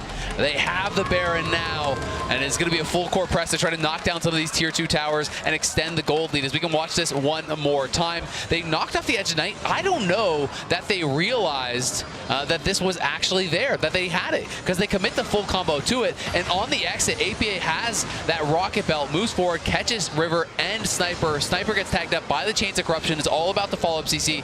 Great handshake from Ayla to try to disengage on FBI, but everyone else is still there. Core comes over the wall, flashes in, Impact is there. There's just no way out for FBI. And I feel like so many times watching League of Legends, even in pro play, it just feels like, oh yeah, I'm lethality Varus. I need to make sure that I'm constantly spiking with as much lethality and AD as possible. I can't buy a Seekers. It's an item that doesn't contribute to the core build at all. But man, it perfectly counters what they're doing here. I love the fact that Yon is saying, no, this is what we need to do. I'm fed enough. I have the extra gold to be able to make this luxury purchase. And it ends up just completely breaking the game open for TL, who are now 4,000 gold ahead. And these two teams just love to fight. The last time they actually met, it was the bloodiest best of 3 in North American history. 138 kills. They are just going at each other time and time again. 31 kills so far in this one, not even 31 minutes in, so definitely has been pretty action-packed, but it is now 100 Thieves that need to find some sort of a miracle because you're so far down and your combo just feels so easily answered by the item purchases. Yon for now, though, doesn't have his Zonias completed. That's going to be a while, but APA has the Seekers ready. Core has his full Zonias, and that's going to make it tough. They're going for the deep TP here from Sniper. Let's see if they can find an angle. All right, here comes the send. 100 Thieves ready for it. They want to try to find Yon, but he's doing a good job staying in the shadows. Now they finally found him. River wanted to go in, but he doesn't hit the right target. Hostile takeover over the top. They're doing a lot of damage, but it's only the core. JJ Ayla's already down. Quinn is burning, and APA's guaranteeing another kill on that one. Rampage for the mid laner on TL. A 2-for-1 trade for their side so far as Sniper flashes over the wall into the chicken pit, but it's not looking good. Yon's on a rampage, and Team Liquid just got another 3-for-1. Yeah, they're going to be pushing already. Impact already has that bot lane shoved up. The inhibitor is open there. The mid lane inhibitor about to be open as well. TL looking to put themselves here to match point soon. Only a Callista and a Nocturne to try to defend against a Baron up 4-man push from Team Liquid, but with Ayla coming back up in 3 seconds, TL is saying that discretion's the better part of valor. The dragon is up. They can claim the Ocean Soul and potentially make the next push the game ender in a safer way. Exactly. They're just going to try to play disciplined. They have a lot of gold in pocket. Yon is sitting on 3,000 gold right now, nearly 2,000 in mid lane, 1,600 gold for Impact as well. So they say, you know what? Yeah, we have a big gold lead. Actually, that entire gold lead is not spent right now. They know that they would have 100 Thieves respawning, so why risk it? Go get Soul. That's going to be another, say, 4,000 gold worth of combat stats. Go back to base, spend the 6K or so that's sitting in your bags right now, and then march down and finish it off, because Yon should have his full Zonias, I would think, after that fight. We can watch it one more time. I just don't think he had vision of the targets, because he pops the ulti, but they can't see the targets that he wants. Yeah, so there's great toggle from the observers. As soon as he gets sight of someone, he just has to let it go, because the ulti is going to expire. So he goes in onto Core JJ. They do finish him off, but he had the Zonias to buy time, and you can see Sniper over the wall was looking for the public execution, but that was thrown towards Core as well. Yon had repositioned his away from him, so he couldn't actually find him. That gets wasted. They chase down Sniper. They kill him off. They get Soul, and they are now so far ahead. Yon didn't quite have the gold. Still is going to buy something else, actually. Goes for Cyrildas, I believe. Yeah, wanted to go for just the big damage power spike. That's a good buy, too. Just buy an entire item. Yeah, that thing's going to add a lot of extra pain to his arsenal. And you know what? Yon's scoreline of 8-1-9. That is 17 out of 20 kill participation. 85% KP on him. Looks really good unless you compare it to Core JJ, who's at 90% KP on the Zyra. The Team Liquid bottom lane duo really showing up, playing a massive role in turning this game around when 100 Thieves was in the driver's seat for almost the first 20 minutes. Now they found Yon again. River into the back line, looking for the carry on Team Liquid, but he doesn't have the damage here just yet. TL scrambling to keep Yon alive. A little bit more pressure from Sniper might be enough, but he can't quite get there. Meanwhile, Impact and Core with APA fighting in the enemy base. Core JJ is going to be the first one to be killed. Impact needs a little bit more damage, and FBI is down. Umpty's looking to run down Sniper as Ayla and Quid have to try to get out. The piercing arrow connects onto Quid, but it isn't enough. Sniper ready to try to get back over the wall here. Does not want to continue dealing with Umpty, who hits him with the white flag. And 100 Thieves have lost 2. APA, Yon, and Impact still in the enemy base. Quid, Ayla, and River need to try to defend this. APA is not going to hit anybody here with his root. The first Nexus turret about to fall, but still not dead. It looks like Ayla has gone too far. He wanted the handshake to try to save the game, but it ain't gonna happen. Team Liquid is ready to go. Umpty is apologizing for his emote use in the alt chat, but Team Liquid sure ain't sorry for the way they turned this game around. 100 Thieves has no way to continue defending, surely, as River jumps into the back yet again, but the paranoia does nothing. TL coming back in a 35-minute game to take us to match point. It's been all TL, back-to-back games, really showcasing their strength. Some great early moments from 100 Thieves put them in a position where you thought, hey, maybe they can get it done in this game. Maybe they can get it over the finish lines. But the answers were there from TL. I think the Zyra pick was actually brilliant. The itemization made it so hard for them to ever find a combo. Nicely done in the early game from 100 Thieves, but Team Liquid showing again they got what it takes to bring it back. And now we're going to break down this week's Pagoda moment featuring TL's comeback fight.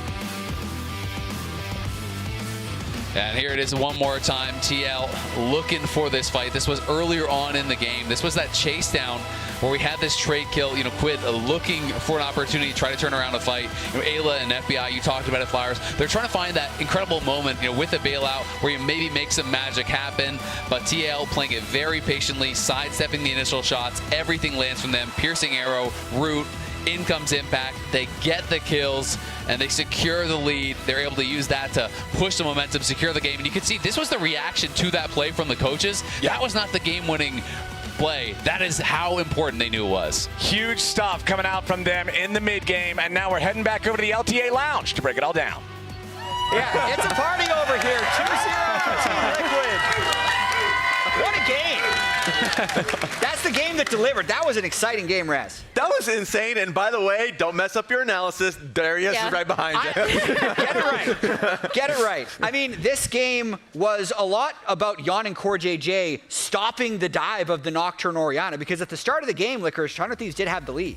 Yeah, no, the game looked like an amazing spot for 100 Thieves, but this engage here, it just looked like they started overcommitting, and then TL just kind of ran away with the game. It was 2 bad fights, and then TL was in full control after that. Yeah, there were those multiple fights that preceded this too, with the really deep TP wards that they did not see APA coming in on the flank. And before this, yeah, nothing special. There he is.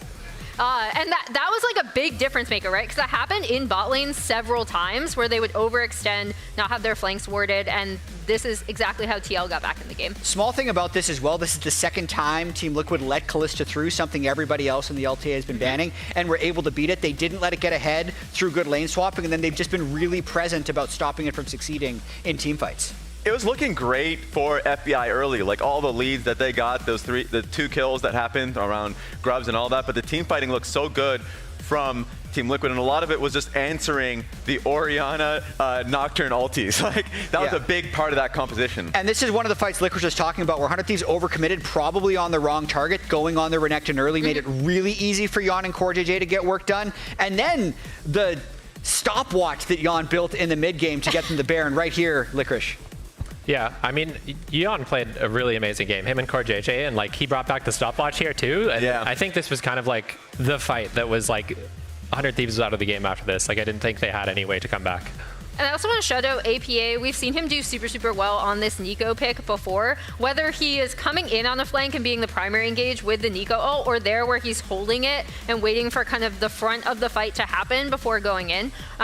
It's another key usage of the champion's ult that I think is really cool. Yeah, around the base gate where he was able to just have a huge Nico ultimate. All the control that Team Liquid got, the Otacon they picked up, they just ran straight through the enemy red side jungle, placed down the controller. It was really difficult for 100 Thieves to be able to get anything off that. Going back to the stopwatch, I was like, I know you guys were talking about whether they were going to get Zonias or something. Yeah. Because that was their composition, and the moment they couldn't get any damage off on the back line, it felt really difficult for 100. Yeah, and I'm wondering where 100 goes from here, because we were joking in the back about as soon as Spawn arrives, they throw Umpty back onto Maokai Sejuani, where they just dominated all of summer, and we couldn't figure out why they weren't playing it in 2025. But now those two are gone. Ziggs is gone, the Nico's gone, so they're gonna. Team Liquid probably has a couple more games with still comfort champions. Then it might get interesting if it goes into game 4 or 5. The draft is going to be interesting. Like the fact that Skarner was also taken away from Fearless. This is where, like, even though we're going into game 3, and I hope that we push into 4 and 5, like, getting to see more of the champion pool, and if Team Liquid can like stay firm around their team fighting, that is what I'm going to be interested in. But 100 Thieves has to fight back. Like, they have to. They really do. We also have a really popular co-streamer, Baiano, joining us, I believe, from Brazil, from Sao Paulo. Ooh, where's he showing up? Hey, how's it going? Hello, guys. Hey, how do you feel like the rest of the series is going to go, or what have you seen so far that stood out? Oh, I'm not sure about 100 Thieves. Maybe they're mental boom now. But let's see. Question that I have for you is just like, is basically going into this one, what do you think 100 Thieves needs to do to bring this one back in? I think they need Sniper playing better, maybe FBI. This game playing Kalista was not that good, so I'm not sure, man. Probably 3-0, 3-0 here. Confidence, I'm hearing confidence. How does that go with what you thought was going to happen before the series? What's been different than you've expected so far? I think now it's too easy for Liquid. Maybe here in Brazil about the scrims, a lot of people and pro players were talking like Liquid was not too good on scrims, but maybe they can be the champion now, so I'm not sure what's going on. But, oh my God, look these guys here. Oh my God. So, yeah, I'm not sure about 100 Thieves. Like, maybe try to pick something better on bot lane or something like that. Not sure. Yeah, it's going to be tough. Oh, Emily? In watching like all of the split, was this the expected result you thought, or who did you think was going to take the split? Because you co-stream LTA North really frequently. Yeah, for me, Flyquest was the best team. I was talking to people right now, like, people, what happened, man? Like, Flyquest looked like so way ahead on the other teams, but I don't know. They just played bad yesterday. And now, like I said, Liquid was playing really bad, the scrims here in Brazil. So, and now they can be the champions. So, yeah, it's really different. Yeah, Baiano, Kangas actually has one more question for you before we let you go. Yeah, Baiano, the crowd's been amazing in Brazil. We have a crowd live here, and I wanted to ask, can you teach our crowd something? Yeah, crowd, make some noise, by the way. This is what we got. Oh, there's a lot of people there. Oh, my God, man. Now, Baiano, we've been hearing the Brazilian crowd make a lot of noise, and we wanted the opportunity to make some noise. Can you teach our crowd some of your chants? I've heard a lot of fun ones. There's a lot of clapping going on. Do you have anything ready for us? Oh, I don't know if you can hear us. All right. He's asking if you can teach if you can teach our fans any chants that you'd have ready. I don't have nothing ready. Do you know? I don't know really if they have something ready. I think the difference is that atmosphere, you know, so people here screaming a lot. Like 90% of the people is cheering for Liquid today, so... I think you can ask Weipo. Okay.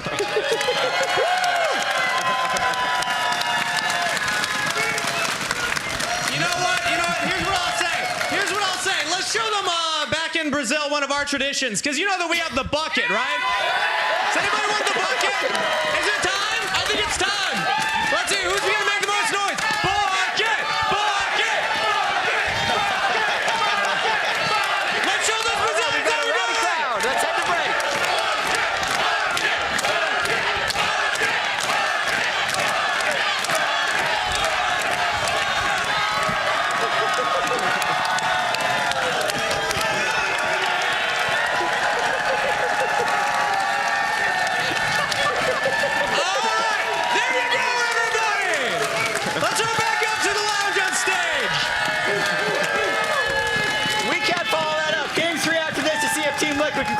series.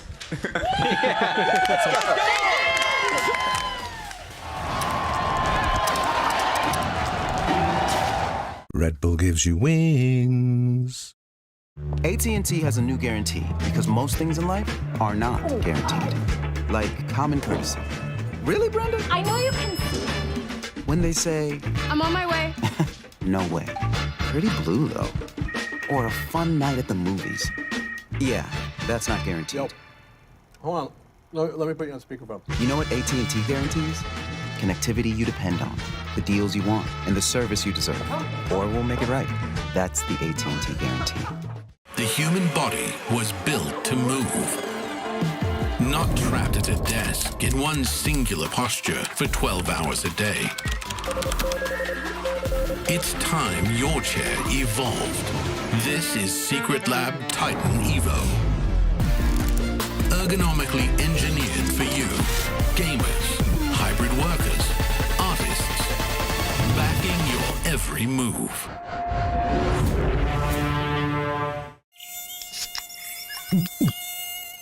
Oh.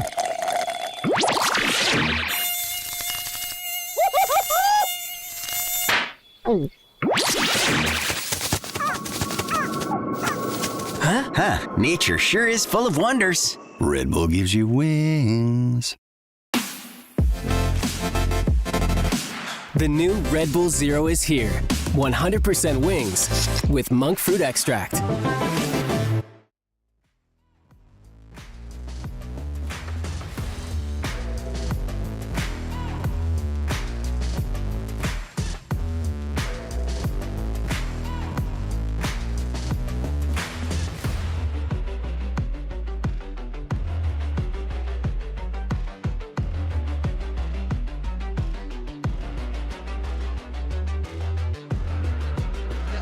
Help me. Help me. No, it's good. I got protected bot. Oh, nice, guys. Just get one, it's fine. No flash. No flash. No flash, era. Front to back after. We can't dive that far. We can't dive. Help proof. Look at Rift. No flash. Kill. Rift. Just get out. They're gonna go Nian. No flash, Renata. Anything? Oriana TP. I'm rooting Costa. I'd flash out. 1 HP, no flash. Oh, huge. We got it. Ambessa is ulti. Yeah, pretty. Yeah, I think it's dead. 1 HP. Ambessa almost dead. Q. Nenata. I kill Ambessa. Nice. Okay, trip. Let's look. Nice angel. Give me, okay? Renekton that flash. Renekton, front back. Kill front. I'll look. Look first. Look first. Varus is top side.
Ladies and gentlemen, welcome back to the LTA Finals. We are already into the draft here for game number 3. Let's go ahead and catch up to where we are with Rumble, Talia, and Cassiopeia banned out by 100 Thieves, who are once again on the blue side. Team Liquid banning out the Yone, the Vi, and the Jace. First pick Pantheon for 100 Thieves, responded with a Xin Zhao and Kai'Sa by TL. Xayah and Rakan locked in for 100 Thieves. We're going through it fast, and we got Bwipo back here to break down the last one and talk about this one. So the last draft obviously looked really good until the Seekers came out, like Azel mentioned to me just now. Managed to claw back the game from what looked to be a pretty tough game. Now in this one, they opted into the Pantheon Flex and gets a response with Kai'Sa. I think taking away the Kai'Sa from FBI makes a lot of sense. I mean, you're just taking him off of a comfort pick, and the Xayah Rakan makes even more sense, I think, as a reply. I mean, Xayah Rakan has always been considered really strong into the short-range carries because the huge threat of Rakan is when he gets to press the quickness and then press E on Xayah, whoever is in Xayah's auto-attack range will probably die. Yeah, and I mean, we already saw, obviously, Ezreal was played earlier, so it's like there's the two safe AD carries that everyone looks towards, right? It's Xayah, it's Ezreal. Xayah is going to be up and available. Now, from this point, we're obviously assuming it is going to be Pantheon jungle, like 99% chance. I know there has been a couple plays of it in mid and top, but where do you want to see 100 Thieves go from here? I think it's a very straightforward front-to-back team comp with a champion that has a tool to kind of force a fight or force a start on the fight onto the Xin Zhao that isn't Rakan. Because I think if Rakan can hold the quickness for after Xin Zhao's ultimate is used, he can actually be a very good target to go on, because Rakan's biggest strength, outside of the fact that he gets the one-shot whoever with Xayah, is he gets to go in and out very quickly. So when he can kind of go into the use his quickness to go into the Xin Zhao's ultimate, he can still pull out, so he can kind of force Xin Zhao to stay in the fight without committing to it, which means Xin Zhao's ultimate loses a lot of value, because if Xayah can actually walk in and kind of burst the Xin Zhao, he'll kind of just pop. So do we think that this is showing that you might be wanting to play Rumble top for TL, because they ban out the Galio as a potential counter? Now my curiosity is, does 100 Thieves actually say, okay, we know you might be going towards Rumble, we're going to ban it? No, I agree with you 100%. Unfortunately, what you missed is that 100 Thieves was locked banning Rumble on blue side this series. No, 100%. It's something that I think that one of the reasons why they're choosing blue side every game is so they have that extra ban and keep slamming it on the Rumble, so they don't have to worry about it at all. But I think the Galio ban is just simply, Galio Rise Out just means he wants to play something like a control mage, something scaling that works with Xin Zhao, and then they go for a last pick top lane to make sure the game is stable. I actually think they're going to prioritize trying to get Jax here, maybe, as a lot of teams, when they have Kai'Sa versus Xayah or these kind of matchups, they like the lane swap and put those short range carries into a comfortable position, which is exactly what they decided to do, huh? Look at that. It's almost like he plays this game or something. It's almost like this dude spends a lot of time thinking about and playing League of Legends. You should play League of Legends for a job. As the Jax. I lost it today, but yesterday I was still kicking. You got me. Oh man, how did you feel? Because you brought out the Garen in this exact matchup. So how do you actually feel about that specific matchup as we saw it hovered? So they're hovering actually a lot of your specials. Yes, I know. It's the champions that I like to play. And the Jax is one of the reasons why I don't like banning him, because I feel very confident in these matchups. I like Garen a lot, specifically in the lane swap meta.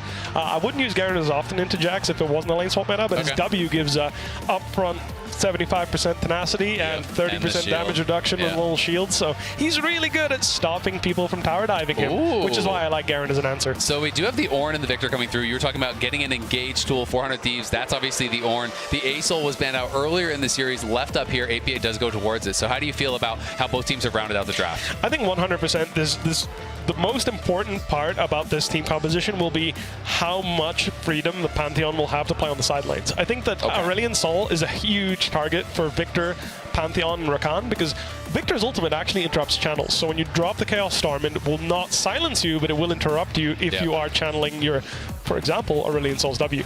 So with that reasoning, I think the side lane will be where 100 Thieves has the most comfortable position, because I think an all-out full frontal team fight with Aurelion Sol's mega ultimate coming down will be really hard for 100 Thieves to navigate. All right, as the draft wraps up, I'm going to hit you with the same question I hit you with last time. Who won this draft? Who won this draft? Honestly, I think both drafts are pretty 50-50. I think ultimately gameplay will determine how this game goes, as I see both teams having a very well solid rounded drafts, nothing special or crazy going on. I don't think any team has a particular lead in the lane swap. However, I do think TL is the better team fighting team, and ultimately I don't know if 100 Thieves will be able to find those side lane plays like they want to. That's how they lost last game. It's so interesting to me because TL told me the 100 Thieves is the best team fighting team in the league. There you go.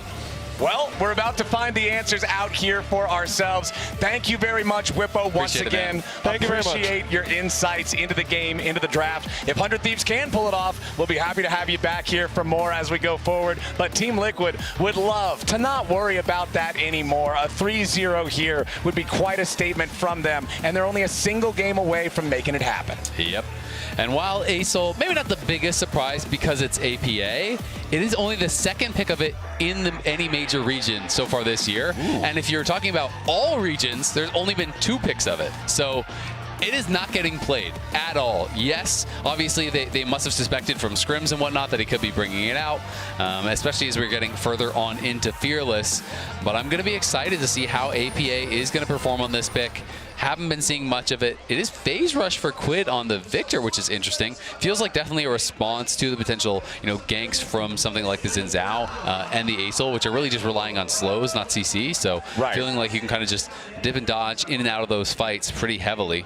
I mean, the only way Aurelion Sol is going to hard CC you is if he hits you on the head with the Meteor. Yeah. Singularity having the slow, Audacious Charge like you're talking about, also just applying that instantly, needing a little bit of extra time to hit with that third Talon strike to guarantee the hard stuff. As it looks like we're going to not see a whole lot of crazy stuff here at level 1. 100 Thieves taking some defensive positioning, wanting to make sure they don't have any crazy level 1s. And yesterday we spoke to Spawn about being here to coach TL in person.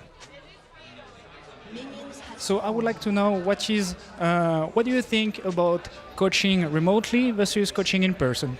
Yeah, I mean, in an ideal world, coaches wouldn't be remote, right?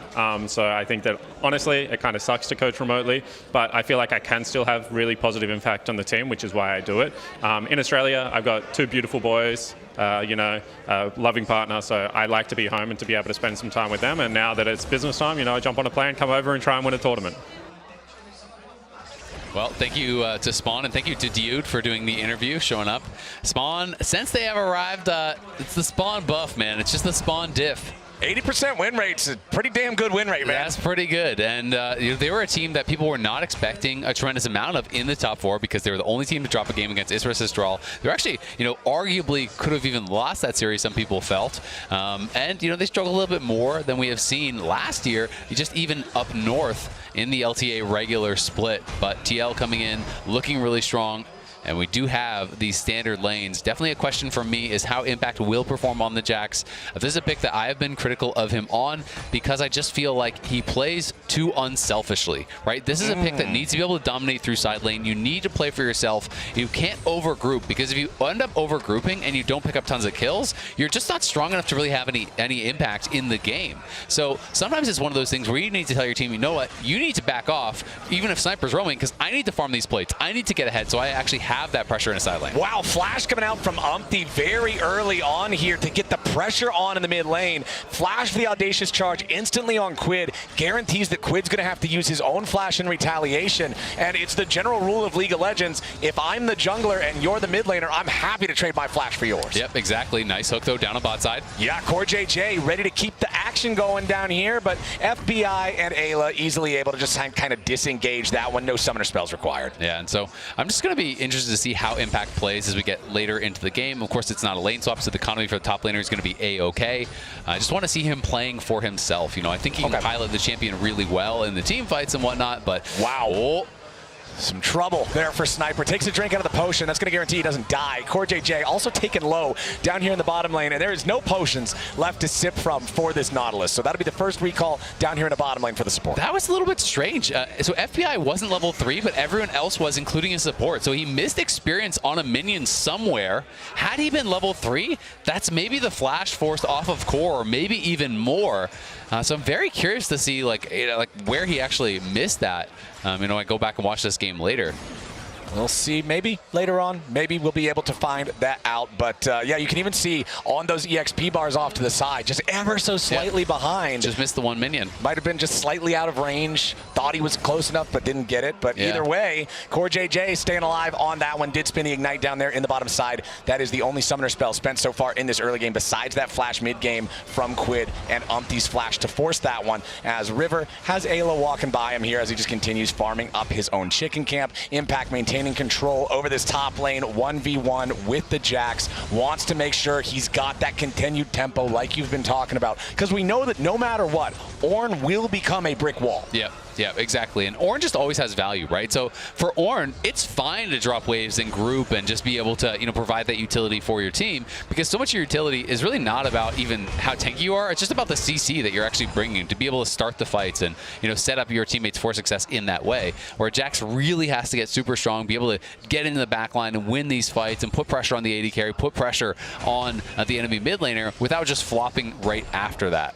And Impact will just continue keeping that pressure on here as you're seeing some pings from the 100 Thieves side up towards the top side of the river. Early grub attempts are the name of the game for so many teams these days, wanting to be there when they spawn, wanting to be there at the 6-minute mark. But of course for 100 Thieves, it does become a little bit more complicated when Sniper has no presence in the lane, when he's very low on mana, when he's low on health. Of course, both top laners still with their teleports ready to go. It's an easy reset. Yeah, exactly. I mean, Impact obviously doing great in this early laning phase and will be covered here by so no chance of getting ganked. They're going to be able to clean up, just go back to base. The tier was built up early in lane from Sniper, though, so he's going to be stacking that up pretty well.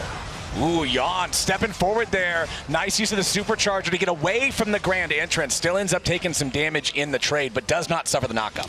Yeah, you can see APA, partially because he got that early little gank and Quid had to be a bit more careful, has a much better buy. He was able to farm very effectively, get the Lost Chapter before he came back to base, and that's always kind of that premium buy that you want.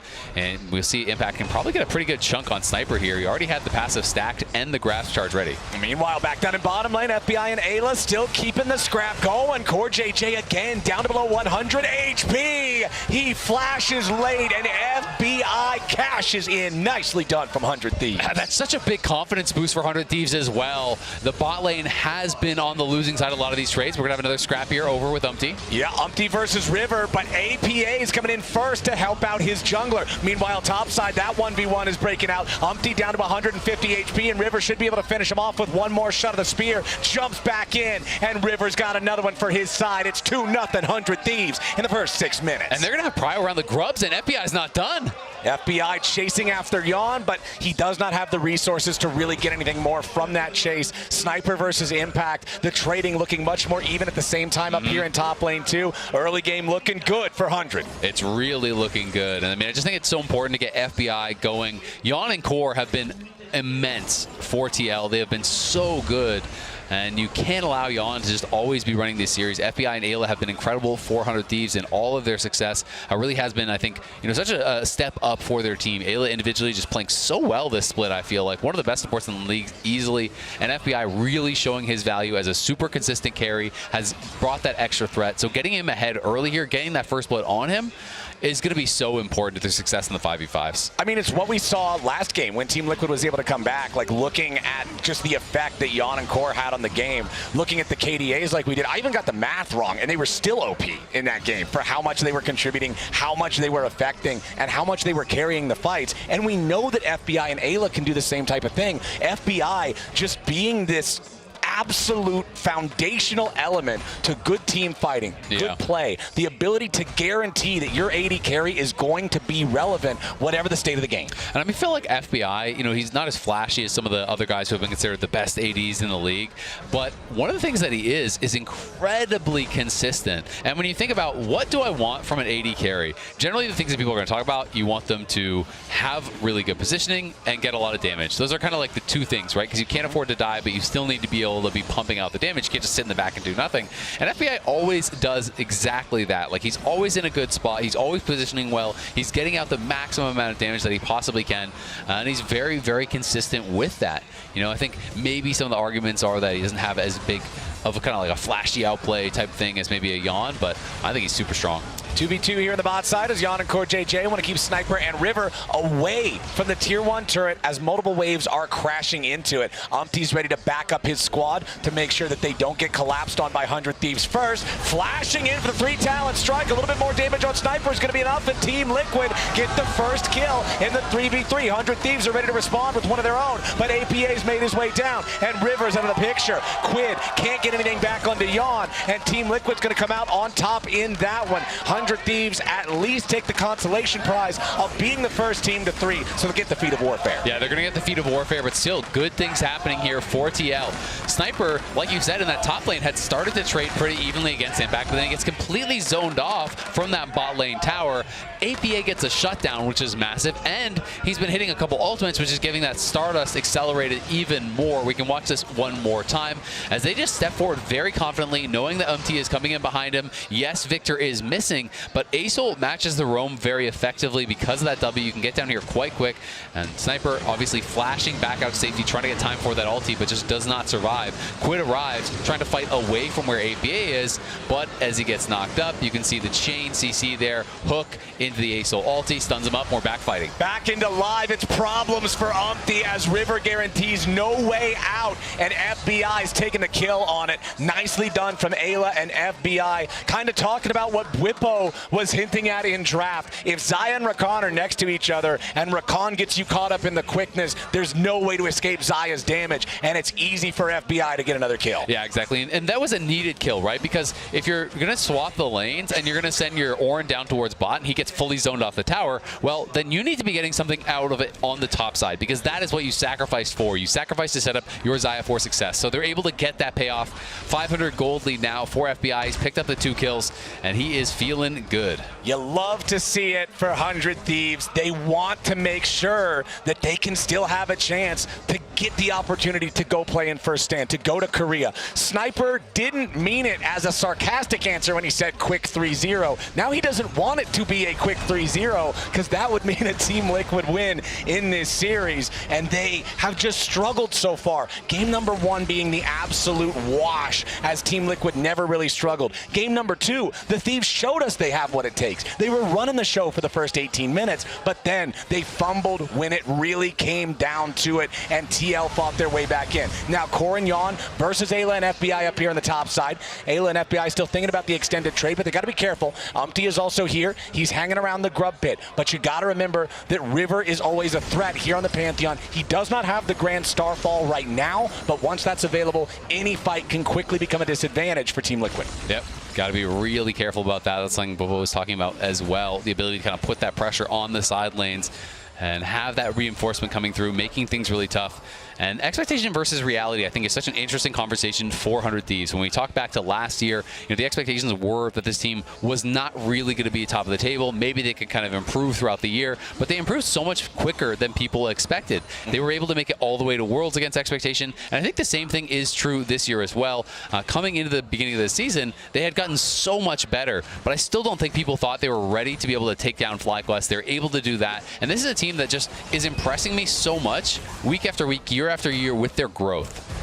Okay, 1v1 here in the bottom side. Not going a whole lot of places just yet, but it's 100 Thieves securing control over the top side. River, in the meantime, they've got the first one of the grubs. Looks like they should be able to secure all 6 as Yawn and Core have to try to fall back up here on the top side. Core turning it back around a little bit there onto Ayla, who drops half of his HP. Umpty not bothering to contest these grubs. That should be a full 6 for River and for 100 Thieves, as now APA is going to rotate up here a little bit. Looks like we might have the potential collapse coming out from TL, but it's too little, it's too late. FBI and Ayla can get away. The wind becomes lightning, but it's not fast enough. APA brings down the falling star. The skies descend with a full-on shockwave as Impact flashes away down in the bottom lane to escape Quid's roam to back up Sniper. Nobody dead on either side. Summoner spells being spent as Impact loses his flash after teleporting back down here. Quid now looking to finish off the kill. That second part of the laser combined with the Chaos Storm takes Impact low, but he's not dead here just yet. Sniper should be able to finish this. There's no way he lives, right? Quid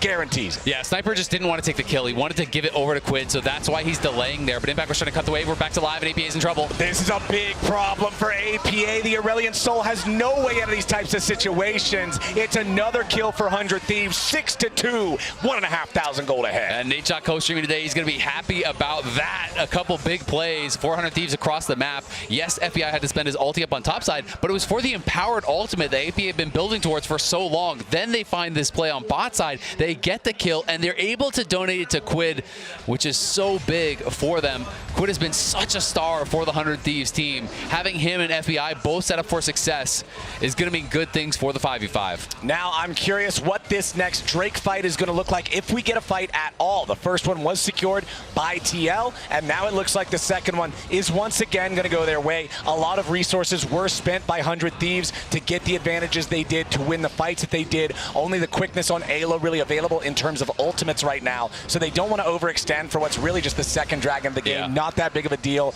Isaac, it's the third game in a row. It's an Ocean Soul. I mean, even the biases is crazy. Another Ocean for Team Liquid. Come on, freak.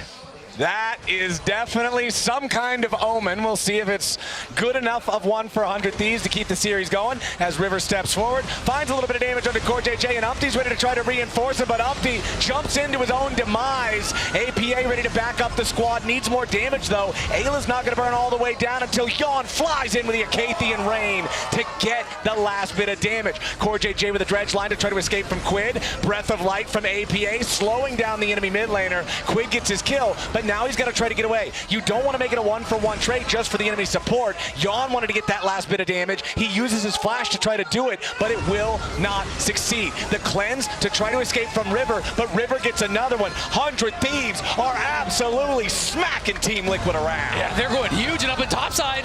Sniper keeping himself alive in the 1v1 against the Jax, and this is exactly what you were talking about. It's fine if he goes down a little bit. It's fine if he's down 15 farm and he's just making it even here in the trades. His only goal is to neutralize. The rest of the team's winning. Exactly. The rest of the team is winning hard, so you do not need to play risky up here on the top side, playing Ornn and the Jax.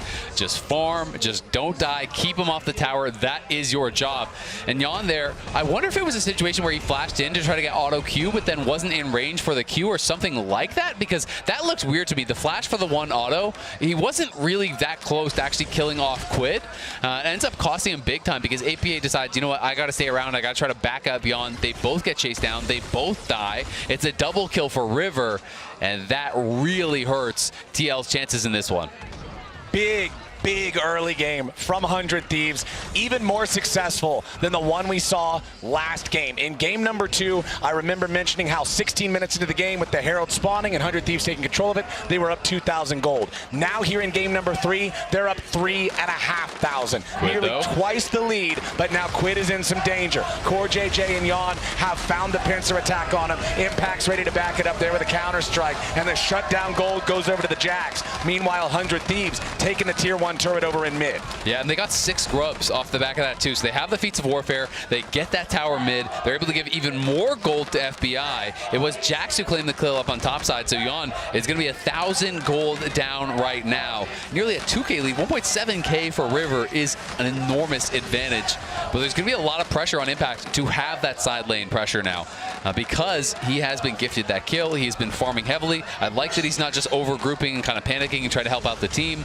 He needs to play for himself. He needs to be that threat in the side lane. Do things like, you know, get towards those towers, draw multiple members so you can get plays on the other side of the map. He needs to get a solo kill, you know, open up opportunities to then TP in and make something happen. Those are the kind of plays they really need from their Jax to try to claw their way back. Sniper face checking into the brush here. Core, Yawn, and APA all waiting for him. Sniper making a lot of distance, trying to get away from this one, but APA has that full breath of light. He will never stop until he chooses to, but he gets stunned over the wall by River. Follow up from Ayla is beautiful, and 100 Thieves have already made it an even trade. It's about to be a bonus as Umpty drops, and Quid gets the money. Now FBI needs even more. He flashes forward right onto Yawn, goes into the aggressive Featherstorm, and the Kaisa is all the way back underneath the tier 1 turret. Core JJ has to Spider-Man away, and 100 Thieves are seriously in their groove now. They absolutely are, but a big sidestep from Yawn keeps him alive there, and Impact is taking the tower in mid. They're going to try to trade back for even more because they have 6 grubs. They're charging the Herald down here in the bot side, and FBI might even drive it into the tier 2 to get all of the little Void Mites spawning up. They want to make sure they're continually trading up from this advantageous position. And he even Grand Theft Auto runs over all the minions to guarantee the extra gold from that, making sure he's maximizing that econ as FBI now hit by the ultimate from Core JJ, but the depth charge doesn't matter a whole lot just yet. Impact needs to get something here. FBI with no ulti. Remember, he already used that and the flash so and the aggressively. TP could be a donation. The TP from Sniper was not it. happens. He tries to jump in thinking maybe there's an angle, but that had to have been a miscommunication because FBI with no resources has no way to get out. And here is the punish on that aggressive look that FBI had. He had been playing a picture-perfect game up to that point. Tries to go for the big play on Jan with the flash, with the ulti committed, ends up getting nothing for it, and Liquid are the ones able to find an angle to get the shutdown. Sniper says, you know, I got to get in there, try to defend my carry, ends up giving over his life as well. It's still a very strong position here, 400 Thieves, but TL, they are moving towards Seoul Point here, and that is going to be making things really tough for 100 Thieves because now it's one dragon away from your lead being completely eliminated, and Sniper can't get there, so they can't even contest. So similarly to the first 2 games, all 3 of these now, we've had a sort of throw around the 19 or 20 minute mark. This time around, though, is kind of between the first 2. Yeah. Game number 1, 100 Thieves didn't get anything but the kills when they managed to punish Liquid. Game number 2, Liquid gets Soul Point and the Otacon after punishing Thieves, and now 100 Thieves, yes, they get caught out there. Yes, FBI's aggro gets punished a little bit, but it's still just the Drake. Otacon wasn't spawned yet, so 100 Thieves still with a very solid lead. Look at this position here. He's trying to lay in wait. If they overcommit, Jan could be in with the killer instinct, but they need the rest of the team to come down. They need a teleport from Impact. This is going to be a pivotal fight here. They're going to try to see if they can actually delay them and give Impact time to kill the tower, but I don't think they have it. This might be the whole game right here. Impact still working on that tower. Gets his demolished proc. Jan has stepped up. Now he's got to be careful, though. Sniper fires off the Ornn ulti. They get the flash into the Kaisa. The Otacon's already down to 40% HP. APA brings down the ulti, and Quinn has already been killed. Impact into the back. Counter-strike ready. They're on top of Ayla. He's already down now, too. Team Liquid's killed, too. FBI's in danger. They need a little bit more damage to finish off the Zion. They get him with a 3 Talon strike. Team Liquid 4 for 1 as 100 Thieves collapse and their lead disappears. You call it 4 for 1, I'm calling it 5 because that's an Otacon going the way of TL. Enormous fight down in the bot lane there as TL are able to find the angle. They tried to commit here to go in for Jan, and they end up going a little bit too far. We can watch it one more time here. They're all looking for Jan. He has a good flash on the redirect here from the Ornn ulti, and then look at the positioning from Core. They didn't know he was there. He locks down Quid. Quid gets CC'd 100-0. Ayla's trying to bail him out, but then he gets stuck in as well. Impact shows up. FBI does the very best he can. Throws out the ulti, gets a multi-man route there, but Impact takes so long to go down. Jan still has the killer instinct. He gets in, finishes off the carry. They take the Otacon, and now they have full control of this game and of this series. Look how pumped up the coaching staff is. That was massive. 100 Thieves was still in such a good spot before that Otacon fight. They still had almost a 3,000 gold lead, but I love the fact that you pointed out Core JJ before the fight. Him doing the unexpected choice of hanging around in that alcove for so long, of positioning himself in the brush, finding the angle where Quid just has to get whiplash, wondering where did he come from. By the time he already realizes it, he's dead. Exactly. You know, Quid couldn't even get that flash off. It was just completely unexpected. He's not looking towards that. They're laser focused on taking down Jan. And they thought they had the pick, but they were the ones getting pincered here, and Core now just trying to play between the lanes here, allow his lanes to push up on all 3 sides. You can see Impact shoving up bot, and we have the push coming in top from APA, and Umpty maybe a little bit too far. Umpty gets chunked down to 1/3 of his HP. Remember that the false life is still active for everybody on Team Liquid's side, and you can see the icon there next to APA's health bar. The skies are ready to descend. This is very problematic. When nobody on their team can die for real, and Aurelion Sol has a cheat code ultimate that hits the whole map, you got a problem if you're wearing a 100 Thieves jersey. You really do. And I think for 100 Thieves, it's just turtle it up, save all your resources for the Ocean Soul. You cannot afford to give that over. And even if you're able to go in for a fight now, it's just going to be for the GAs. It's not really going to accomplish that much. So likewise for APA, I think you really want to avoid having any major skirmish so that you have your big ultimate ready for this pivotal fight. It can be a game changer. And I think it's a fight that 100 Thieves almost have to win or the series is done. And it's another Ocean Soul. It's another one of these things that then proceeds to feel so suffocating, because like you talked about all the way back in the first game, it just would give Team Liquid infinite Baron poke. Start it up, dare your opponents to come answer you. If it doesn't work and you get smacked around a little bit, oh well, lean back against the ropes, take a breather, get right back into the ring and start swinging again. Exactly, and that's what they're going to be looking for. You can already see TL is out on the map trying to set up their vision here, down here, where the game will be decided. Both teams are going to have a laser focus on this fight, knowing that it's all going to come down to this. The item completions we have to be tracking pretty even overall on both sides. So important to note, Yon's still without his flash. However, it's going to come up 6 seconds after the Drake spawns. That is a very important summoner spell timer. That's one that you know Team Liquid is going to want to wait that extra little bit of time on. And Liquid are just trying to pull them apart across the map here. APA pushing in bot, so FBI is saying, do I go down and answer that? I guess I can't, so you're just going to have to bleed out that wave. Sniper is glued up towards the top side with Impact, and now they're trying to move in as they see the TL members answering the wave mid. They can move in, clear out some vision, and try to have the proper preparation for this fight. All right, 100 Thieves with control over the bot side river. The Drake is alive. Team Liquid trying to put themselves in a spot where they're ready to contest it, but they have to be careful still. Also worth pointing out right now, the largest individual gold lead in the game is Impact. Core JJ is up in the top side. And Yon, they're going to look for a potential Baron sneak. I think they're just going to try a two-man Baron right now on spawn. They're going to be going for this, and this is not going to be on the mind of 100 Thieves at all. Yes, Everyone's missing. Yes, it was. They just blue trinketed it. That's huge. They just threw the Scryer's trinket into the Baron pit. They saw what Team Liquid was up to. They knew that this kind of a sneak is the type of thing that Team Liquid would go for. Meanwhile, they're leaving River on the Drake. He's going to attempt to take that one for himself, and so Team Liquid pulls the trigger. They want to go in on 100 Thieves. 3v3 in the mid lane is not going the way of Team Liquid. Now APA is coming in to try to fight. Dragon versus Dragon, going in after River. The skies descend. The Ocean Drake is already claimed by 100 Thieves, and River kills off APA. Team Liquid with a big counter strike on the 3 targets. FBI's up into the air, flashing away to try to survive, but Yon's into the back landing with a killer instinct into the Acadian rain. Everybody's dying on 100 Thieves. They gotta be careful now. Team Liquid cutting them down. River looking to make the hero moment, but it will not happen. A quadra kill for Yon. The Kaisa, when they need him most, shows up again.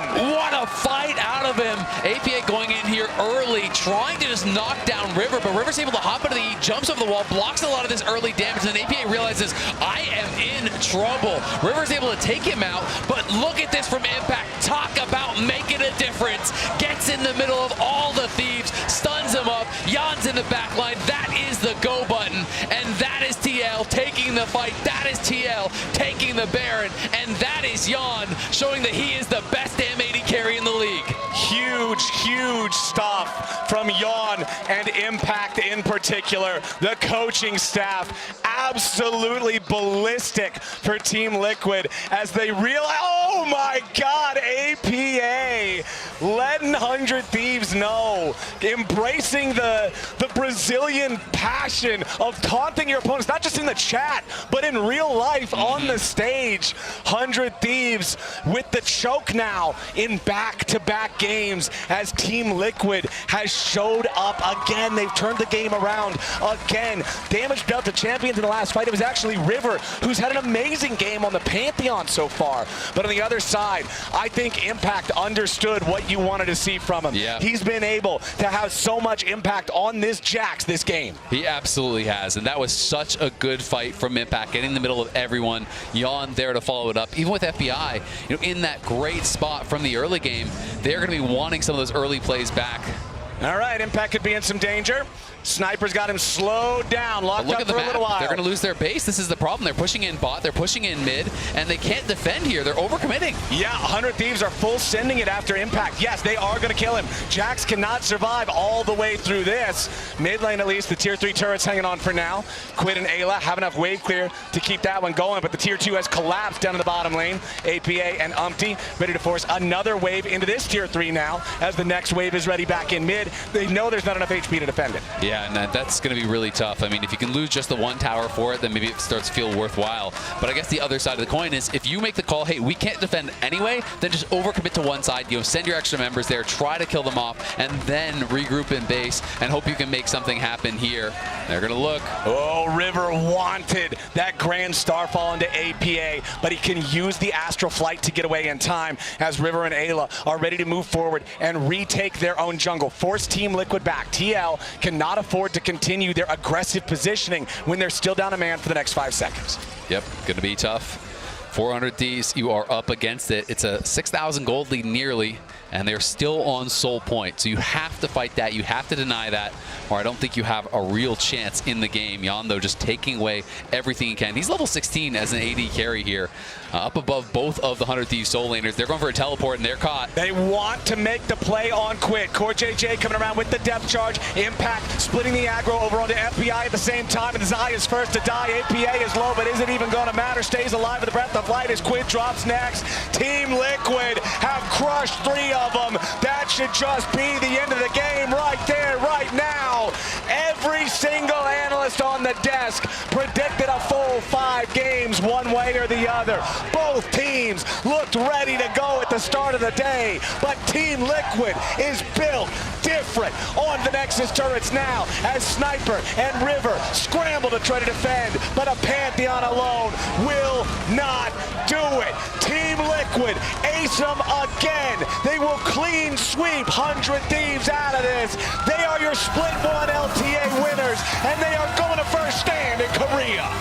Don't call it a comeback. They've been here for years. The 3rd straight finals, 2 of them won by this squad.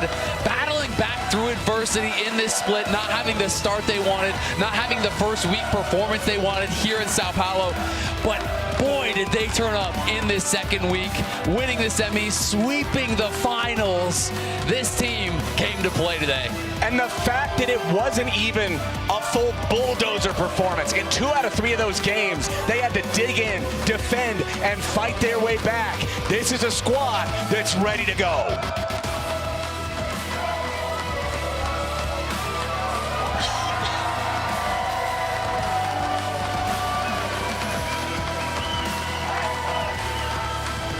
The confetti comes down, and the victorious roster gets to lift their Split 1 trophy for the LTA. There were so many doubts. You talked about it. The fact that they were the only squad that lost one of their games in the opening phase here of the cross-conference play in the South, but they made it through. They ended up triumphant over Cloud9, and now against 100 Thieves in the final with the clean sweep, they're the best team in the LTA. They absolutely are. And now the North and the South can unite to cheer for Liquid as they are going to be heading on to take on the world, represent our regions, our league here, and do it well. The team play we got to see from these guys, lots of impressive stuff. You see that? The trophy is quite heavy. And Jan goes, can I pick it up? And he does a little flex and then grabs it. He's like, yeah, I got this. He's got it. Core JJ just bathing in the confetti, in the glory, in what has to be a great feeling for TL after having so many questions about the squad throughout these first couple of weeks, throughout this first split. A lot of people are wondering, do they even have a shot? Can they actually walk away with it? And they did. They pulled it off. They came together. The improvement that we see between this iteration of Team Liquid and even from what we were just seeing a week, 2 weeks ago is really impressive. It really is, and even just from what I was hearing this week from the teams as far as how practice was going, this is a team that really showed up, that came together when it mattered most, made it happen. They're the Split 1 winners, and they have got to be ecstatic, and now they're going to have an opportunity to try to pick up where they left off last year. The expectations were sky high for this team going into Worlds. They weren't able to meet their own expectations. They are hungry for another shot at international competition to show what they can do against the best in the world, and they have now earned that opportunity. And it's another first for Team Liquid. Fazer muito barulho pro Unti também da Team Liquid, galera. Parabéns aí aí por essa vitória de vocês. Você foi um jogador que ao longo desse split foi muito criticado lá na LTA Norte. Aqui também vocês foram o único time que não fizeram um 2-0. Eu quero saber como é ter agora esse troféu aí para vocês, essa redenção. First of all, congrats on your win. You were criticized in LTA North because your performance and also against this Seoul. Does it feel like a redemption for you to become a champion today? Well, I mean, everyone will not think still I didn't perform well than Inspired or Flavor or River. Who cares? I got a trophy, guys. I got a trophy. Ele falou que, apesar de ele não ter performado tão bem como Flavor, como Inspired, como River, ele tem o troféu. Aqui está o troféu, gente. Muito bom. E vocês foram muito inteligentes nesses 3 jogos aqui. Como é que foi essa resiliência dentro de jogo para conseguir virar, principalmente esses 2 últimos jogos? You were so smart in the series, specifically when you come back in the second and third game. Tell me a little about this resilience in the series to turn the series for you guys. Sorry, one more. You guys were so smart in the series, so tell me a little about this resilience to turn on and, you know, come back in the series. I mean, for the comeback reason, I think our team just had the trust that we are going to come back if we trust each other. And we know that APA and Yon and Impact and Core JJ, you know, everyone just believe each other that we are going to make a good play. Like, we can make a bad play, but we are going to make a good play more. That's why. Ele falou que basicamente a chave de tudo foi que eles confiavam muito neles. Ele mencionou a cada um dos seus companheiros que eles confiavam uns nos outros e justamente foi isso que permitiu com que eles pudessem voltar nesses jogos. Você falou que você queria levar esse troféu aqui, principalmente porque você queria jogar lá na sua terra natal, lá na Coreia do Sul. Então eu quero saber a primeira coisa que você quer fazer quando você chegar lá na Coreia do Sul. Now you guys going to first stand in Korea. It's your country, you know. And what is the first thing you will do when arrived in Korea? Well, sorry to Buryeon, but I will be back Korea with the winning. Que ele está voltando para a Coreia para ganhar. Então, quero que você deixe um recado para todo mundo que está aí em casa. Afinal de contas, vocês foram os vencedores. Um recado para a torcida do Brasil que estava aqui em peso torcendo para vocês. What is a message or a few words for Brazilian fans? For Brazil fans? Yeah. Oh, I want to do one thing, guys. Oh. Game back. Hola, yo soy Team Liquid Honda Jungler.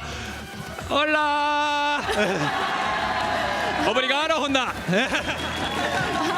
Well done. Jungler for Team Liquid Honda. Thank you so much, guys. I'm gonna teach you something. Eu amo vocês. I love you. Which means I love you. Eu amo vocês. El amo vocês. El amo vocês. My fans. Which means I love you guys so much. Congratulations once again, you deserve it. É isso aí, galera. Então temos aqui o mais novo vencedor do primeiro split de 2025 da LTA. Love to see that. Travel safe, Umpty. Get back here in North America. We still got the packed house. We have Yon, APA, and Impact as well going to be joining us, I believe, right now on the big screen. Hey, guys. Hello. Can you guys hear the fans as well through the headsets? Oh, yeah, for sure. Awesome, yes. Good stuff.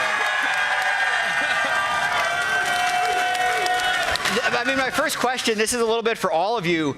What was the biggest difference in your rapid improvement from arriving in Brazil to today where you 3-0'd the final? To be honest, we just lost a lot. Yeah. No, we were major losers in scrims. And I think we just decided to be winners. So we were just winners today. Yeah. Lose is improve. You know? Were you at all surprised? Because it seemed like your comeback mechanic was simple but very effective, which is wait for 100 Thieves to overextend on bot side, TP in, flank them, and kill them repeatedly. Were you at all surprised when they kept falling for that? No, not really. I think the way they play is very telegraphed, to be honest. So once we have the TP wards behind, whether in game 2 it's me flanking or game 3 if it's Impact flanking, I think we knew of ways to come back after we had like kind of trash early games.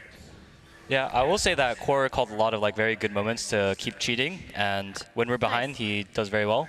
I think they got very desperate after they realized they were losing after advantageous positions. It's very hard to make like good comeback plays when you're very nervous and you're back against the wall. I think they couldn't overcome it this time around, unfortunately. I agree. Jan, like the last time we spoke to you, you talked about like keeping focus. It must be a little hard keeping focus when your glasses are just like, give us an update on the glasses because there were problems throughout the series, right? Yeah, I broke them last night, by the way. Yeah. I think it's fine now, but during like draft, I would like pushed it up a little bit, and then the screw fell out, and the lens fell. I was like, oh no. How did you break them? Yeah, what's the story? So I got back, I showered, I couldn't see anything. I was looking for my glasses, and then I sat on it. The classic. Look, it's happened to the best of us. I got a question. This one's for Impact in particular. Impact, I want to put the pressure on you because APA, if you look at that, you can see it right now. He grew a mustache. Spawn and Swiffer both have mustaches. I know you can grow one. Does that mean that for first stand you're going to grow a mustache? Can we see it? The crowd wants it, right? The people want it. I mean, okay. Honest, my opinion, I'm not big of a fan of mustache that much.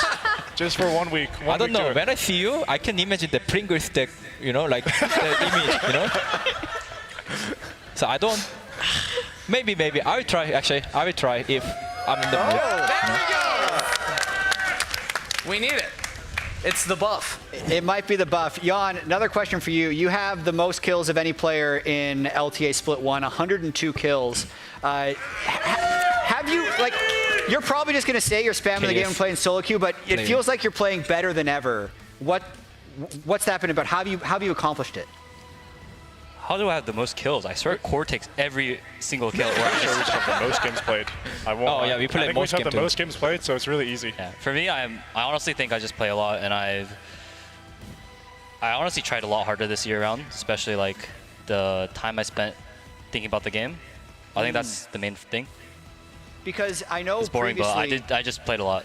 I mean, you already played a lot last year. You played like 17 hours a day. So you're saying you spent more time like analyzing your play, or was it actually just more hours playing? What was the big thing? I just honestly I try to take it a lot more seriously. Like it's hard to explain, but I'm just like in I would say battle mode a lot, and then I was worried I would get burnt out, but it didn't happen, thankfully.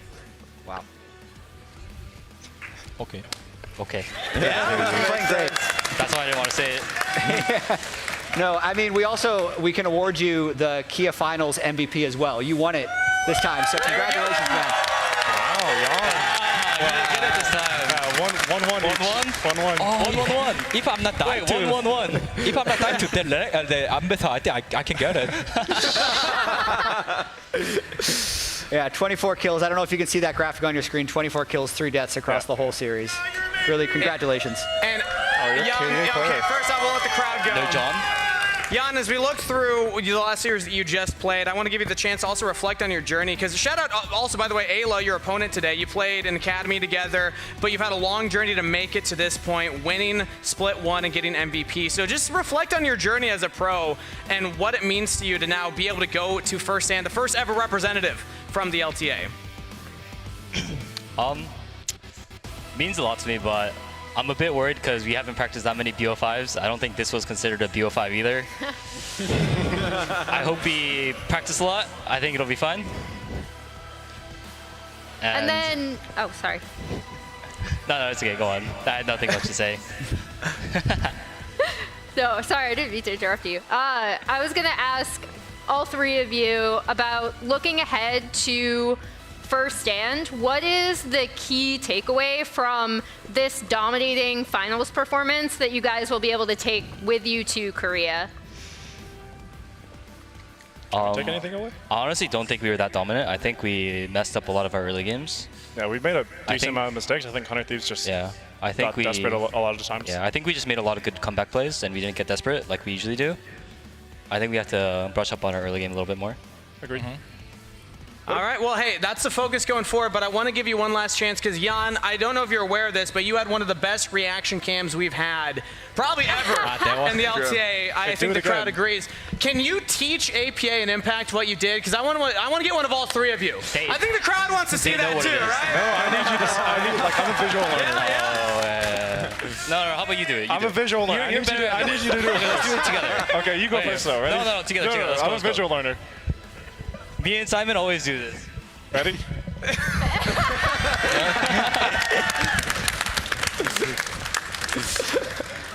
Raz, do you have a final follow-up?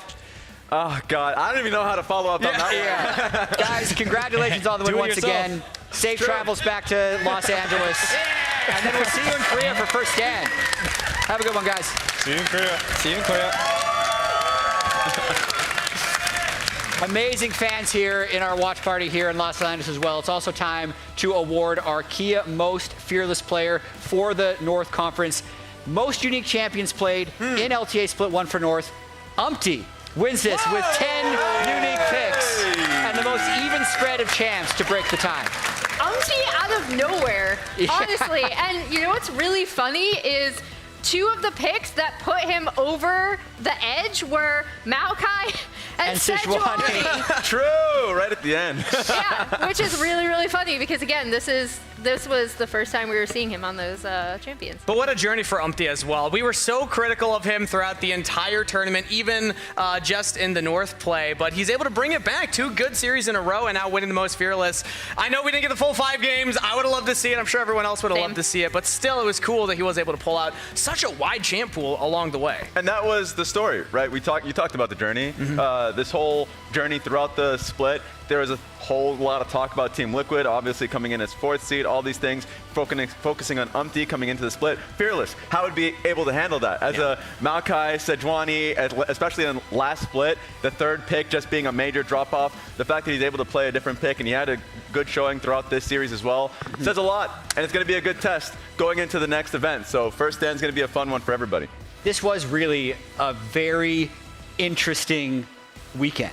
Yeah. Because not only did we see 100 Thieves upset Flyquest, we saw Team Liquid upset Cloud9, but it's also Team Liquid returning to the form that they showed last year, and now they'll be moving to first stand. We're also going to pull up our Samsung SSD Fast 5 for the entire split. What stands out to you guys?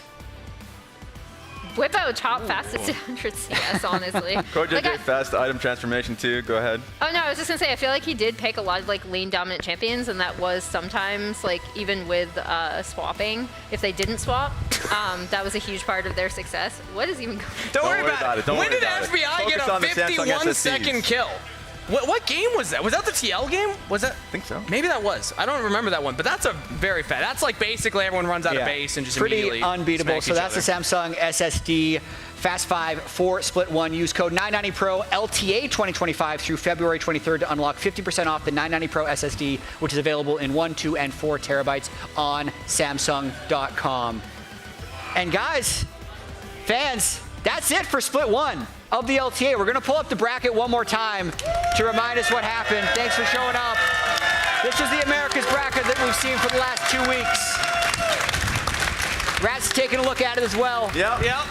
Team Liquid are going to be the LTA representative for first stand. We know they're going to be playing at least one of the teams. HLE is already gone. True. Not sure what's going to be happening from the other major regions. But that's it for us. Tune in to first stand. That starts on March 10th. Then you can watch Team Liquid take on the best teams from around the world. You guys have all been great. The fans have been great. We'll see you at first stand.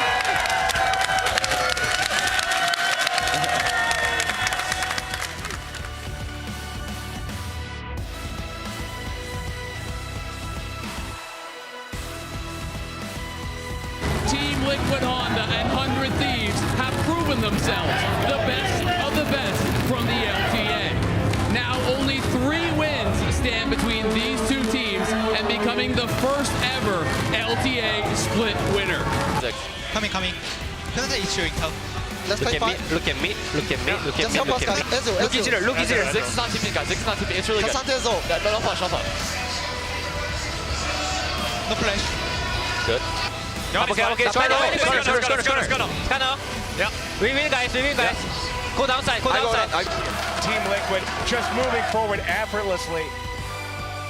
I can maybe block Nika. Cut it after. Careful Nico, guys. Careful Nico. Enemy coming. Now they finally found him. River wanted to go in, but he doesn't hit the right target. Hostile takeover over the top. They're doing a lot of damage, but it's only the core. JJ Ayla's already down. Quid is burning. TL coming back in a 35-minute game to take us to match point. Looks good. Ace on the flash. No flash. No W, no W. Nice. Go ahead, Victor. Yeah. Victor 16. Yeah. Nice. Yeah, I see. Impact. China flash. China flash. Go ahead, Zaya. China flash. I'm still going to Zaya. China. Getting sucked in. Yeah. Be careful, don't get sucked in. China flash. No, we mean China. Yeah. Good job, guys. We gotta play attack now. Well played. Team Liquid ace them again. They are your Split 1 LTA winners, and they are going to first stand in Korea. You can always do that.